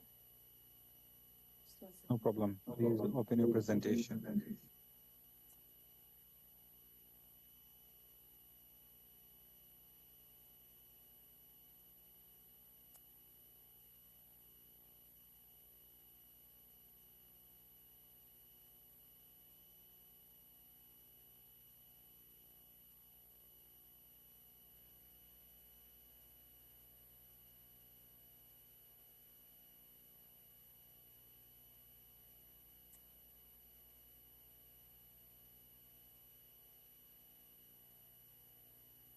Can you see my screen?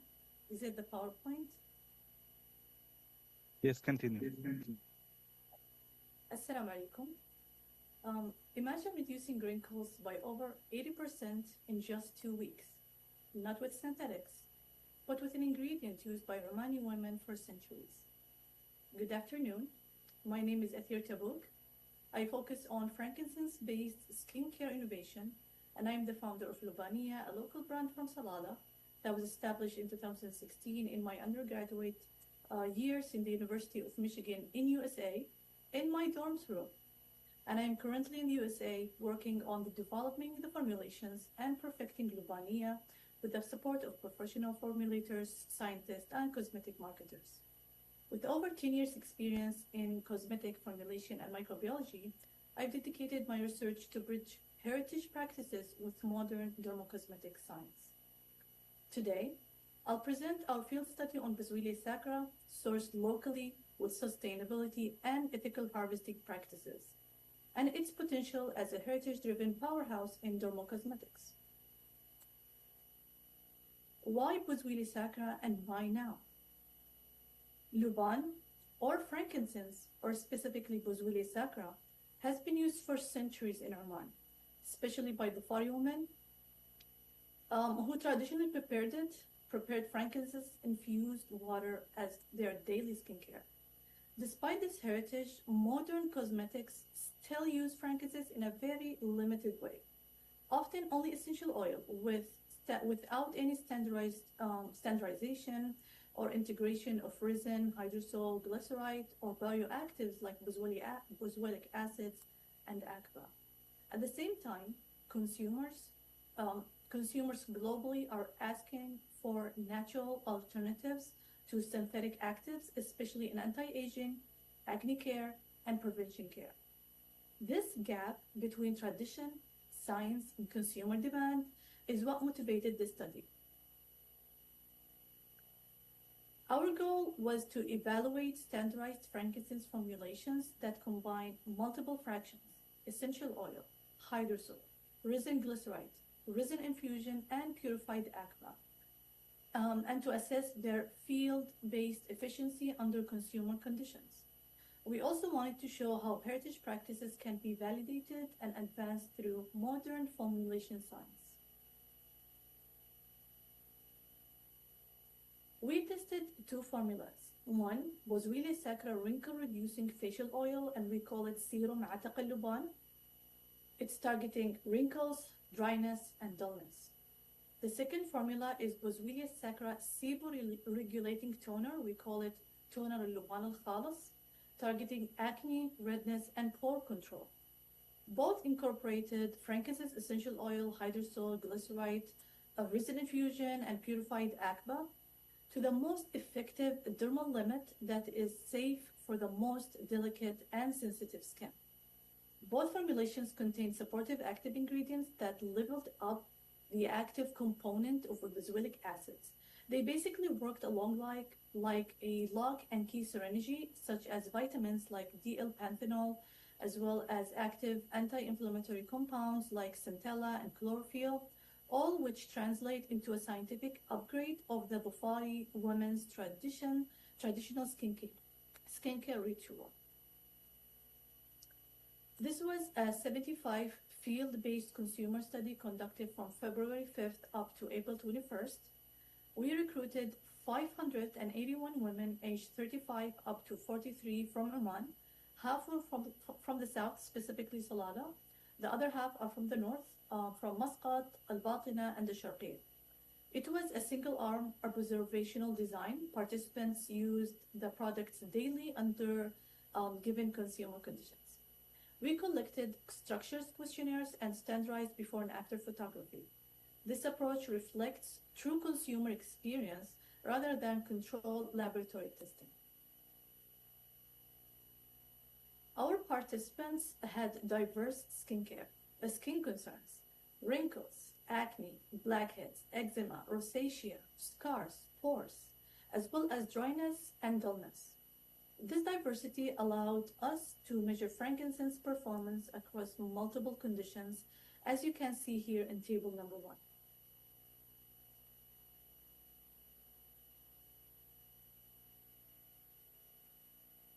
Here are the main results from our 75-day study with 581 women, one of the largest consumer skincare studies ever conducted on frankincense cosmetics in Oman. So, more than 80% showed visible reduction in wrinkles in 2 weeks. That was sustained throughout through day 75. 100% improvement in dryness and dullness have been reported, which is significant. There was a 67% reduction in acne and inflammation lesions. Blackheads have been reduced by 81%. Post-acne scars showed 94% visible improvement. 56% of rashes in eczema reported relief. 17% reduction in rosacea and redness sensitivity. And 12% reported visible reduction in pores. What makes these results reliable is not just the percentages, but the rigor behind them. A large sample size of 581 women is rare in consumer studies. The toner underwent third-party safety and efficiency testing. ACPA purity was confirmed through GCMS analysis. This combination of scale and scientific validation sets our study apart. Numbers are powerful, but this is where they come alive. Here you see what those percentages mean. Real women and real results. Visible improvements in wrinkle, acne, scars, blackhead, and most importantly for us millennials, as well as Gen Z and Gen Alpha, which is radiance and glow. These changes demonstrate that frankincense, when standardized properly, is not just a tradition, it is a powerhouse ingredient and high-performance skincare. These results are significant because most prior studies used maybe only essential oil, maybe hydrosols, maybe high temperature, high-speed distillation, and reported modest effect. Our study with close to 600 women is one of the largest consumer trials on frankincense cosmetics in Oman. The wrinkle oil worked through ACPA, which blocks collagen degradation via 5-flux inhibition combined with botanical retinol alternative that support collagen synthesis. The toner validated Dhofar women's traditional skincare water, but it was optimized with vitamins. Limitation. This was observational, without control group. Duration was 76 days. I wish it was longer as 6 months. The results were based on self-report and photography rather than dermatologist scoring. Still, these insights are valuable and set the stage for future control trials. In conclusion, Boswellia sacra is a clinically relevant natural powerhouse ingredient when standardized across multiple fractions. This study demonstrated visible improvement in wrinkles, dryness, dullness, acne, scars, and blackheads. Our research bridges heritage, science, and beauty, validating Omani traditions while positioning frankincense as a sustainable, woman-led innovation with global dermocosmetics relevance.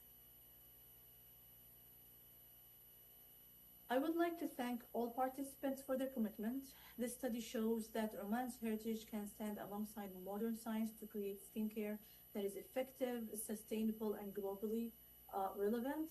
If there is one message I'd like you to remember is that Luban is more than history. It is a powerhouse ingredient and the future for natural high-performance skincare that is globally relevant.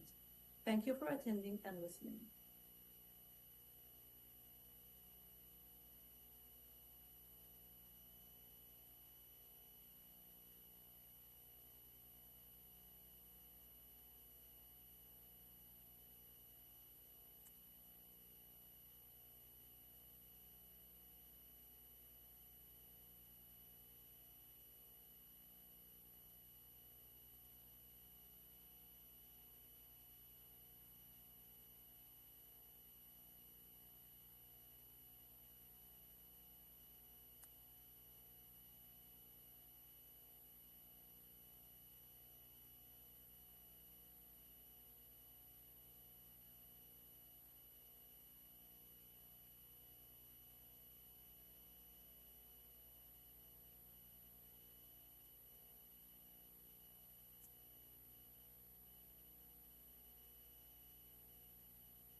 Yes, Dr. Uzma Farid. Can you hear us? Yeah, I can hear us, but I cannot hear you, but I cannot share the screen because Miss Akhil's screen is shared. Okay, let me ask Ms. Akhil to put off her screen.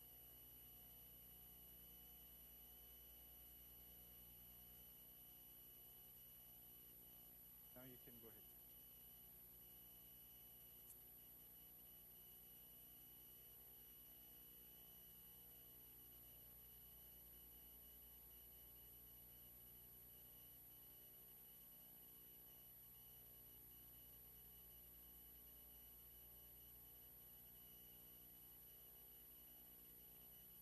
Can you see my screen? Yes, we can see your screen, but we cannot see your presentation. Okay, now? Now it's very visible. Can you make it full screen? Okay, Assalamu alaikum. Good afternoon, everyone. I'm Dr. Uzma Farid from Saudi Arabia. First, I would like to thank the organizers for accepting my presentation for this workshop.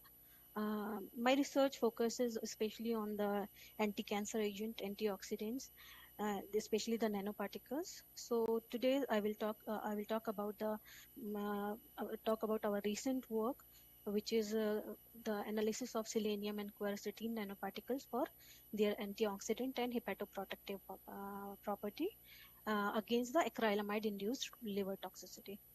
So now, first of all, before going to the detail, I wanted to let you know about the acrylamide. Acrylamide is a chemical used in the industries such as paper, pulp, oil drilling, textile, cosmetic, and food processing. There are so many uses of acrylamide, and acrylamide can be naturally formed in the chemical reaction, such as starchy foods, baked products when they are heated at high temperature. Some foods with higher level of acrylamide induced include French fries, potato chips, food made from grains like cookies and the toast, etc. And the small amount is also found in the coffee.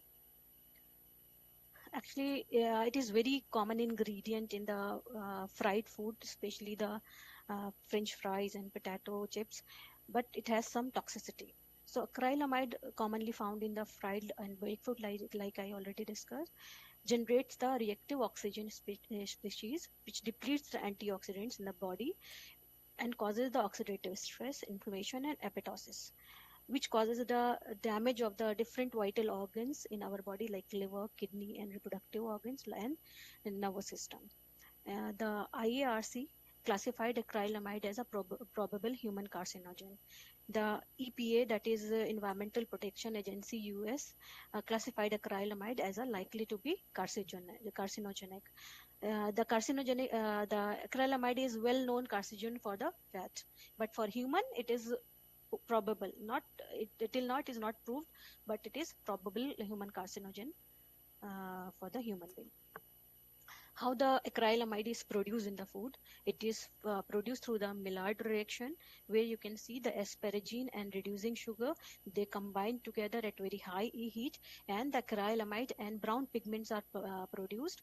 These brown pigments give the crispiness and tastiness to the food, but also generate the acrylamide, which is toxic to the human being.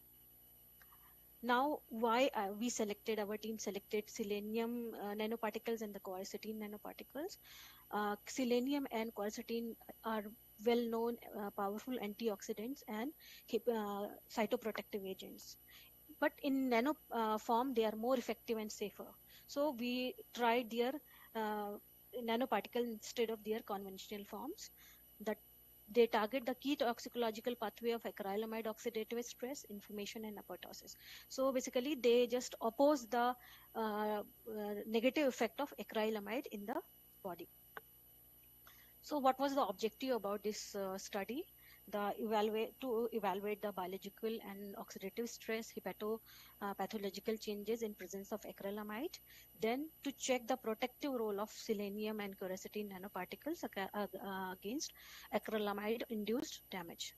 So identify the more potent, means which one is the more potent and nano antioxidants in selenium and quercetin. First of all, I'll start with the experimental methodology. We use 2 parts: chemical synthesis, that is nanoparticle synthesis, then biological testing. My part was basically on the biological testing because I'm a biochemist. And I'll go with a brief of synthesis of selenium and quercetin nanoparticles.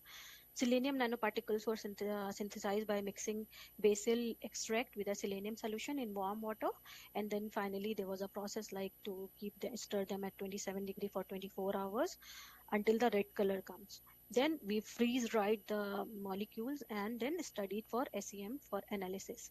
Similarly, for the quercetin, we use the quercetin, we dissolved the quercetin in the ethanol and mixed with PVA solution. Then homogenization was done at 20,000 RPM, 20,000 RPM for 1 hour. Then ethanol was evaporated and freeze drying was done. Then it was also analyzed through SEM, characterized through the SEM. Now the biological testing. The biological testing was done in vivo. In vivo, what we did, we took the 20 viscera rat divided into 4 groups. One group was control, where we did not give them any drug, we just gave them saline. And group 2, we gave the acrylamide, and group 3, acrylamide plus quercetin nanoparticle, and group 4, SENP, acrylamide with selenium nanoparticles. And the parameters we studied were lipid profile, liver enzyme, oxidative stress, and hepatology. This is the brief presentation of methodology. We made them in 4 groups: control, acrylamide, AC plus selenium nanoparticle, and AC plus quercetin nanoparticle. Then we studied the oxidative enzymes, liver markers, histology, and histopathology, and the lipid profiling. Now, what were the results? The results for the lipid profiling, the acrylamide, what it does, it induces the CHO-TG triglyceride and LDL by altering the lipid metabolism in the liver, because it causes the toxicity in the liver, which because of that, it increases the cholesterol and triglyceride in the blood. The SENP and QNP, when they are given along with the acetyl acrylamide, they reduce the effect of the toxic effect of acrylamide. Here you can see in the picture, they just little bit, they reduce the toxic effect of acrylamide. For the liver function test, actually this test is done to check the liver liver to check the health of the liver, if the liver is injured or normal. So we use two enzymes, which is ALT and AST. Both enzymes rise in liver injury. So if anybody has liver injury, these enzymes increase in the blood. So such as hepatitis, liver, fatty liver, drug-induced damage. So here we were checking the drug-induced damage. The selenium and quercetin nanoparticles, they decrease the enzyme level to the normal. You can see the toxicity was very high because of acrylamide, but when the quercetin and selenium nanoparticles were given, the activity was reduced. Like it was approximately it was going to the normal one. Then the oxidative stress, acrylamide decreases the key oxidative enzymes like GSH and SOD, and increases lipid peroxidase, which is the indication of oxidative stress, oxidative burden on the cells. When we check the results, the selenium and quercetin nanoparticles, they improve the oxidative status of the liver. They were trying to control the damage which was caused by acrylamide. Now the last one was histopathology. In histopathology, we have seen because of acrylamide, the hepatocytes were swollen, the necrosis was done, and the blockage of the blood vessels, blood channels in the liver. But when the SNP and QNP was given, the SCNP, it partially improved the normal the liver to the normal state, but QNP, the quercetin nanoparticle, it almost reduces the effect or the negative effect of acrylamide. Here you can see in the picture, this was the normal and this is the positive one, where you can see there is a necrosis here and there is a inflammation in the cell when the quercetin plus when the quercetin was given, it is going to be almost normal. But in selenium, there was improved, but not exactly like quercetin. So here we can say quercetin was more effective than the selenium nanoparticles. Now finally the discussion. The acrylamide causes the oxidative stress like dyslipidemia, hepatic injury. SCNP, better biological recovery, and QNP in better cellular tolerance and histological recovery. Both show hepatoprotective and antioxidant effect in the cells. So the conclusion, the SCNP and QNP effectively protect against acrylamide-induced hepatoprotectivity. Hepatotoxicity, QNP show superior histological recovery. SCNP enhances the biological markers, okay, like liver enzymes and antioxidants. The SNP was more powerful in that.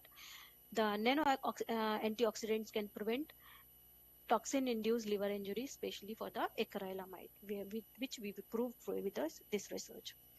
Now, what is the future prospect of this research? Dose optimization and safety evaluation, because we did not do this dose optimization and safety evaluation. Translation to the clinical application in the human means to upgrade the research and to go to the next level like clinical trial and more data for that. Then application in the neurodegenerative diseases like Alzheimer and Parkinson's and metabolic syndrome, and in cancer also. Acknowledgement. I'm very thankful to Deanship of the Research and Scientific Committee, University of Tabuk, for providing the fund for this study. My co-authors, Dean and Head of the Department for supporting me to complete this work. Thank you so much. And with this study, we published a paper in PAS. It is a Scopus journal, and we analyzed our data, and we are going to next step for its dose upgrade, dose determination and toxicity evaluation. Thank you so much for listening. Thank you very much, Dr. Uzma. If anyone has any questions for Dr. Uzma, if not, then we move to the next one. Thank you very much, Dr. Uzma. Thank you for your time and presentation. Thank you so much.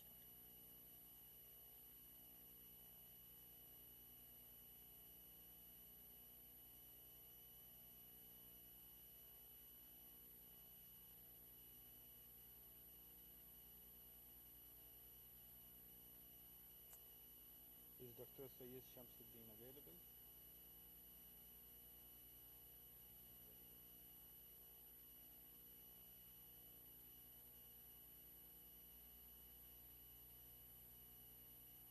Dr. Osman, can you stop sharing your screen?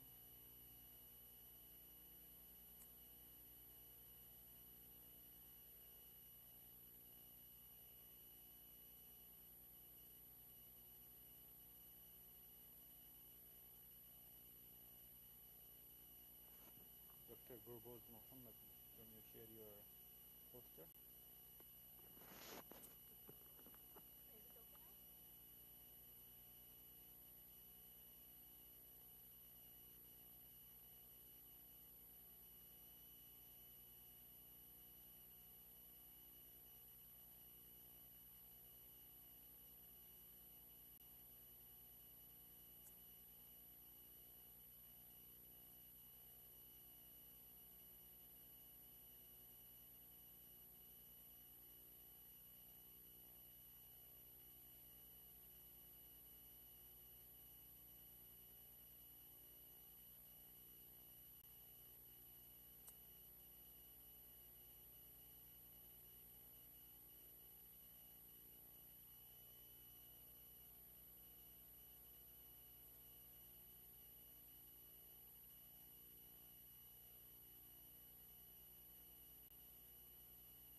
السلام عليكم. وعليكم السلام. Donc, good evening, everyone. Thank you for the invitation and for all your hard work in the make this seminar of success. I am a PhD student in University of Adrar in South-West Algeria. In our laboratory, we study spontaneous Saharian plants. Between 2024 and 2015, we visit seven sites of treatment plateau in the central Algerian Sahara. We record 130 space and conduct 120 ethnobotanic survey. Donc, the first plant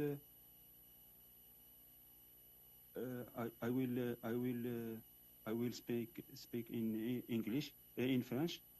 Donc, the first plant, c'est le Ruta tuberculata contre les maladies du système masculin et le tissu conjonctif et le trouble relié de la région génitale féminine. Contre le trouble hépatique and intestinal and les symptômes définis chez les adultes comme le fièvre and les troubles nerveux.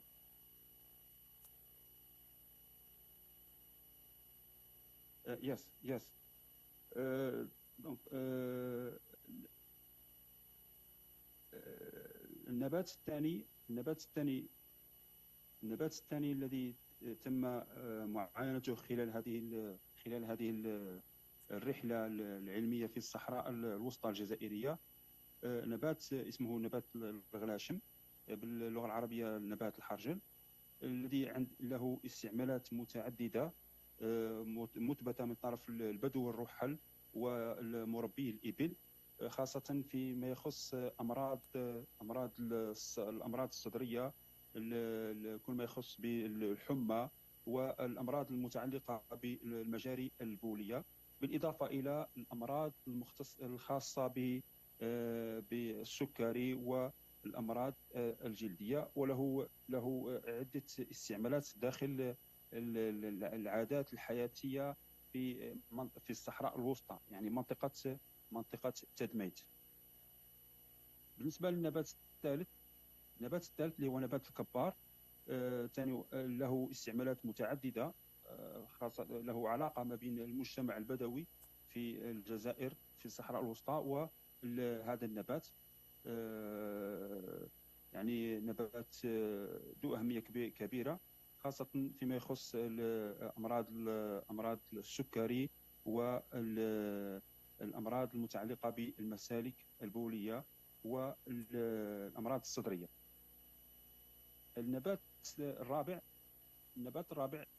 يخص إفيدرا ألتا، وخاص هذا النبات يستعمل من طرف هذه المناطق في معالجة كل الأورام، أنواع الأورام، خاصة لما تكون أمراض في بدايتها، جد فعال فيما يخص معالجة الأمراض الخبيثة. بالنسبة للنبات الخامس اللي هو نبات الأمطريقة باللغة العربية الكمون الصوفي، أماتوكوس لوكونتروكوس، خاصة يستعمل من طرف هذا المجتمع فيما يخص أمراض الحساسية و يعني في تنظيف كل ما يخص الجسم من الطفيليات، خاصة بالنسبة للأطفال، وكمخفض للحمى، بالإضافة إلى أنه يستعمل كمعطر للقهوة في المجتمع البدوي. رحلتنا العلمية في هذه المناطق يعني مستمرة، ولازلنا نكتشف عدة أنواع نباتية. إلى حد الآن تم إحصاء 103 نبات بري. يعني هذه الصحراء غنية جدا بهذا التنوع النباتي، وارتباط سكان هذه المنطقة بالصحراء يعني لا يعرفون المستشفى فقط. وجود هذه النباتات هي تدل على يعني الشفاء من الأمراض، كل الأمراض. في الأخير أجدد شكري للطاقم التنظيم بجامعة ظفار، وإن شاء الله جهودكم مباركة إن شاء الله، وبالتوفيق.